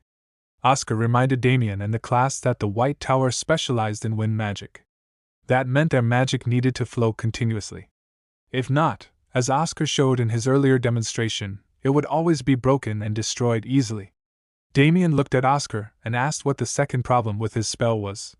Oscar explained that Damien was using too much mana when casting wind cutter. He said a lot of magical energy was being wasted, and if Damien could reduce the amount he used, it would help him a lot in the long run. Damien seemed surprised and asked how Oscar could figure that out just by watching the spell once. Oscar thought quietly to himself that once a mage reached a certain level of mastery, they could understand a lot just by watching someone else cast a spell. They could even guess things like the person's habits, personality, and maybe even parts of their past. Then Oscar asked Damien if he could speak a bit more personally. He said since Damien came from the proud family, which had many powerful mages in the White Tower, it was likely that he grew up watching his family use magic. Naturally, Oscar guessed Damien must have wanted to imitate them from a young age. Wind cutter was probably one of the spells Damien tried to copy when he was still too young to fully understand magic. Oscar said that because wind cutter was one of the harder basic spells, Damien must have used too much mana to force it to work when he was still learning. Even though he had gotten better over time, that old habit of pouring in too much magic energy had stayed with him. Oscar ended by saying that while using a lot of mana can work as one method, it is not always the best way, and learning control is important. Damien looked shocked and asked how Oscar had known all of that about him. But Oscar did not answer the question and simply continued explaining. He said that now that they had figured out the cause of the problem, Damien would be able to create a perfect wind cutter spell by fixing those issues. Then Oscar added with a little teasing that it was a shame, since this very talented student said he was not going to take the class. Damien suddenly turned around while walking away and said that he never said he would not take it. Oscar looked at Damien's back with a small smile, happy that his plan had worked just as he wanted. The scene changed to 3 weeks later. A group of mages were sitting around a table in a hall, drinking tea. One girl looked excited and asked if the others had heard the rumors. Another mage asked what she meant. The girl explained that Oscar Crushen had become a star instructor in the Magic Tower. One mage asked with doubt if his teaching would even help anyone above beginner level. But the girl said no one could say for sure, since even some level 4 and S level mages were joining his class. Another mage looked confused and asked if that meant they should attend the class too. The girl suddenly slammed her hand on the table and said she had been waiting for someone to ask that. She told them they should go right now. Then someone reminded her that it was only 7 in the morning and the class did not start until 9. At that moment, another mage reminded everyone that they had to stand in line early because if they came late, they might not even get a seat in the class. Hearing this, all the mages sitting at other tables also stood up and rushed to get ready. The popularity of Oscar's class had clearly grown. The scene shifted inside the classroom. A girl mage with red hair looked around with confusion and asked why there were so many people that day. She noticed that even high-level mages, those at level 4 and 5, were in the room. A boy mage next to her agreed and pointed out that this was still supposed to be a basic magic lesson. Then he suddenly saw someone unexpected and asked with disbelief if that was Elder Maxim sitting in the back. It felt more like a Magic Academy seminar than a simple beginner's class. Just then, Oscar walked into the room and opened the door with confidence. He greeted everyone with a cheerful good morning and told them that the spell they would be learning that day was very important. He praised them for showing up.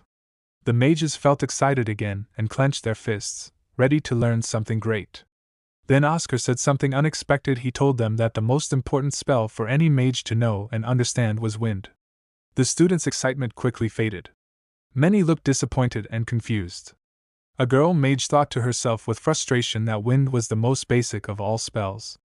She wondered why they had come for this. To her, it felt like a complete waste of time. She thought that even mages who did not belong to the White Tower could learn and use wind magic easily. Elder Maxim raised his hand and spoke up. He said that he originally came just to observe the lesson, but he had become so curious that he had to ask something. He asked Oscar if he was seriously planning to only teach the wind spell after calling together so many mages. Oscar gave an immediate response with a calm nod and confirmed it. Then he politely asked Elder Maxim if he could demonstrate the wind spell for the class. Elder Maxim agreed and stood up. He cast the wind spell with great power, and as soon as he did, the entire hall shook from the strength of the wind he created. The gust was intense and fast, making it hard to believe it was just a basic spell. One of the students, surprised and frustrated, asked if that was really wind magic and not a stronger spell like gust or wind press. Oscar praised Elder Maxim's performance, and said it was exactly what he expected from someone of his level. When Elder Maxim asked if that was enough, Oscar nodded and thanked him. Next, Oscar called out another student, Amy Raven. She answered with confusion and surprise, not expecting to be chosen.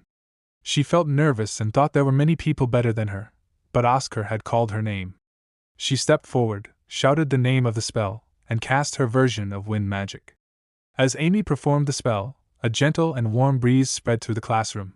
One of the other girls commented in amazement that it felt soft and warm, completely different from Elder Maxim's strong and violent wind. Oscar then asked the class if anyone could tell what the difference between the two wind spells was.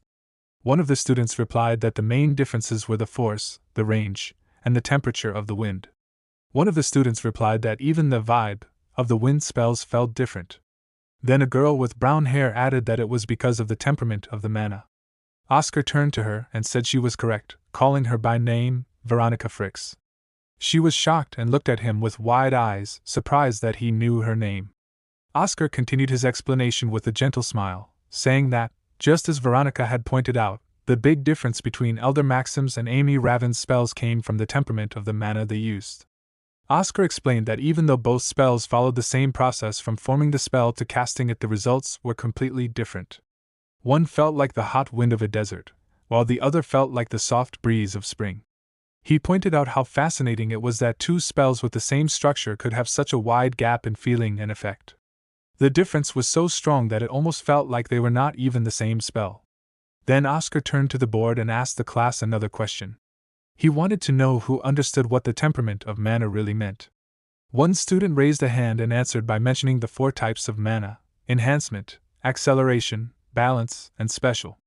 Oscar responded while writing on the board, explaining that those were actually the 4 systems of mana, not temperament. He clarified further by saying that temperament and system were different concepts. To understand the temperament of mana, one needed to look into the roots of the White Tower. In other words, they had to understand balance. Then Oscar asked another question to guide them deeper, wanting to know why the White Tower and the Blue Tower were considered the symbols of balance. Oscar stood confidently in front of the class, holding his hand up as a small ball of water floated just above his palm. He wanted to explain something about magic and how elements behaved. He told the students that there was water in his hand and explained that the conditions for water to boil were very simple. At normal air pressure, all it needed was a temperature of 100 degrees and a little time. He said it was not difficult. Then he continued, saying that creating hot wind was even easier than boiling water. According to him, hot wind blended more quickly with the environment around it. It changed its nature very fast, just like a chameleon that changes colors. As Oscar began casting the spell to show how the hot wind worked, a girl sitting at the back of the classroom opened her eyes wide in surprise and shouted that it was hot. But something strange happened.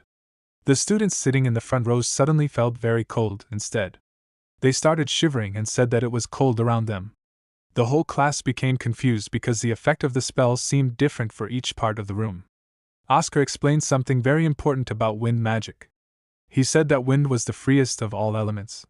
It could be as powerful as the flames of the Red Tower, as fast as the lightning from the Gold Tower, or as flexible and shapeless as the water from the Blue Tower. But unlike water, which could not mix with oil, wind had no such limits. Wind could match and mix with anything in the world. Oscar explained that wind was the only element that could take on any kind of temperament, depending on the imagination of the mage. Because of this, he told everyone in the class that, as mages of the White Tower, they must always think carefully about how they viewed wind. He said the way they imagined wind as a force, a feeling, or an idea was the most important part of using wind magic. That was the key lesson for the day. Just as he finished speaking, something strange happened. One of the girl students looked over at Elder Maxim and noticed that something seemed wrong with him. She quietly called out to him, asking if he was okay. Elder Maxim looked dazed and tried to speak. He said the word, wind, in a quiet voice. Oscar noticed this right away and turned sharply, eyes wide with concern. Elder Maxim then muttered something again, trying to say the word wind and a phrase that sounded like to me. The girl grew more worried and asked again if he was all right. But before anyone could get close to him or help, Oscar suddenly shouted at them not to touch him. His voice was loud and serious. Oscar quickly walked toward Elder Maxim and told everyone in the room to move away. He warned them not to interrupt what was happening to the elder because it was something important. One of the girl's students looked confused and asked why the elder was acting strange all of a sudden. Before she could finish her sentence, Oscar nodded and explained that Elder Maxim was going through an awakening. As he spoke, powerful mana began to flow and swirl around Elder Maxim's body. It looked intense and magical, showing that something big was happening inside him. Everyone watched in silence as the mana kept rising. After a little while, the energy around the elder started to calm down, and he slowly returned to normal. Oscar approached him carefully and asked how he was feeling. Elder Maxim looked disappointed at first, and said that he still could not reach level 8, even after everything. But then his face lit up with excitement and gratitude. He suddenly hugged Oscar tightly and thanked him, saying that since Oscar was now the teacher, he should show his respect properly. Oscar chuckled at the elder's words and said he was happy to hear that. But deep inside, Oscar was thinking about what had really happened and how it would benefit him. Because of Elder Maxim's attempt to awaken, it became clear that Oscar was strong and respected. Now, students who were ranked lower than Elder Maxim would not dare challenge or question him. That would make teaching easier for Oscar. Then Oscar looked toward a girl in the class, Veronica Fricks, and felt especially pleased. He thought to himself that the biggest benefit of this moment was gaining her interest. Veronica was known as one of the problematic or difficult students written about in little Oscar's journal. Now that he had impressed her, it was a big step in earning her trust and attention, which could help him manage the class even better in the future. The next day, Oscar walked through the castle toward a large door while thinking about something Veronica had said to him after class. She had mentioned there was something interesting inside the training room, which made him curious. He remembered their conversation clearly. Veronica had asked him if he trained too, and Oscar had confidently replied that of course he did. But then she asked why he didn't use the fit room, adding that he wasn't even listed in the rankings. When Oscar asked what the fit room was, she looked surprised and told him it stood for Future Innovation Training Room. Now, as Oscar walked, he thought about how Veronica had seemed friendly after class. He figured she must have liked his lesson. But the moment she found out he didn't know what the fit room was, her attitude changed. She started looking at him with disappointment, almost like she felt sorry for him. Oscar could not ignore that change. He really wanted to know what made this training room so special and why not knowing about it had made her react that way. Eventually, he stopped in front of a large, unusual-looking door and wondered if this was the place. He had heard that out of 300 training rooms, only 3 were like this one. Even the door's color was different, which made it stand out. Oscar placed his hand on the door and thought about how strange it was. He wondered if it was really that special. He also found it a bit silly that such important rooms did not have magic doors that opened on their own. To him, It felt outdated to need to touch the door just to open it. Oscar opened the large door and stepped inside the strange training room, looking around curiously. He mumbled to himself, wondering what was so different about this place. He did not feel anything special yet, maybe just a strange vibe. Suddenly, a voice echoed through the room from a hidden speaker. It introduced itself as Argo, the next generation training support system. Oscar gave a small smirk and thought to himself that this training room was powered by magic engineering. That made sense to him. He guessed that the Golden Tower, known for being rich and high-tech, must have poured a lot of money into this system. He figured those Golden Tower mages were probably behind this whole setup, using their wealth to build impressive things. Then the system continued speaking, explaining that it could create a personalized training course after registering the user's information. It asked if Oscar would like to register. But Oscar quickly refused. Right after that, the system announced that since he did not register, he would now train as an unregistered user. It told him to decide on the level of training he wanted. Oscar mumbled the word level with a bit of confusion, not sure what kind of levels the system meant. The system then explained that there were 100 levels in the training program, and he could pick any level that matched his abilities. Oscar simply said to start from level 1. The system accepted and gave him instructions for the first level. He had to pop 3 balls using either physical or magic attacks. But it warned him that if he used a wide area spell, the training would be cancelled. Oscar stared at the 3 fast-moving balls flying toward him, feeling a little confused at first. But he quickly focused and used his magic to pop all 3 with sharp accuracy. Right after, the system's voice echoed again, congratulating him for passing level 1. Oscar gave a firm smile and said to himself that it was not bad at all. He especially liked how the system prevented the use of wide-area spells. That meant it encouraged control and precision, not just raw power. Feeling excited, Oscar decided to challenge himself further. The system asked what level he wanted next, and Oscar confidently replied with level 100. But before starting, the system issued a serious warning. It said that starting from level 80, the size of the balls would shrink a lot, they would move much faster, and they would even become hostile toward the user. The system also advised that pregnant people, elders, or children should avoid this level due to unknown dangers. Oscar simply said it was fine and told the system to continue. While scratching the back of his neck, he thought it was probably just over-exaggerating. He did not expect it to be that dangerous. But before he could even finish that thought, one of the balls shot past his head at an incredible speed, so fast that it appeared only as a blur. Oscar's eyes snapped open in shock. The system then gave Oscar the full instructions for level 100. It told him to use either physical or magic attacks to pop 1,000 balls. But there were 2 strict rules: if he used a wide area spell, the training would be cancelled, and if he got hit more than 10 times, it would also be cancelled. Oscar prepared himself and began the challenge by using his wind magic technique, Wind Cutter, to destroy the fast-moving balls. At first, he focused on just popping the balls quickly, thinking that was all he needed to do. But as the energy beams from his magic bounced off the walls, he realized something important. At this rate, he would use up all of his mana. He needed to be smarter and use less power to last through the full challenge. So, he changed his strategy. He started using a sharper and smaller version of his magic to save energy while still hitting the targets. That worked well. The balls began shrinking, and he could cut them more effectively. But soon, the speed of the balls increased even more. They came flying at him from all directions, and it was no longer just about popping them. Now, he had to dodge, constantly jumping backward, sliding to the side, or ducking quickly. Oscar realized that this training was far more intense than anything designed for beginners or even regular students. Still, he kept going. Finally, after managing to pop all 1,000 balls without being hit too many times, Oscar dropped to the ground. He landed on his knees, breathing heavily. His whole body was covered in sweat, and he looked completely exhausted from the extreme effort. Just then, the system's voice echoed again and congratulated him for successfully passing level 100. After finishing the intense training, Oscar lay down on the ground, completely tired.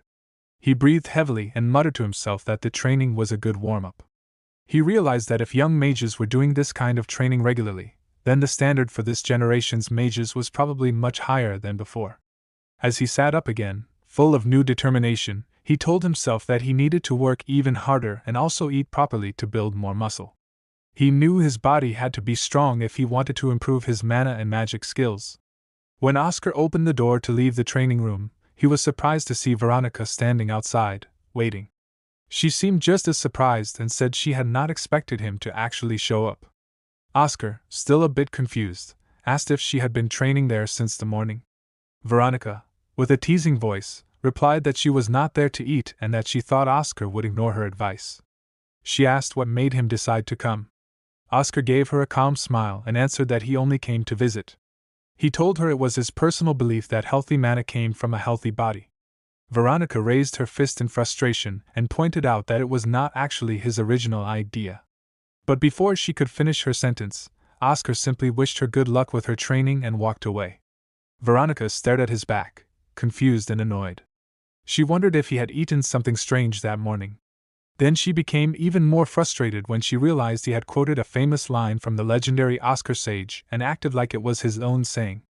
Veronica stepped into the training hall with a serious look on her face. As she walked forward, her thoughts were full of frustration. She wondered why Oscar, who used to act proud and look down on her just because he came from a noble family even though they were both orphans, had suddenly changed. She remembered that she had only asked him about the training room to test him, not expecting him to take it seriously. Then, speaking to the system, she commanded Argo to begin a warm-up at level 50. The system responded that it understood. Veronica then asked if the rankings had changed, wondering if Killian was still in the top spot. The system answered that there had been a change. This shocked Veronica, and she asked to see the current rankings.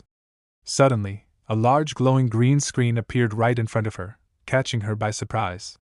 The screen showed a list of rankings, clearly displaying the results of challenge.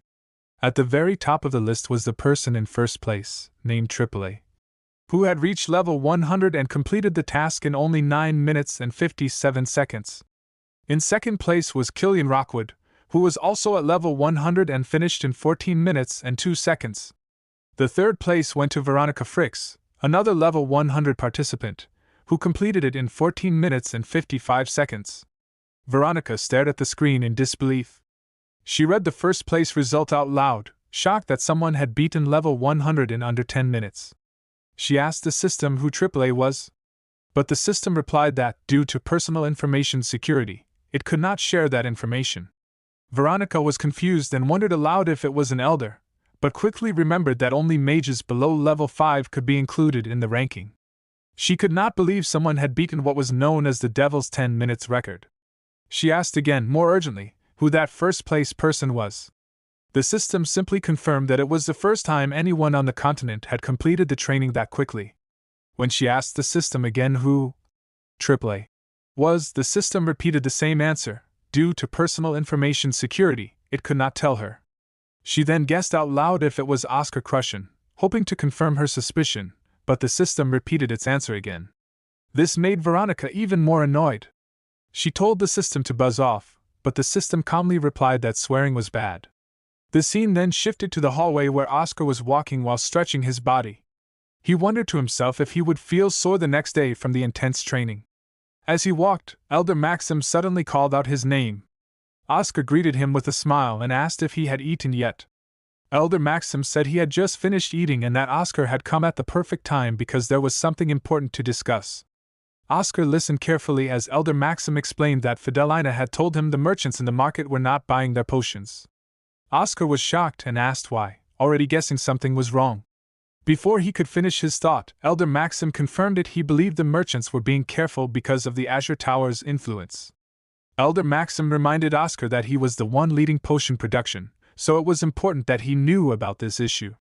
He added that they would begin looking into how to solve the problem. Oscar felt annoyed and frustrated as he walked toward the cafe, thinking to himself how pathetic the merchants were and wondering how he could get back at them. Then his attention shifted as he noticed the cafe line was unusually long that day. While waiting, he overheard two mages talking in front of him. One asked the other where he was going today, and the other replied that he was heading to the mail route between 1st and 5th Bell Road. The first mage responded, saying he was lucky to be going to the post office. The second mage smiled and mentioned that starting today, their wages were going to be increased. Oscar looked at them with curiosity and thought that these two must be wind riders, the ones responsible for delivering mail and messages between areas. Then the first mage said things had been getting better lately and wondered why they did not just stop delivery services and focus more on potion production. The other mage replied that the magic tower master took deliveries very seriously. The first mage admitted that he did not understand why the tower master cared so much about something that seemed so small. Oscar thought to himself that the delivery business really wasn't that important in terms of money or political power. It required a lot of workers, did not make much profit, and did not increase a tower's influence. But he also remembered one important fact: it had the highest citizen approval rating out of all the businesses the magic towers were involved in. The two mages encouraged each other by saying they should keep working hard because there were many good moments in their job. One of them laughed and added that sometimes when they helped elderly people by delivering heavy items, those elders would give them food to thank them. Hearing this, Oscar's eyes opened wide with sudden realization. He quickly stepped forward and asked the two mages a question. He wanted to know if they often bumped into people while making deliveries. They replied yes, because they always needed to get the recipient's signature as proof of successful delivery. That answer gave Oscar a brilliant idea. He shook hands with one of the mages excitedly and thanked them, then rushed off urgently. The scene then shifted to Hamel's office. Oscar stood in front of Hamel and explained his idea. Hamel repeated what he had understood. Oscar wanted to use the Wind Riders, who usually worked in delivery, to now do door-to-door sales of potions. Oscar confirmed with a confident smile that this was exactly his plan. Hamel pointed out that the reason Oscar wanted this was because the merchants had stopped cooperating, so he now wanted to sell directly to the public. But Hamel had doubts. He asked if that was even possible, since most potions were not used in normal daily life. Oscar simply smiled and said that he would just create new kinds of potions, ones that people could actually use every day.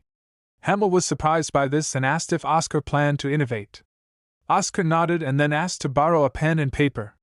Hamel allowed him to go ahead. Oscar had an idea that he believed was very useful and creative, but he said they did not even need to call it innovation.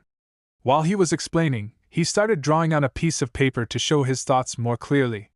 He told the other person that there was already a mid-level recovery potion used in the White Tower, and it worked very well. He believed they could take that potion and make small changes to it so that it could be separated into 4 different types, depending on a person's age and gender. Each type would focus on specific health needs. For example, some would help children grow faster, others would make bones stronger, improve the body's immune system, give more energy, help grow muscles, or make skin more elastic. Some could even help make the skin brighter and tighten the pores. Oscar suggested that these benefits could be the main goals of their new versions of the potion. He also said it would be a good idea to make the product safe to use again and again, meaning people could drink different types together, like one for better skin and one for stronger muscles without harming themselves. They would just need to make sure the ingredients were balanced and not too strong. Then, he thought about the name. He said they might need to change the word potion because it might sound strange or magical, and normal people might feel uncomfortable with it. Instead, he said they could use a word that made it sound more like something healthy that gives nutrients to the body. Then, a few days later, it was a beautiful and sunny day, and an old man was sitting on a chair, relaxing. He said that now that he had become older, he didn't feel as energetic as he used to be when he was younger. While he was saying this, someone called Wind Rider saw him and got excited. He ran toward him happily and called out, "Old Man Graham!" with energy and joy. Graham smiled and said, "You are here," showing he was happy to see him. Wind Rider cheerfully replied that it was nice to see him again, even though they had just met the day before. He joked that Graham seemed to be very popular, then handed him a letter. As Graham took the letter with a small chuckle, he said that it looked like his friend was still alive, suggesting that the letter was from someone he had not heard from in a while. Wind Rider laughed and said that people were now calling it the generation of the 100-year-olds, meaning people were living much longer these days, so Graham's friend was probably doing just fine. Graham found that amusing but responded with a little seriousness, saying that even though people were living longer, he himself, being 80 years old, could already feel that his body and mind were getting heavier and more tired. Wind Rider became a bit concerned and asked if Graham was hurt or feeling unwell. But Graham told him it was not anything specific, he just did not have much energy anymore. Hearing that, Wind Rider pulled out a potion bottle and, with a smile, asked Graham if he wanted to try it. Old Man Graham noticed a strange name written on a bottle of magic potion. It was called Zero. Curious about the name, he looked at it and asked what it meant. The Wind Rider, who was standing nearby, smiled kindly and started explaining. He told Graham that Siro was a very special potion, especially for older people like him. He said the potion was ranked O in importance, which meant it was extremely valuable when it came to the health and well-being of senior citizens. Wind Rider explained that this potion could make the immune system stronger and also give more energy to the person who drank it. Old man Graham was still unsure, so he asked what real changes a person his age could expect after drinking it. Wind Rider responded with great excitement. He said many good changes could happen, and that he truly hoped Graham would live for another 50 years.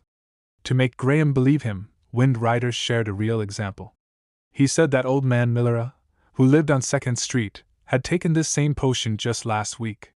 Millera had serious knee problems and could barely walk before, but now he was feeling so much better that he was planning to go on a hiking trip the very next day. Graham was very surprised. He asked, in disbelief, if that was true even though Millera had such weak knees. Wind Rider leaned closer and whispered in his ear that yes, it was absolutely true. Then he told Graham something even more amazing because the potion was created by Oscar Crushen, who was known as the extraordinary genius of the White Tower. When Graham heard the name Oscar, it sounded familiar to him, and he said that he thought he had heard that name before. Wind Rider reminded him that Oscar was the same mage who had created the cure for the deadly Cadena flu, which made Graham even more impressed. Finally, Graham cleared his throat and asked the most important question: how much did it cost? He guessed that since such a talented genius had made it, the price would probably be very high. Wind Rider told Graham that a person needed 1 bottle per week, and each bottle cost 30 bells. When Graham heard this, he became upset and refused to believe it would work. He shouted that this was not the first time he had been tricked by tonics. He had already tried products like Nutec Strong Tonic and Blue Tower Nutrition Bomb, and those had no effect at all. Because of that, he said he no longer trusted pharmacists or magic health products. Wind Rider quickly tried to calm him down and explained that the White Tower was not like those other places. He said he would not bring something so expensive without a good reason. Then he added that he had an offer to share. Graham, now curious, asked what kind of offer it was. Wind Rider explained that since Graham's address was registered in Surin, he qualified for a special event for Surin residents. He said the White Tower was trustworthy, and that the potion had passed hazardous substances testing. Then Wind Rider explained the full deal. There was a 1-year subscription offer available only for people living in Surin. The full price was 799 bells, but Surinians would get 50% off. If Graham agreed to the yearly subscription, he would receive 1 bottle every week, just like he needed. Wind Rider also said Graham could choose a monthly installment plan with no interest, making it easier to pay.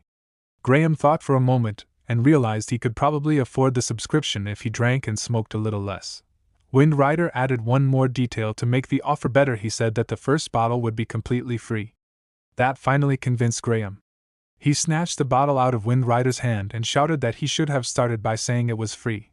Later that night, Graham was lying on his bed when he suddenly noticed something surprising. His body felt lighter than usual, and he began wondering if it was because of the tonic he had drunk the day before. He was shocked that just 1 bottle could make such a difference. The next day, he even rode his bicycle, which he normally did not do, and felt clear improvements in his strength and energy. Feeling good, he went out and found his old friends sitting on chairs beside a fountain. When they saw him, one of them called out and greeted him happily. Another friend joked that he had thought Graham had passed away, since they had not seen him in a long time. Graham smiled and explained that he had simply been resting for a few days because his body had been aching. He added jokingly that he would not die before them. His friends invited him to join them, and they all sat together. Then they began to play chess, and to everyone's surprise, Graham won the game and shouted checkmate with excitement. One of his friends was shocked and asked if Graham had been practicing chess secretly, because he seemed so sharp and focused. Graham laughed and told them that he felt more focused than usual, almost like he was 10 years younger. Another friend teased him, saying that Graham must have eaten something really good while he was resting. He guessed that maybe Graham's children had given him a special elixir, and asked him to share the secret. Graham smiled and replied that it was not an elixir, but a tonic made by the White Tower. His friend looked doubtful and said that tonics were usually fake or useless, just empty promises. But Graham shook his head and said he truly believed this one was real and effective. Then he told them to listen carefully, ready to share more about the amazing tonic that had changed how he felt. The scene shifted to a quiet room where Oscar was sitting calmly on a chair, reading some important documents placed on the table in front of him. Suddenly, someone rushed in and shouted that there was trouble. Oscar remained calm and asked if the problem was that their potions had gone bad or rotten. The person who had entered was Rena White, and she looked very upset. Instead of answering, she showed him a newspaper and shouted that at this rate, the potions really were going to rot, not because they had gone bad, but because no one would buy them. Rena pointed to the headline of the newspaper, which Oscar then read aloud. It said, "Azure Dragon Warm Winter Sale Begins." According to the news, Moira Main from the Azure Tower had announced a special 50% discount on all their potions. The sale was meant to help poor people stay healthy during the bitter cold of winter. Oscar looked at the news with a calm expression and simply said that the Azure Tower was doing something cute. Rena, however, was furious. She covered her face with both hands and shouted in frustration. She did not think it was cute at all. She believed it was a clear strategy to push the White Tower out of the potion market. She pointed out that Azure Tower would not make any profit by selling potions at half price, so they must have a bigger plan behind this move. Oscar still did not seem worried. He replied that the Azure Tower's sale probably would not last more than 2 to 3 weeks, but Rena was still deeply concerned.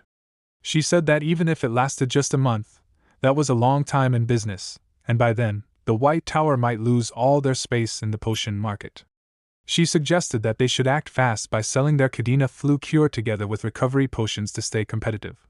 Oscar firmly rejected Rena's idea of selling their potions by using the fear of the Cadena flu. He explained that doing so was exactly what the Azure Tower wanted.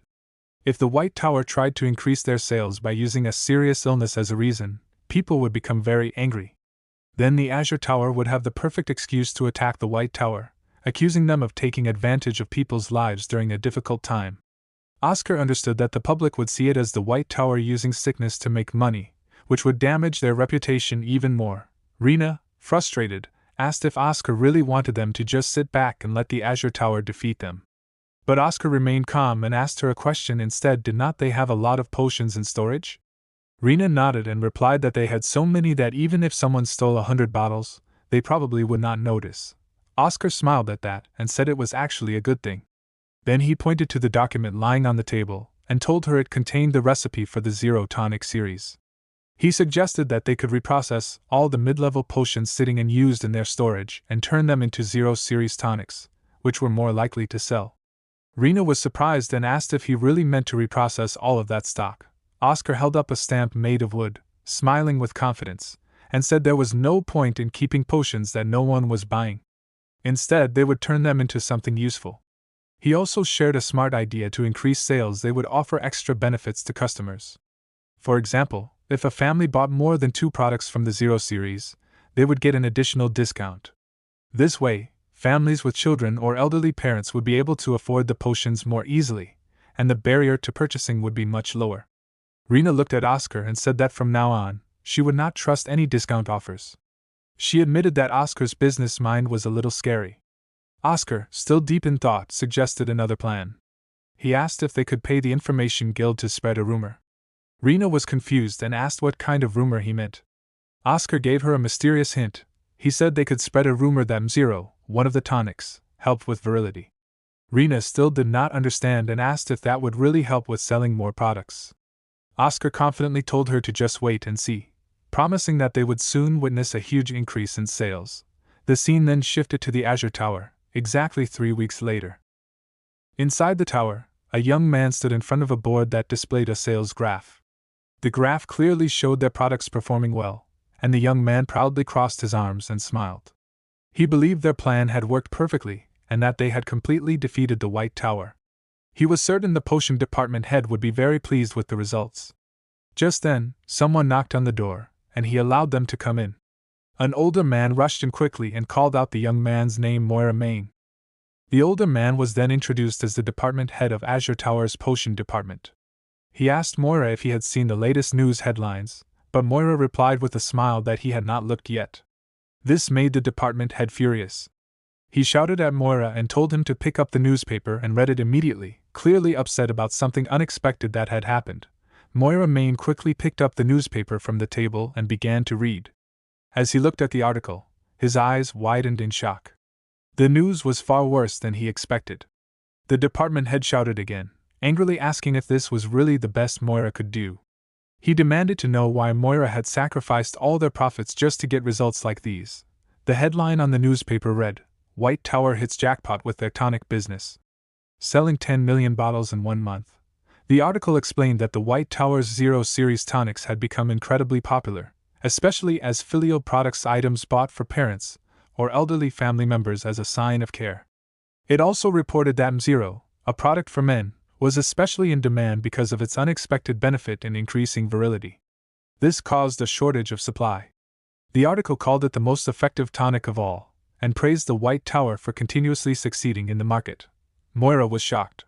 He thought to himself that these were not even potions, but tonics, and he had not seen them being sold anywhere in the market. He found it strange that he had not noticed their release. But then he saw another part of the newspaper article, which explained everything. It said that the White Tower had used a door-to-door sales system and a home subscription plan, allowing customers to order tonics from their homes easily. That's why the sales did not show up in normal market statistics. Moira became even more frustrated and angry. He realized that if the White Tower had used a direct sales system, then of course their sales would not appear in the usual market volume reports. The department head then asked him one more time if he had seen what the White Tower had said in public. According to the article, the White Tower had announced that they would keep their discounts going forever, and they even said they were deeply touched by the Azure Tower's discount campaign, turning it into a public thank you instead of a rivalry. Moira flipped the newspaper page and saw an official statement from Oscar Crushen himself. The statement read that after seeing the Azure Tower's generous sale, Oscar had felt deeply touched, so the White Tower promised to always keep their potions on sale through the Kokage discount program. Moira couldn't hold back his anger and shouted with rage. He said that this was clearly a scam, and that the White Tower had planned this low price from the beginning. He was furious that Oscar had twisted the story to make the White Tower look kind-hearted when in reality, they had just hidden their true pricing strategy. The department head responded coldly and asked how the public would know that the White Tower had planned the prices all along. He pointed out that the bottle Moira was talking about had never been sold before, so there was no proof. He accused Moira of sitting back, looking at positive sales graphs, and thinking that Azure Tower had already won. But in reality, he said, the public had now fallen in love with the White Tower's tonics, and even if Azure Tower tried to fight back, the market wouldn't ignore the White Tower anymore. While saying this, the department head drew a new line on the board, showing the White Tower's sales rising sharply upward.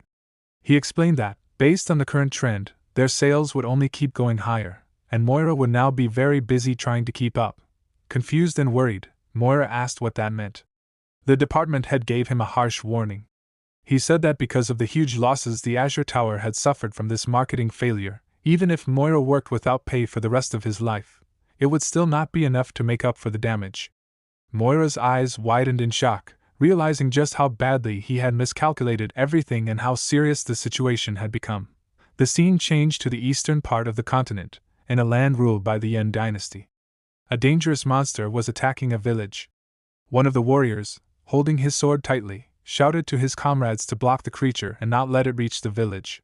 He told them to quickly set up the 9 Dragons Cloud Wind Formation, a special defense technique.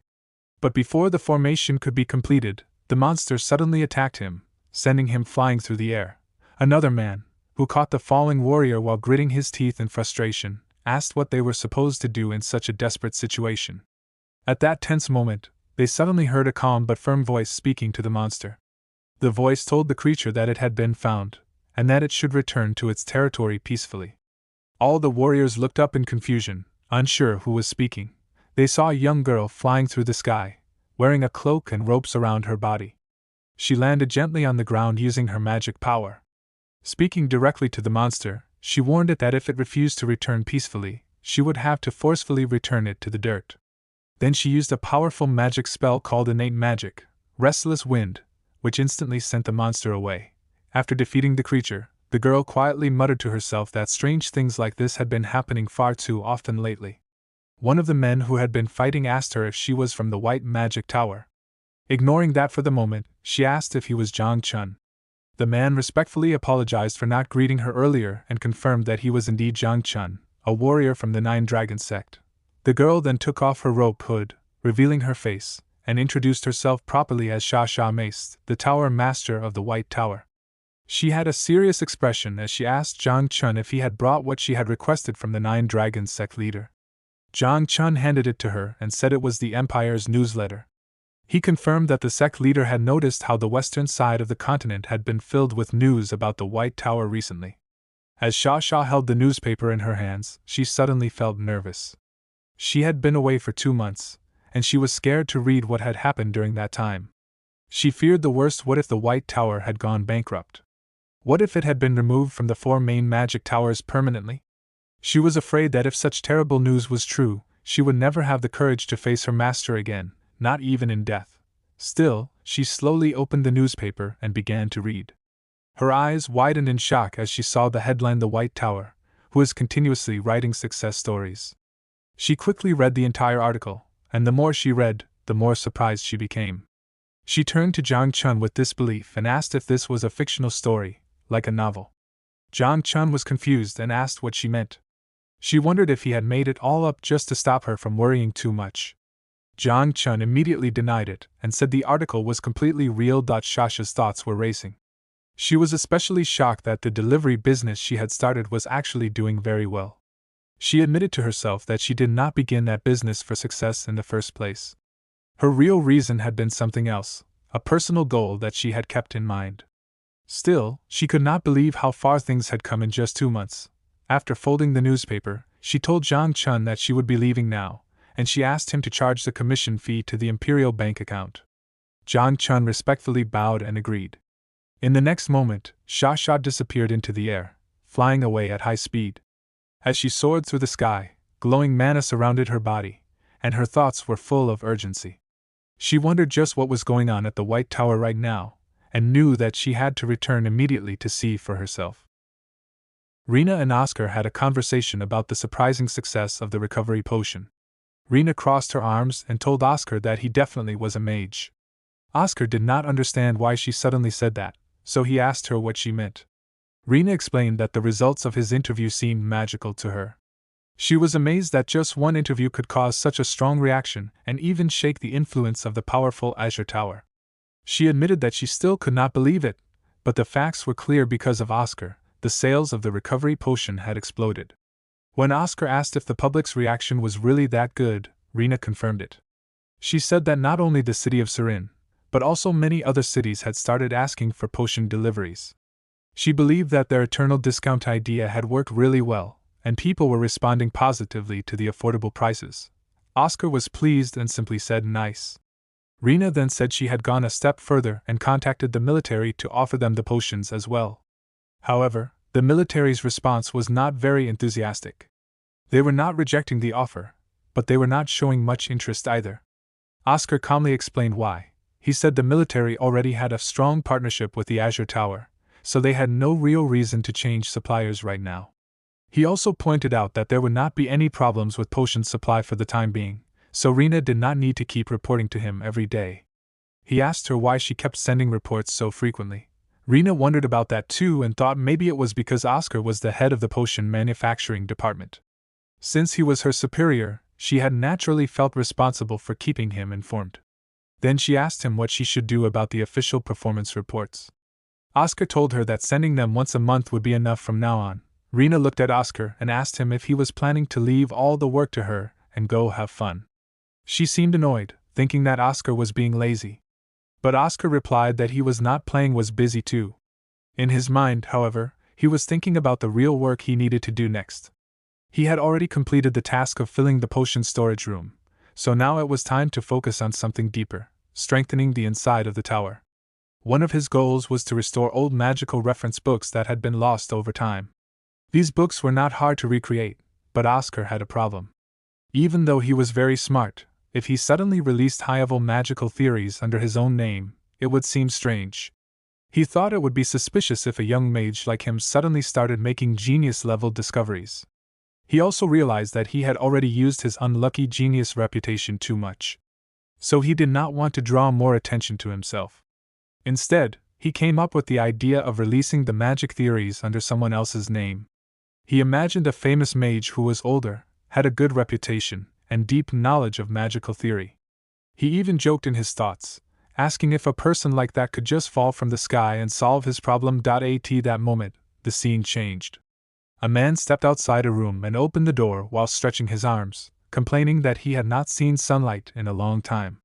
This man was Elder Schweinkok, a respected mage known for his knowledge of magical theory. As he stepped outside, two other characters, Elder Maxim and Fidenlina, were standing together. Maxim smiled and happily said that it had been a long time since they saw each other. Fidenlina was surprised and cheerful too. She called out Schwein's name and said that he had come out earlier than usual this time. She guessed it had been 3 months since his last appearance and asked how his research had gone. Then she teased that it probably had not gone well, judging from his face. Schwein gave a small nod with a disappointed expression, showing that her guess was right. He did not look very pleased with his progress. Later, Schwein, Maxim, and Fidenlina all sat together around a table to talk. Schwein looked very stressed. He held his head in his hands and said that his magic was not working properly. He was frustrated because he needed to present his research at the upcoming White Night Festival, but he still had not found the correct mana result value. He wondered if he should have just stayed locked up in his room instead of coming out. Maxim tried to calm him down and told him not to rush, because what Schwein was researching was very difficult. Fidenlina asked him if he had been working on this research for 7 years already. Schwein nodded and said that all he needed now was to find the correct result value, the key number that would complete everything. Fidenlina agreed that it sounded really hard. Then Maxim gave a suggestion. He asked Schwein if he had thought about using an assistant to help him, maybe someone like Oscar Crushen, but Schwein did not like that idea. He crossed his arms and said there was no way that would work because his research was too complicated for a low-level mage like Oscar to understand. Fidenlina quickly corrected him and said that Oscar was now a level 2 mage. Schwein seemed surprised and smirked, asking if Oscar had finally reached that level. Fidenlina defended Oscar and said that he had worked very hard to get there. But Schwein reminded her that she used to dislike Oscar and often complained that he never produced results, and only wasted money. Fidenlina became a little embarrassed and cleared her throat, saying that was something she had said in the past. Maxim laughed and added that Schwein did not know about the recent changes in the White Tower because he had been so focused on his research. Maxim said that the atmosphere in the White Tower had changed a lot recently, hinting that Oscar's efforts had made a big difference. As Schwein looked around the room, he noticed something unusual. Everyone seemed to be in better spirits than usual. Their faces looked healthier and happier. He asked if they had won a lottery or something. Maxim laughed and said that it actually did feel like winning a lottery, because Oscar Crushen's potential had finally been put to good use. Fidenlina added that it was a shame Schwein had not seen everything happen himself, because it had been impressive. She then started telling him the full story of how Oscar had turned things around. After listening, Schwein looked thoughtful and said, "So what they were saying was that Oscar was good at alchemy." But Fidenlina excitedly explained that he was not just good at making potions, she also had the sharp mind of a businessman. She joked that it was almost like a ghost of a merchant was possessing him. Maxim agreed and said that Oscar was also such a great lecturer that no one would believe he was only a level 2 mage. In fact, Maxim believed Oscar's knowledge of theory was already on the same level as a high-ranking mage. Hearing all this, Schwein told them to calm down. He said that since they kept recommending Oscar so strongly, he would agree to meet him but warned them not to expect too much. In his mind, Schwein was not looking down on Oscar. He just understood how difficult his research truly was.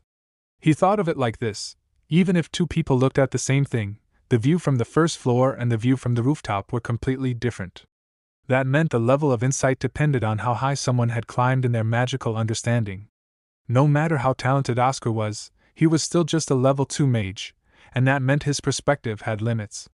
Also, Schwein reminded himself that the research he was doing was not ordinary. It was about restoring the original magic of the most legendary mage of all time, the Archmage Oscar Sage, who was called the genius of all geniuses and the mage of all mages. The scene then shifted to a hall where Oscar stood, looking confused. He asked if there was really going to be a sudden test. Schwein nodded and confirmed it, placing his hand on his chest as he introduced himself.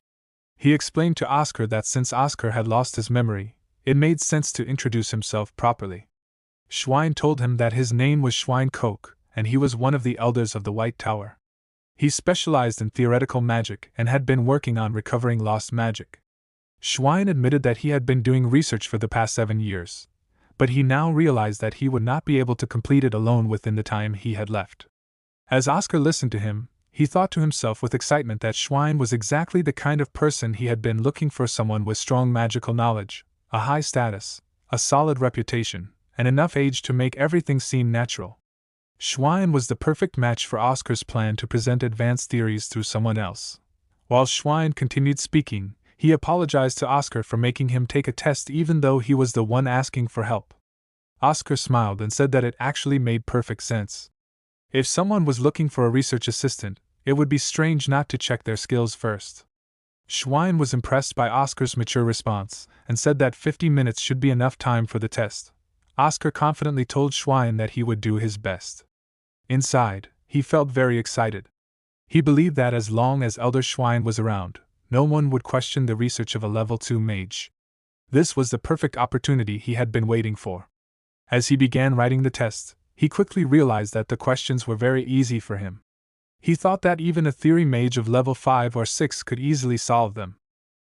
Based on the difficulty of the test, Oscar understood that Schwein was not looking for someone to create new theories, but someone who could help him catch small errors in his work. While Oscar calmly solved the test, Schwein watched him closely and became shocked. He thought it was unbelievable that a level 2 mage was solving the problem so fast. Oscar was already on the last page of the test. Schwein could not understand how that was possible unless Oscar could think like a high-ranking mage and already knew high-level theoretical concepts. Schwein wondered if Oscar had given up and was just rushing through the answers without caring, maybe because the test was too hard. He thought the questions were on a completely different level than what a beginner could handle, so it seemed impossible that Oscar was doing well. But Oscar, while looking at the final question, smiled.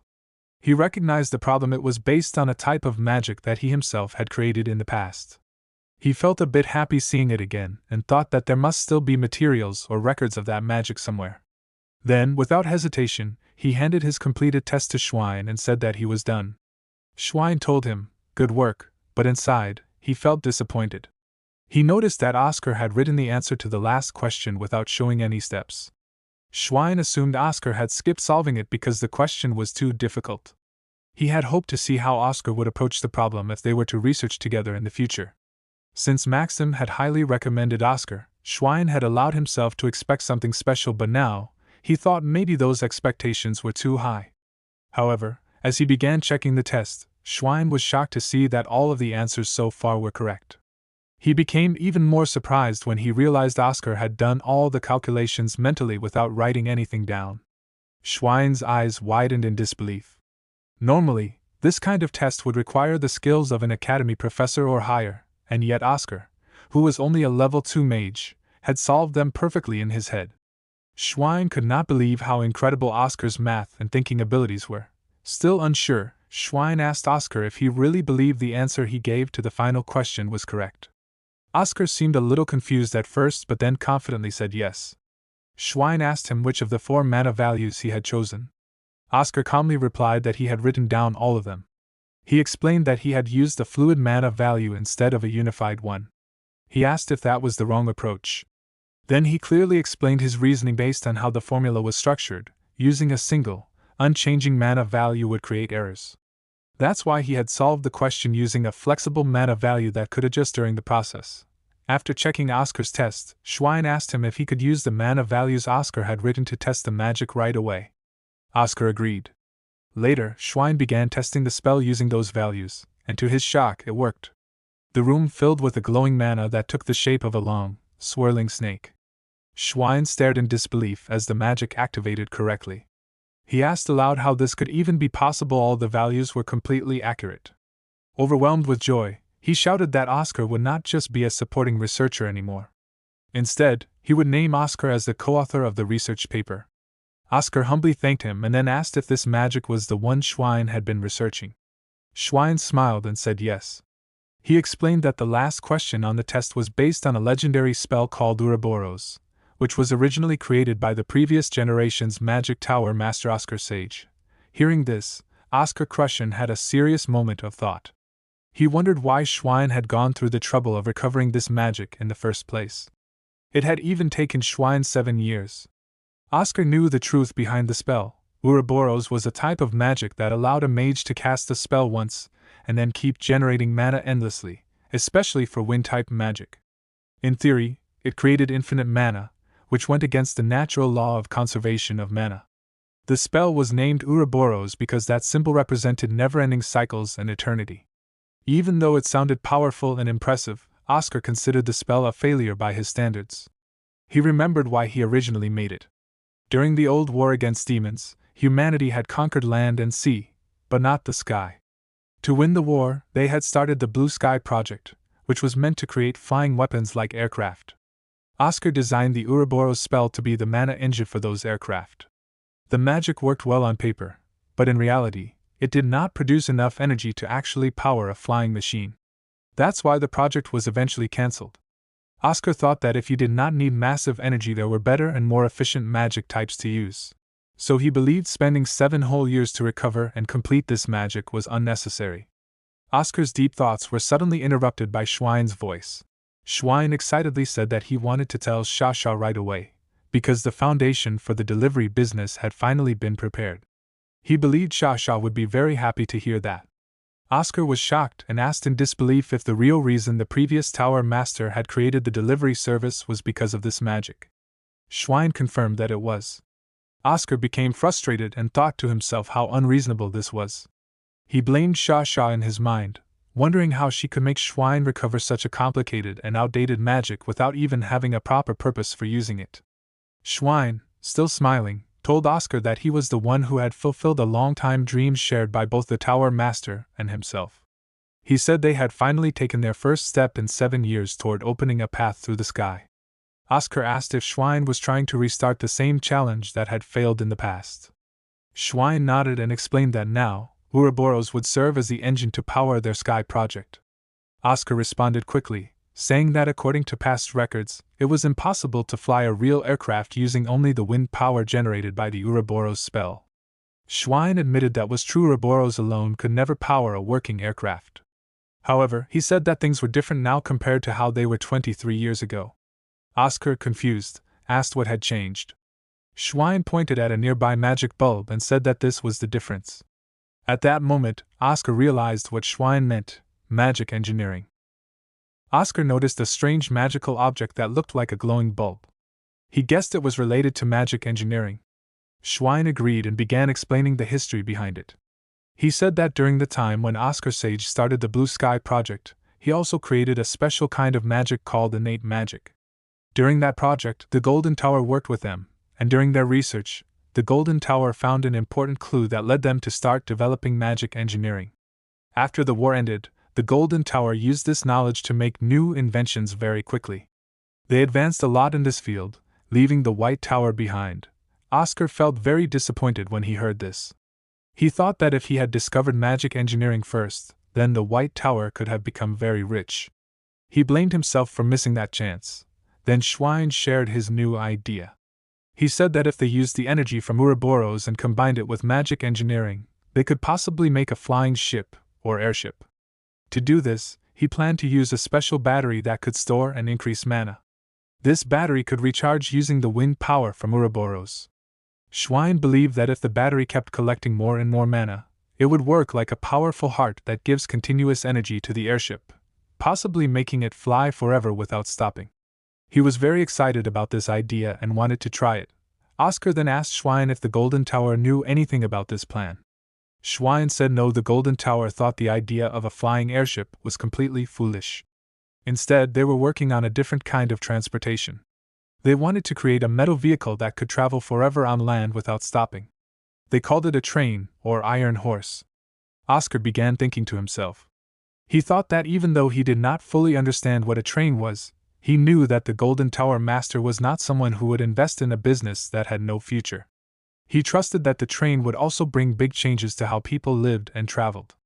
However, in his opinion, a train would not be as surprising or amazing as an airship flying through the sky. Then Oscar realized something important.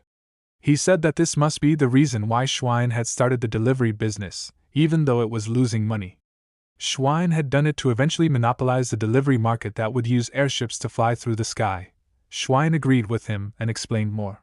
He said that at the moment, goods were only being transported by carriages on land or ships through the sea. But once trains started running, that would completely change the way transportation worked.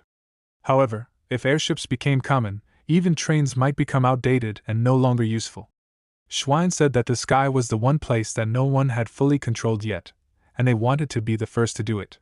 In order to begin that new age of flying transportation, he and the Tower Master had made it their goal to recover the Ouroboros spell and reveal it to the public at the White Night Festival. He told Oscar that this dream, which was an old wish of theirs, had finally come true thanks to Oscar's help, and he thanked him sincerely. Hearing this made Oscar deeply emotional. He thought about how he had once given up on this very dream, believing it was impossible.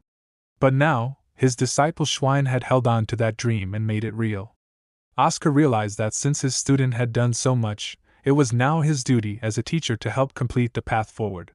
With renewed spirit, Oscar said that if they were going to do this, they should go even further. He suggested that they should reveal the prototype of the airship at the White Night Festival.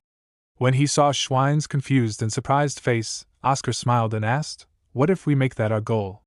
Schwein agreed and said it would definitely be more impressive for people to see the real thing with their own eyes rather than just hearing about an idea. Oscar nodded in agreement. Schwein then said he would share some important documents with Oscar.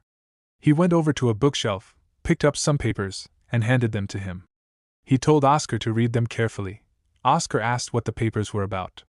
As he looked through the documents, he was surprised and thought to himself that he had never seen these kinds of formulas before. Schwein explained that the documents contained research materials for making a magic-engineered battery a key part of their airship project. Oscar, eager to understand the information better, asked if he could sit down and study the documents properly. Schwein told him, of course. Oscar sat down and began reading through the research carefully. As he studied it, he noticed that it even included formulas related to the Ouroboros technique. He was impressed by how detailed and well-organized the research was. Schwein had clearly checked every possible case and prepared everything thoroughly. Then Schwein asked Oscar what he thought of the materials. Oscar, clearly excited, said that it was excellent work and asked if they could begin the research right away. Schwein was happy to hear that, and said that was indeed the plan. However, before starting, he told Oscar that there was something he needed to say first. Oscar asked what it was and added that if Schwein was going to talk about keeping everything secret, he already understood and would not tell anyone. But Schwein replied that it was not about secrecy, he simply wanted to apologize first. Oscar felt confused and asked why. Inside, he became nervous and wondered if Schwein had somehow found out about something secret, perhaps about the recovery of Magic. But Schwein did not mention anything like that. Instead, he said that he felt guilty for dragging Oscar into something extremely dangerous. Schwein explained that once they announced their research and plans for the airship, the Golden Tower would definitely try to stop them by any means, even if it meant violence or bloodshed. Oscar felt relieved to hear that this was all Schwein meant. He had been scared that it was something worse. Smiling, Oscar told Schwein it was fine. But Schwein, looking serious, said that Oscar was taking this situation too lightly. He warned him again that things could become very serious. Oscar agreed that the Golden Tower might try to sue them many times with false reasons, and they might even try to assassinate both of them in secret. Schwein was shocked and asked if Oscar was really okay with that. Oscar nodded and answered with determination. He said that yes, he was scared the Golden Tower was powerful, and he feared for his life. But if he kept making excuses because of fear, he would never be able to move forward. He was even more afraid of becoming someone who was too scared to try, who ran away forever and never grew stronger, just an empty shell of a person. Oscar then explained how weak the White Tower had become. They had lost the potion market to the Azure Tower, lost their exclusive military contract to the Red Tower, and even had to worry about the Golden Tower's opinion before doing any magical research. All of this had left them powerless and humiliated. But now, he believed that this new research project could finally give the White Tower the strength to stand up and fight back. With a smile, he said that as long as he believed in that future, he was willing to face any danger that came their way. Schwein laughed. He said that he felt strangely upset because Oscar had taken all the dramatic and powerful lines, the ones that made someone sound really cool. Oscar smiled and replied that Schwein did not need to say such things to sound cool, because he was already cool enough. Schwein laughed again and said he was surprised. He had not realized until now that Oscar had such a fun and humorous side. Then, With a serious and friendly look, Schwein reached out his hand and said that they should work well together from now on. Oscar shook his hand, agreeing to the partnership with a smile. The scene then shifted to one day later. In a large hall, Oscar and Schwein were sitting on the ground, working on their research together. Schwein looked at the magical formulas and said that the Euler equation, which they had added to the technique, seemed to be reducing the magic output. Oscar agreed and replied with a thoughtful expression. He said that yes, the output dropped, but if they removed that part, the stability of the magic system decreased a lot, especially when combining it with magic engineering. Since their final goal was to build a flying airship, they had to focus more on stability, even if it meant losing some magical power. Schwein agreed with that logic and said they should continue testing and improving it. Then the scene changed again to 4 days later. The two were still sitting on the floor of the hall, working tirelessly. Schwein looked frustrated and said that it was really hard to make changes to a technique that was already well made. Even changing one small part could cause errors in the entire system. Despite Schwein's frustration, Oscar stayed calm and confident. He thought to himself that they were doing fine, and that progress, even if slow, was still progress.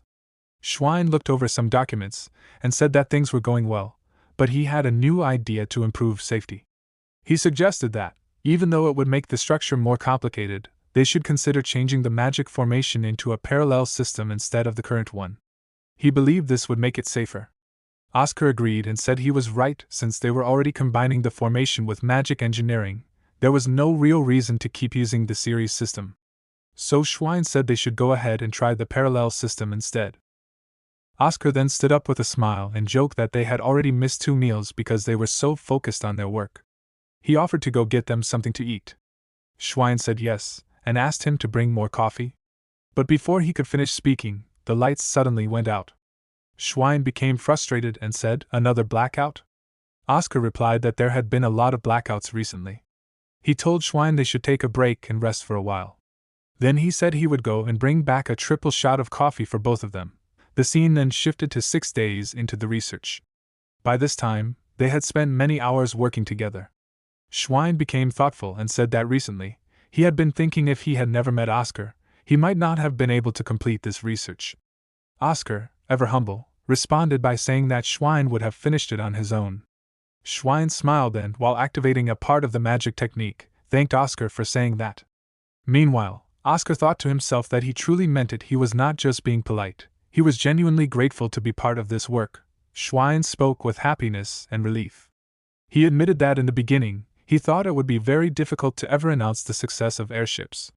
But now, he was amazed that they had developed their magic system so quickly and into such a complete and powerful form.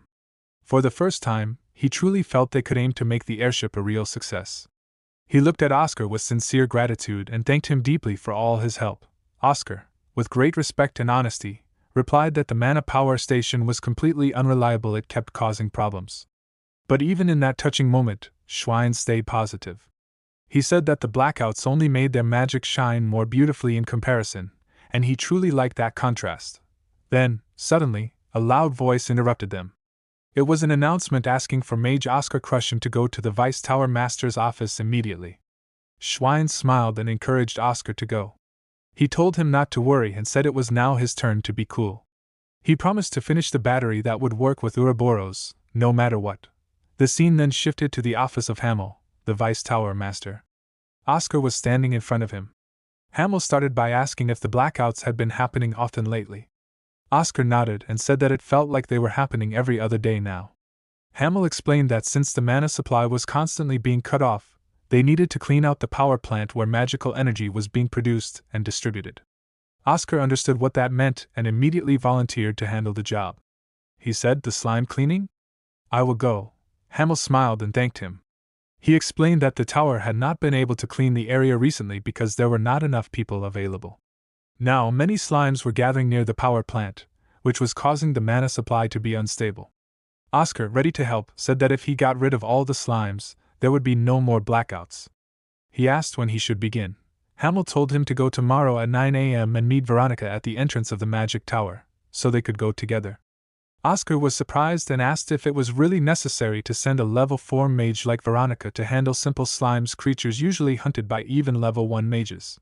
Hamel replied that it was a basic rule for low-level mages to work in pairs for safety. But then, he also added that Veronica had been feeling worried lately, and perhaps being with Oscar would help her feel better. He said it might be nice if they could give each other some inspiration. Oscar politely bowed and said he understood. Hamel thanked him again. But inside, Oscar realized what was really going on. He thought that the slimes were just an excuse. Hamel was actually sending him to talk to Veronica and maybe help her with her personal problems. Oscar knew that Hamel looked kind and gentle, but he was actually very clever and thoughtful. The next morning, Oscar arrived at the tower entrance. Veronica stood there with her arms crossed and asked him why he was late. Oscar greeted her with a calm smile and said good morning, reminding her that he was actually 5 minutes early. But Veronica, already sitting inside the carriage, told him to shut up and get in. She said they were leaving right away, clearly acting strict but maybe also a little embarrassed. The carriage then started to move, beginning their journey toward the Manhwa power plant, where the slime cleaning mission awaited. Veronica looked serious and gave Oscar a warning. She told him in advance that the place they were going to was not a lecture hall. Oscar calmly replied that yes, he knew they were going to the Manhwa power plant. But Veronica corrected him. She explained that what she really meant was that she was in charge of this mission. Even if Oscar was more skilled in mana theory, she had more real-world experience. She wanted to make it clear that outside the classroom, she was the one leading the team. Oscar understood what she was trying to say and asked if she meant that he should not act like a teacher outside the lecture hall.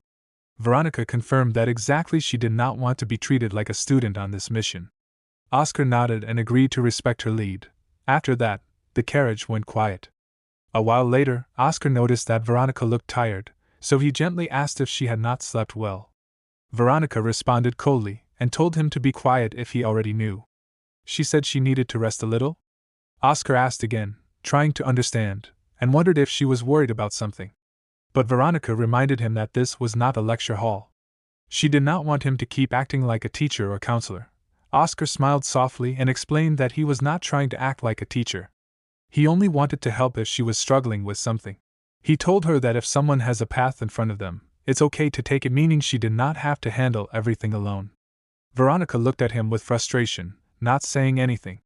As Oscar looked at her quietly, he thought deeply about who she really was. He remembered reading old Oscar's journal, which had mentioned Veronica Fricks many times. The old journal described her as a mage with incredible talent. Oscar became curious, what kind of talent did she have for someone like the Tower Master to praise her so much? He thought that this moment might be a valuable opportunity to get to know her better and find out for himself. Oscar and Veronica were sitting together in a carriage. Oscar smiled at her and asked if telling him what was bothering her would make her feel more comfortable. Veronica looked at him and thought deeply. She realized that the reason she had not been able to sleep lately was because of her frustration with a certain person, probably referring to Oscar or perhaps Elder Maxim. She had always admired Elder Maxim's powerful wind magic and wanted to master it herself. But no matter how much she practiced, she could not copy that wind. This made her angry and restless, so she kept training without rest or sleep. In her mind, the difficult questions Oscar had been asking her were not lessons but more like a form of payment for all the sleepless nights she had endured. Veronica then asked Oscar what he had meant by his earlier words. Oscar, trying to hold back his laughter, told her that if she had been doing fine before but suddenly felt stuck, it was probably because of his last lesson when he had taught about the temperament, or personality of mana. Veronica admitted that she had been trying to create wind like Elder Maxim's, but no matter how hard she tried, she could not achieve the same feeling or strength. Oscar told her that it made sense because that type of wind simply did not suit her. Veronica defended herself and told Oscar that he did not truly understand her. She had always dreamed of creating a strong wind like Maxim's and had worked hard toward that goal. But Oscar responded calmly, saying that sometimes people on the outside could see things more clearly than the person involved. He gave her an example by asking what kind of wind she thought he would use, suggesting that different types of wind matched different people depending on their personality and natural mana, not just on what they wanted. Veronica told Oscar that if he had a wind, it would be arrogant and annoying. Oscar laughed and replied that she was wrong. His wind was actually known for being warm and cozy. Veronica rolled her eyes and said she had never heard such a thing. Oscar thought to himself that he was talking about his wind from the past. He admitted that he also found it strange, because he did not think of himself as warm. Veronica agreed with him and said again that he was not warm at all. Oscar then asked Veronica if she wanted a strong and hot wind. Veronica silently confirmed that she did. But Oscar explained that the temperament, or personality, of mana was not something someone could just choose because they wanted it. Instead, a mage needed to discover the type of mana that was most similar to themselves. Veronica did not quite understand and asked what he meant. She pointed out that by that logic, Oscar's mana should not be cozy but annoying, since that's how she saw his personality. Oscar laughed and agreed, saying maybe that was true. Before the conversation could continue further, the coachman interrupted and told them that they had arrived. The carriage stopped in front of their destination, the Mana Power Station. As they stepped out, Oscar stretched his body and looked at the building.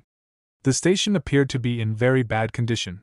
He commented that with the power station looking this broken down, it made sense why the mana in the area kept getting disrupted. Veronica walked toward the station and placed her hand on the glass surface. Then, she activated a magic technique called Wind Press, using her wind magic to start examining or interacting with the mana around the place.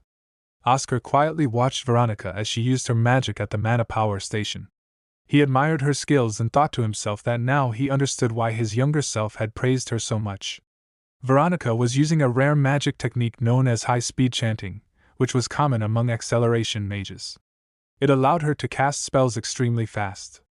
Oscar was impressed because she could perform spells in just a few seconds, spells that would normally take a level 5 mage at least 7 seconds to prepare. He began to think it would be a great idea to train Veronica to become a spell shooter, like someone he used to know named Majiro Wilson. Majiro had been a famous mage from the White Tower, known as the Wisdom Tank. He had used a special spell called 8 Shots of Wind of Love and was so fast with his chanting that even high-level mages had a hard time getting close to him. Oscar remembered those days fondly and thought it would be amazing if he could turn Veronica into someone like Majiro, a powerful and fast spell user who could fight at a distance with rapid-fire attacks. While Oscar was lost in these thoughts, Veronica called out to him. She turned her head and asked if she was the only one working, hinting that Oscar seemed to be just standing around. Oscar snapped out of his thoughts and told her he understood and stepped forward to help. Veronica pointed ahead and warned him that there were many green, jelly-like slimes gathered right at the entrance of the station. She told him to be careful. Oscar found this strange and thought to himself that it was unusual for all the slimes to be gathered only near the entrance. As he moved closer to check, he stepped between the slimes and tried to observe the situation. But then Veronica shouted urgently, telling him to stop worrying about what was inside the station and to focus on what was happening outside first. Oscar noticed something odd about the way the green slime monsters were behaving. He asked Veronica if she did not find it strange. Veronica, a little confused, asked what he meant. Oscar pointed out that all the slimes were moving toward the entrance, as if they were trying to escape from something inside the Mana Power Station. Veronica did not seem too concerned. She replied that slimes did not have intelligence, and just moved however they wanted. But Oscar explained that because slimes lacked intelligence, they followed their instincts more strongly than intelligent creatures. And their strongest instinct was the instinct to survive. So if the slimes were all running away from the power station, it could mean something dangerous was inside. Veronica responded sarcastically, asking if he meant there was some scary monster deeper inside the building. She then suggested that they go check it out. Oscar agreed and told her they should hurry. But Veronica, always proud and stubborn, reminded him not to order her around outside of the lecture hall. The scene then shifted to the inside of the power room. There, the two mages saw something surprising, a large glowing ball of mana. Veronica asked what it was. Oscar explained that it was the cocoon of a white silkworm. This was not a normal silkworm that ate mulberry leaves. It was a rare and special kind of moth called the silkworm of the skies. Instead of eating leaves, it consumed mana. That's why it had come to this power station. It was full of mana, which made it the perfect feeding ground for such a creature. Veronica stared at the large glowing object and asked Oscar, confused, if it was really a moth. She also asked if it had not been born yet. Oscar corrected her by saying it had already been born and was now going through metamorphosis. Veronica then realized something important. She said that the mana problem was not being caused by the slimes, as they first thought. So, she asked if things would return to normal if they just got rid of the creature inside the cocoon. Oscar replied that he had both good news and bad news to share. Veronica asked to hear the good news first. Oscar told her that a white silkworm during metamorphosis was not very dangerous. If they brought an elder Maxim, someone very powerful, He could take care of it in 5 seconds. Hearing this, Veronica relaxed a little. She said it did not sound like such a big deal and admitted that it had scared her. Then she asked what the bad news was. Oscar explained that once a white silkworm finished its metamorphosis, it would become extremely hungry. At that point, it would start to eat every living being around it, using up mana and attacking anything nearby. Veronica still did not look too worried. She said that they could simply bring Elder Maxim before that happened. But Oscar was not finished. Before he could explain further, a strange noise echoed through the power room. Veronica heard it and asked what the sound was. Oscar quickly guessed what was happening. He said that based on how the slimes had run away in fear, the metamorphosis was almost complete. The sound they heard was the creature breaking out of the silk cocoon from the inside. The silkworm finally completed its transformation. Veronica looked at it with wide eyes and was shocked by its size. She asked why it was so big and assumed that since it was a silkworm moth, it would not be able to fly. Oscar nodded at first, agreeing that silkworm moths usually do not fly, but then he told her that this one was different. This particular moth could fly. Inside the glowing mana ball, the large silkworm moth appeared in full form. Frightened by how disgusting and creepy it looked, Veronica covered her eyes and shouted that they should run away. But Oscar quickly refused. Veronica, surprised, asked him why not, since the creature was so gross. Oscar explained that if they tried to escape, the moth would fly straight to the nearby city and begin attacking people. It was extremely hungry after metamorphosis, and it would feed on any living beings it could find. That's why they had to stop it here, no matter how scary it looked. Veronica took a deep breath and stepped in front of Oscar, pushing him behind her. She told him to move back and let her handle it. Oscar was surprised and impressed by her bravery. He thought to himself that she was trying to protect him from a level 4 silkworm moth, which was no small threat. While watching her prepare for battle, Oscar quietly cast a message spell. He hoped the horseman who had brought them was still nearby so he could receive the magical signal and go call for reinforcements. Meanwhile, Veronica formed a magic circle and glared at the moth. She talked to it angrily, saying it was just a bug and had no right to make her feel afraid or small. She said it was making her angry. She then used 3 magic techniques: Wind Press, Gust Hand, and Jet Booster. After powering up, she shouted confidently that she was coming for it, and then she rushed forward and began to punch the silkworm moth directly. Oscar suddenly grabbed her by the collar and pushed her backward. She crashed onto the ground and shouted in shock, asking what he was doing. Oscar then extended his hand, and glowing mana started spinning around his palm. He explained calmly that if she had touched the white silkworm's feces, it would have melted her instantly. She had nearly died without realizing it. He believed that the silkworm had left that opening on purpose, pretending to be vulnerable. Even though it was just an insect, it had very high intelligence and acted with strategy. This was not a mindless monster, it was a clever and dangerous creature. At that moment, the silkworm flew into the air again, and Veronica, surprised, asked how Oscar had even noticed the powder in the air. It was not visible at all. Oscar told her that he had focused his eyes on the mana and was able to see every single particle floating in the air, including the deadly powder. Veronica shouted in disbelief, asking what kind of nonsense he was talking about and if that was really even possible. Oscar confirmed that it was possible, and he added that it was something she could learn to do, too, by using mana in a certain way. Before he could explain more, the silkworm flew toward them to attack. Oscar quickly asked Veronica if she could create a wind shield to protect them. He said he would teach her how to do what he did later. Veronica did not hesitate. She created the wind shield in front of them just in time, blocking the incoming attack and keeping them safe. Oscar realized that things were getting very dangerous. After blocking just one attack from the silkworm moth, he had already lost 70% of his mana. He knew he did not have enough left to block another attack. Luckily, the silkworm had a delay of 5 minutes before it could fire its deadly ray again.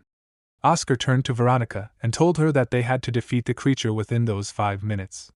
Veronica tried to respond but said something strange.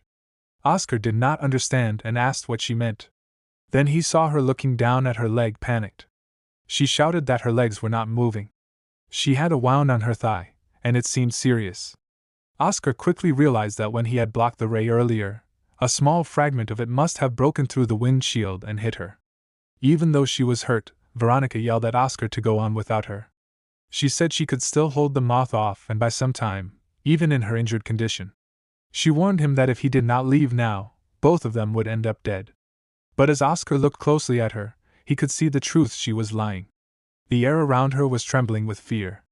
She was trying to be brave but was actually terrified.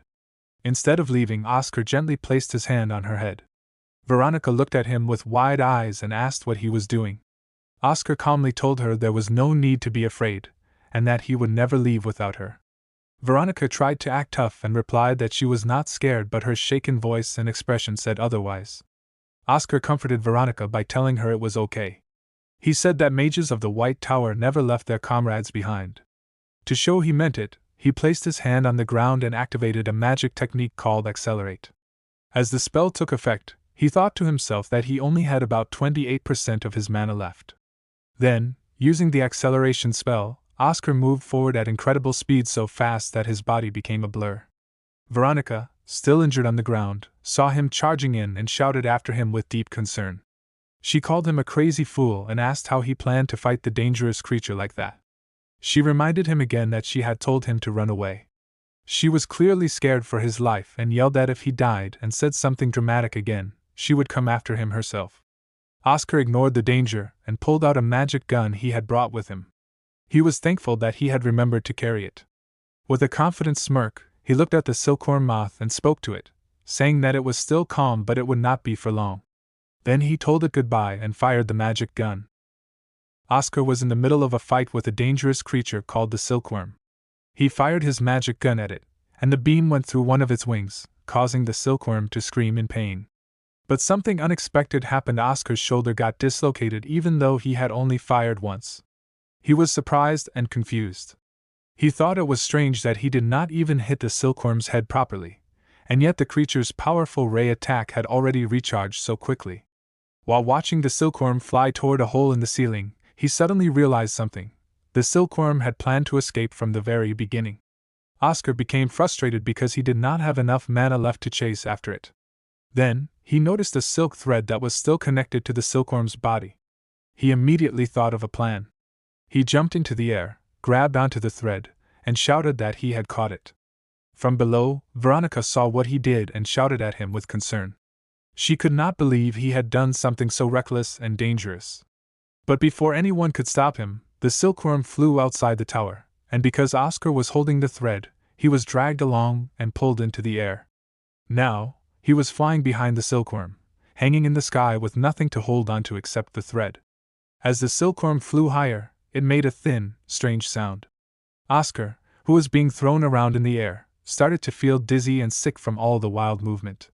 While swinging in the air, he saw the silkworm open its mouth wide. It was about to eat him. Even in that scary moment, Oscar did not panic. He shouted that the silkworm had a really bad temper. Then, with a confident smile, he pointed his magic gun at it again and said that insects like this did not understand why people had two hands. It was so they could attack again with the second one. He let go of the silk thread and aimed his magic gun once more. He fired a second magic beam directly at the silkworm and shouted that although the silkworm had many attacks, it only had one head and now he had one. The beam hit its target, and the silkworm was finally killed. Oscar started falling from the sky, smiling even though he was exhausted and out of strength. As he dropped through the air, he called out to Veronica with a smile, saying that he had no mana left and asking her to save him. Veronica quickly reacted by casting powerful magic spells. She used a technique that included air cushion and gust hand to form a giant soft magical hand in the air. She called out to Oscar and told him that she had cast the spells to catch him. Oscar landed safely on the large magical hand, which bounced him gently like a cushion. Veronica rushed over to him, concerned and worried. She looked at Oscar's unconscious face and asked if he was still alive. She leaned closer, full of fear, and said that he could not really be gone, begging him to open his eyes. Suddenly, Oscar opened his eyes. Veronica was so shocked and overwhelmed with emotion that she shouted and immediately punched him in the face, saying that he had scared her badly. At that moment, Elder Maxim arrived at the scene and called out their names, asking if they were safe. Veronica, with teary eyes, turned toward him and called out to him, relieved to see him. Elder Maxim asked if they were okay. Oscar, still lying on the ground, replied that both of his arms had been dislocated. Veronica was shocked and shouted in disbelief, asking if he really had dislocated both arms. Oscar continued speaking and said that even though his arms were injured, Veronica had still hit him. Elder Maxim was confused and asked what he meant. Veronica, now panicking, quickly replied that she did not know he was hurt and had not meant to hit him like that. The next day, the scene moved to the White Magic Tower. Inside one of the rooms, Veronica stood in front of Oscar, who was resting in bed after the battle. She showed him a newspaper and told him that there was already an article written about the event.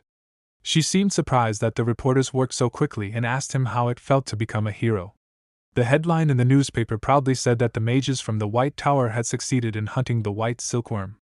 The article described the mission as something that would normally take a long time, but thanks to the mages it was completed quickly. Oscar looked at the newspaper and replied that while he used to enjoy this kind of attention in the past, he did not really like it anymore. Veronica opened her eyes wide and reminded him that they might even receive personal donations because of the article.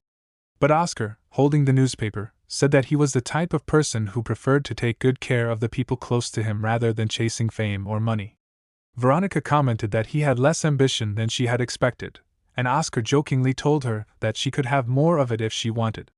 Just then, the door suddenly burst open. Their friend Frank entered the room, looking worried, and asked if Oscar was okay. Oscar looked at him in surprise and asked if Frank had finished his isolated training. Frank nodded proudly and said that his period of seclusion had ended and he had returned as soon as he heard the news about the battle. Oscar smiled teasingly and commented that now he understood why Frank smelled so bad, hinting that Frank had been away without bathing. Frank was confused and asked what Oscar meant. Oscar quietly observed Frank and noticed that something about him had changed. He thought that Frank's gaze had become deeper and sharper, showing growth. Oscar believed Frank could now be called a proper level 4 mage. Meanwhile, Frank, still confused about what had happened during his absence, asked what exactly had gone on.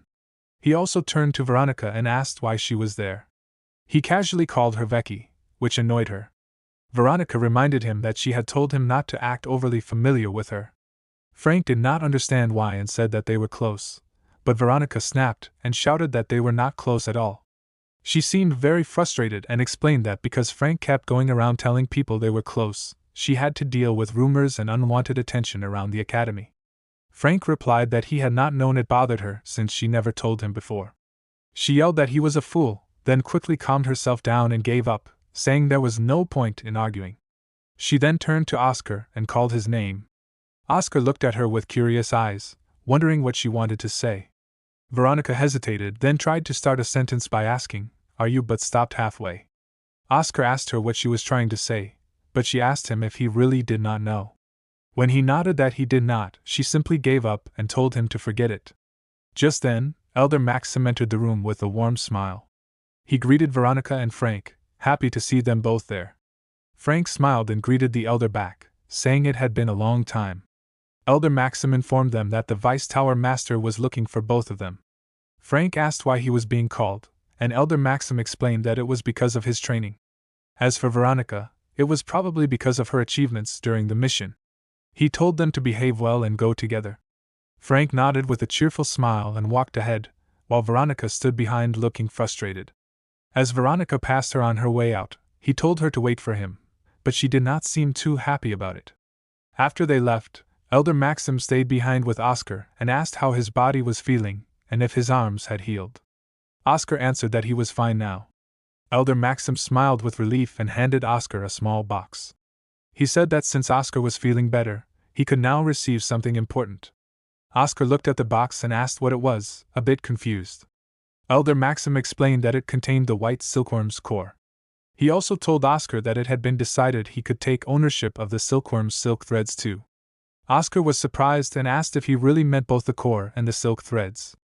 He knew that the core of a magical creature like the white silkworm could be worth hundreds of thousands of bells. Elder Maxim replied that the Vice Tower Master had insisted it was only fair for Oscar to receive it, and both he and Fidelina had agreed as well. Oscar then asked what about Veronica, had anyone asked her?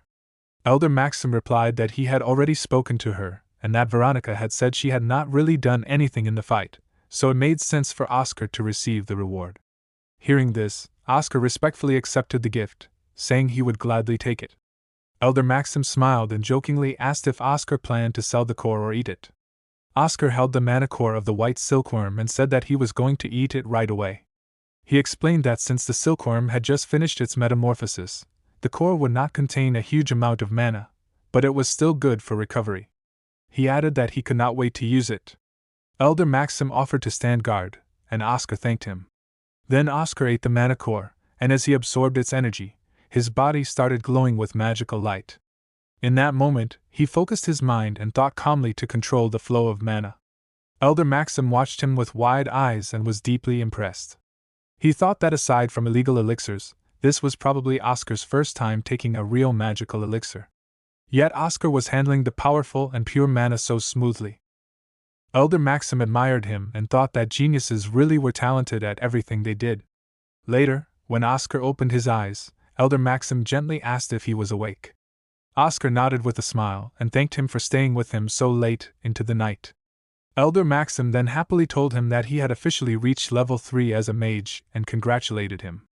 Oscar also reported that his shoulders had fully healed and that he even felt stronger than before. Elder Maxim laughed and told him to rest well, then said goodbye and left. Oscar nodded politely and thanked him again, wishing him a good night.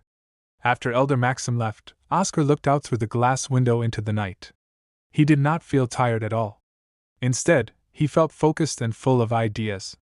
He picked up his magic gun and thought about making a new spell or design that could reduce the strong recoil from firing it. With his strength restored and his mind full of motivation, Oscar was already thinking ahead to his next magical improvement. Meanwhile, at the mana power plant, the scene shifted to a quiet but serious atmosphere. A man carrying a bag walked into the restricted area of the plant. One of the mages who was working there quickly noticed him and walked over, asking who he was.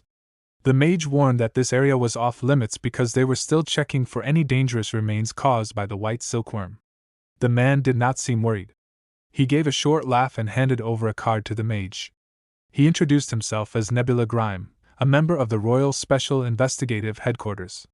The mage looked at the card with wide eyes, surprised by the man's high status. He asked what someone from such an important place was doing here. Nebula smiled calmly and explained that he had been sent to investigate because it was very unusual for a white silkworm to hatch so close to the city core. He asked if the mage would cooperate with him in the investigation. Nebula Grime arrived at the mana power plant and asked a mage if he would cooperate with the investigation. The mage nodded and shook hands with Nebula, saying that he would cooperate, especially since Nebula was from the royal family. Nebula thanked him and said he would now begin reading the traces of mana left at the scene. As he walked toward the battle station, he mentioned that it seemed like a level 2 and a level 4 mage were involved in the incident. He had heard that 2 mages from the White Tower were responsible for hunting the creature. The mage explained that one of those mages had since advanced to level 3 and confirmed that they had originally come just to clean up slimes, but had ended up encountering the silkworm. Nebula felt relieved to hear that, and reached the exact place where the battle had occurred. The mage confirmed that this was where the silkworm had undergone its metamorphosis. Using his magic, Nebula was able to visualize the entire battle scene as if it were happening in front of his eyes. He noticed an area where mana was extremely concentrated and guessed that it must have been the silkworm's location. He saw that one of the White Tower mages had started the battle. Their movements were incredibly fast, but Nebula could tell that the mage had been nervous. Shortly after the fight began, the mage was restrained and suffered an injury to one leg. Then, Nebula focused on the person who had actually defeated the silkworm. However, he could not clearly see the person's appearance, only their movements.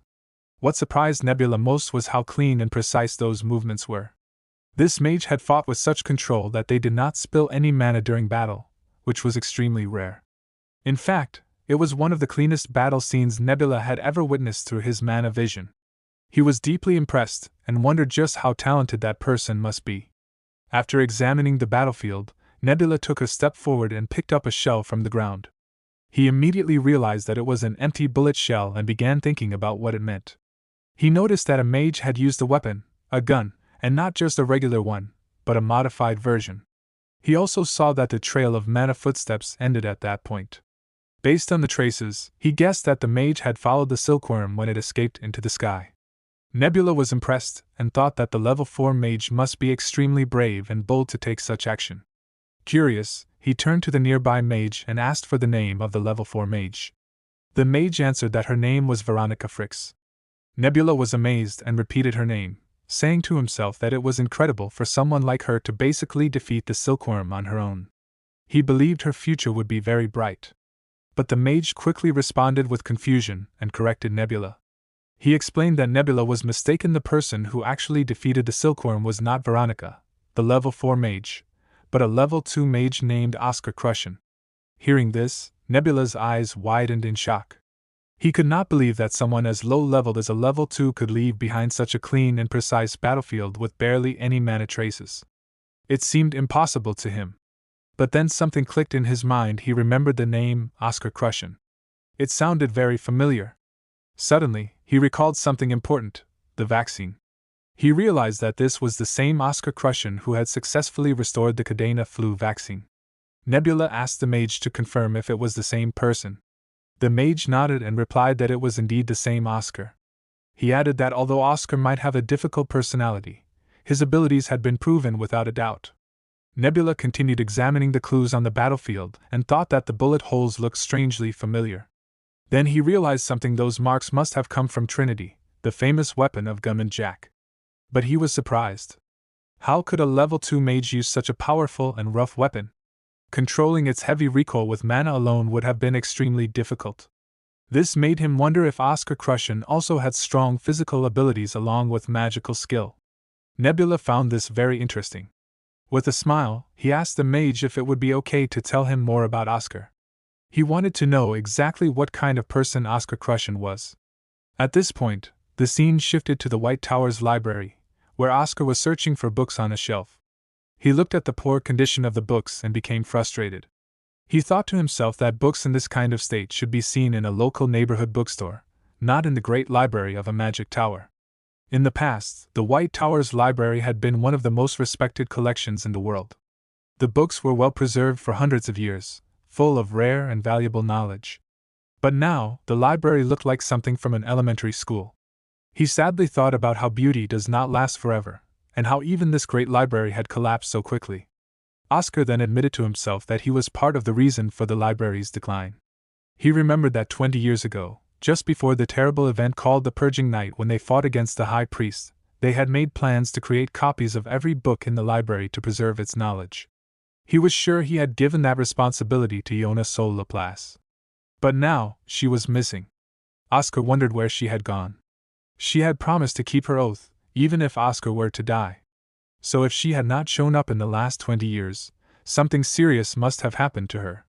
Oscar remembered a moment from the past when he had asked Edna what she was doing. She had replied, while focusing on her work, that she wanted to organize everything before going to sleep. Thinking back on that moment, Oscar smiled to himself. That was exactly the kind of person Edna had been. Determined to find her again, he decided that he would search for her himself.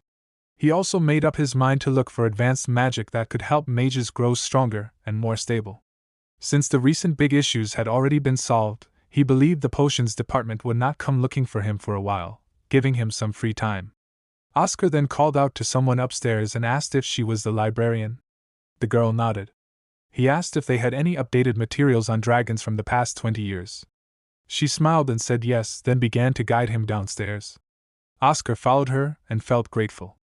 In his heart, he thought it was a relief that even if the White Tower had lost money over the years, they had still invested in gaining new knowledge. That showed some of their priorities were still intact. The girl started picking out books and handed them to Oscar, saying that these were the ones he needed.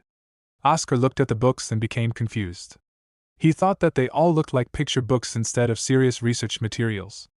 This made him question the current state of knowledge in the White Tower even more. The librarian girl excitedly showed Oscar a comic book and told him that it was really fun and totally recommended. The title of the book was The Brave Mage and the Coward Lizards. Oscar looked confused and wondered what totally recommended even meant. The girl explained that the story was about Oscar Sage, who had fought the High Priest alone when the dragons had run away after seeing him. She told him the book was based on real events, so it was even more interesting than other books. Oscar asked if there were any real study materials or serious resources on dragons besides these comic-style books. The girl shook her head and said there were not any in this library. To find proper information, he would have to go to the capital's main library. Oscar felt disappointed. He remembered how, in the past, there had been so many books about dragons that people could almost trip over them while walking through the library. The girl continued speaking and mentioned that she had once heard about a dragon who had stayed and fought beside humans until the very end. Oscar immediately guessed the name and said, Edna Sol Laplace? The girl nodded and said yes, that was the name. She believed that Edna had been Oscar Sage's close comrade. But she also mentioned that she had heard the dragon left afterward, following her own people who had already gone away. Since then, there had been no news about Edna after the war ended. This made Oscar feel even more determined and thoughtful about what had really happened to her. Oscar strongly believed that Edna had not gone back to join her people. Even if something as impossible as the sky breaking apart happened, he thought she would never make such a choice. In the past, she had been the most disappointed in the dragons who had run away from battle. She would never abandon her beliefs. Because of this, Oscar felt sure that something else had happened, and he realized he needed a new way to find her. He became more determined to search for Edna using another method. The next day, the scene shifted to a large hall in the White Tower. Fidenlina and Elder Maxim sat together, smiling happily. Fidenlina proudly shared that all the payment requests from their mages for doing work outside the tower had finally been approved. This meant they were no longer in a financial crisis. Elder Maxim felt emotional hearing that, because not long ago, they had been so poor that they even considered selling their belongings to keep the White Tower running. They both laughed, feeling relieved that things were starting to improve. Hamel joined them and said with a smile that they needed to be more careful in the future to avoid such problems again. He asked how the younger mages were doing these days. Elder Maxim replied that although some outside organizations had tried to hire their mages, most of the younger ones were staying loyal to the White Tower and had not left. Hamel said he really wanted to reward their loyalty, but admitted that things would not truly improve until they could recover the advanced magic that had been lost. He also regretted not learning more seriously when he was younger, thinking maybe he could have helped more now. But Fidenlina comforted him. She told him not to be too hard on himself because there is a natural limit to how much advanced magic any one person can learn. Elder Maxim explained that in the past, only the Magic Tower Master had the authority to access and study all advanced magic. Fidenlina added that the real problem was that by the time Shasha became the new Tower Master, only 6 advanced spells remained. This showed how much magical knowledge had been lost over the years. Hamel, while sipping his tea, recalled that just 20 years ago, they had 64 different types of advanced magic, all of them considered rare and powerful. He then asked if Captain Chester still had no plans to return. Elder Maxim answered that Chester would not come back until he had completed his final mission, which had kept him away for a long time. Hamel said that if Chester were to return, it would help them teach more advanced magic to the young mages. He felt it was truly unfortunate, and admitted that this problem was too big to fix right away. He suggested they take their time and deal with it step by step. Then he asked what other issues were currently important. Fidenlina's expression turned serious as she brought up a new threat: a murderer known as the Mage Hunter who had been active in the northern region. She suggested placing a limit on outdoor activities after 10 p.m. to keep their mages safe. She believed that being careful during dangerous times was always a good idea. Elder Maxim suddenly widened his eyes in shock. He remembered something important and said that Oscar had left, saying he was going to Baron. Fidenlina was alarmed by this news and shouted for someone to contact Oscar and tell him to return to the tower immediately. Elder Maxim quickly said that he had left at dawn, so he was probably already far away from the city of Surin by now. Hamel became very worried and shouted for someone to contact their Baron branch immediately. He ordered them to find Oscar and send him back to the White Tower as soon as possible. Hamel reminded everyone that even though Oscar was very talented, he had just recently reached level 3 and was still young. He was still a child who needed protection. Elder Maxim said he would go straight to the communications room to send the message. Fidenlina, also worried, told him to hurry, repeating that Oscar was still a mage who needed to be kept safe. The scene then shifted to nighttime in Free City Baron. Oscar was standing near a large and brightly lit building. He looked around with a smile and admired the fancy surroundings. As he walked through the street, he remembered that this place had been a wasteland 30 years ago. He had heard that casino companies had bought large areas of land and developed the city, turning it into something impressive and luxurious. Still, Oscar felt a little lost and wondered if he was going the right way. He thought to himself that he could have found his way easily if the city had changed in a more reasonable way, but now everything looked unfamiliar. As he was thinking, someone suddenly called out to him in a serious tone. Oscar turned to see a man who said that he had been waiting for him. The man addressed him directly by name, Oscar Crushen.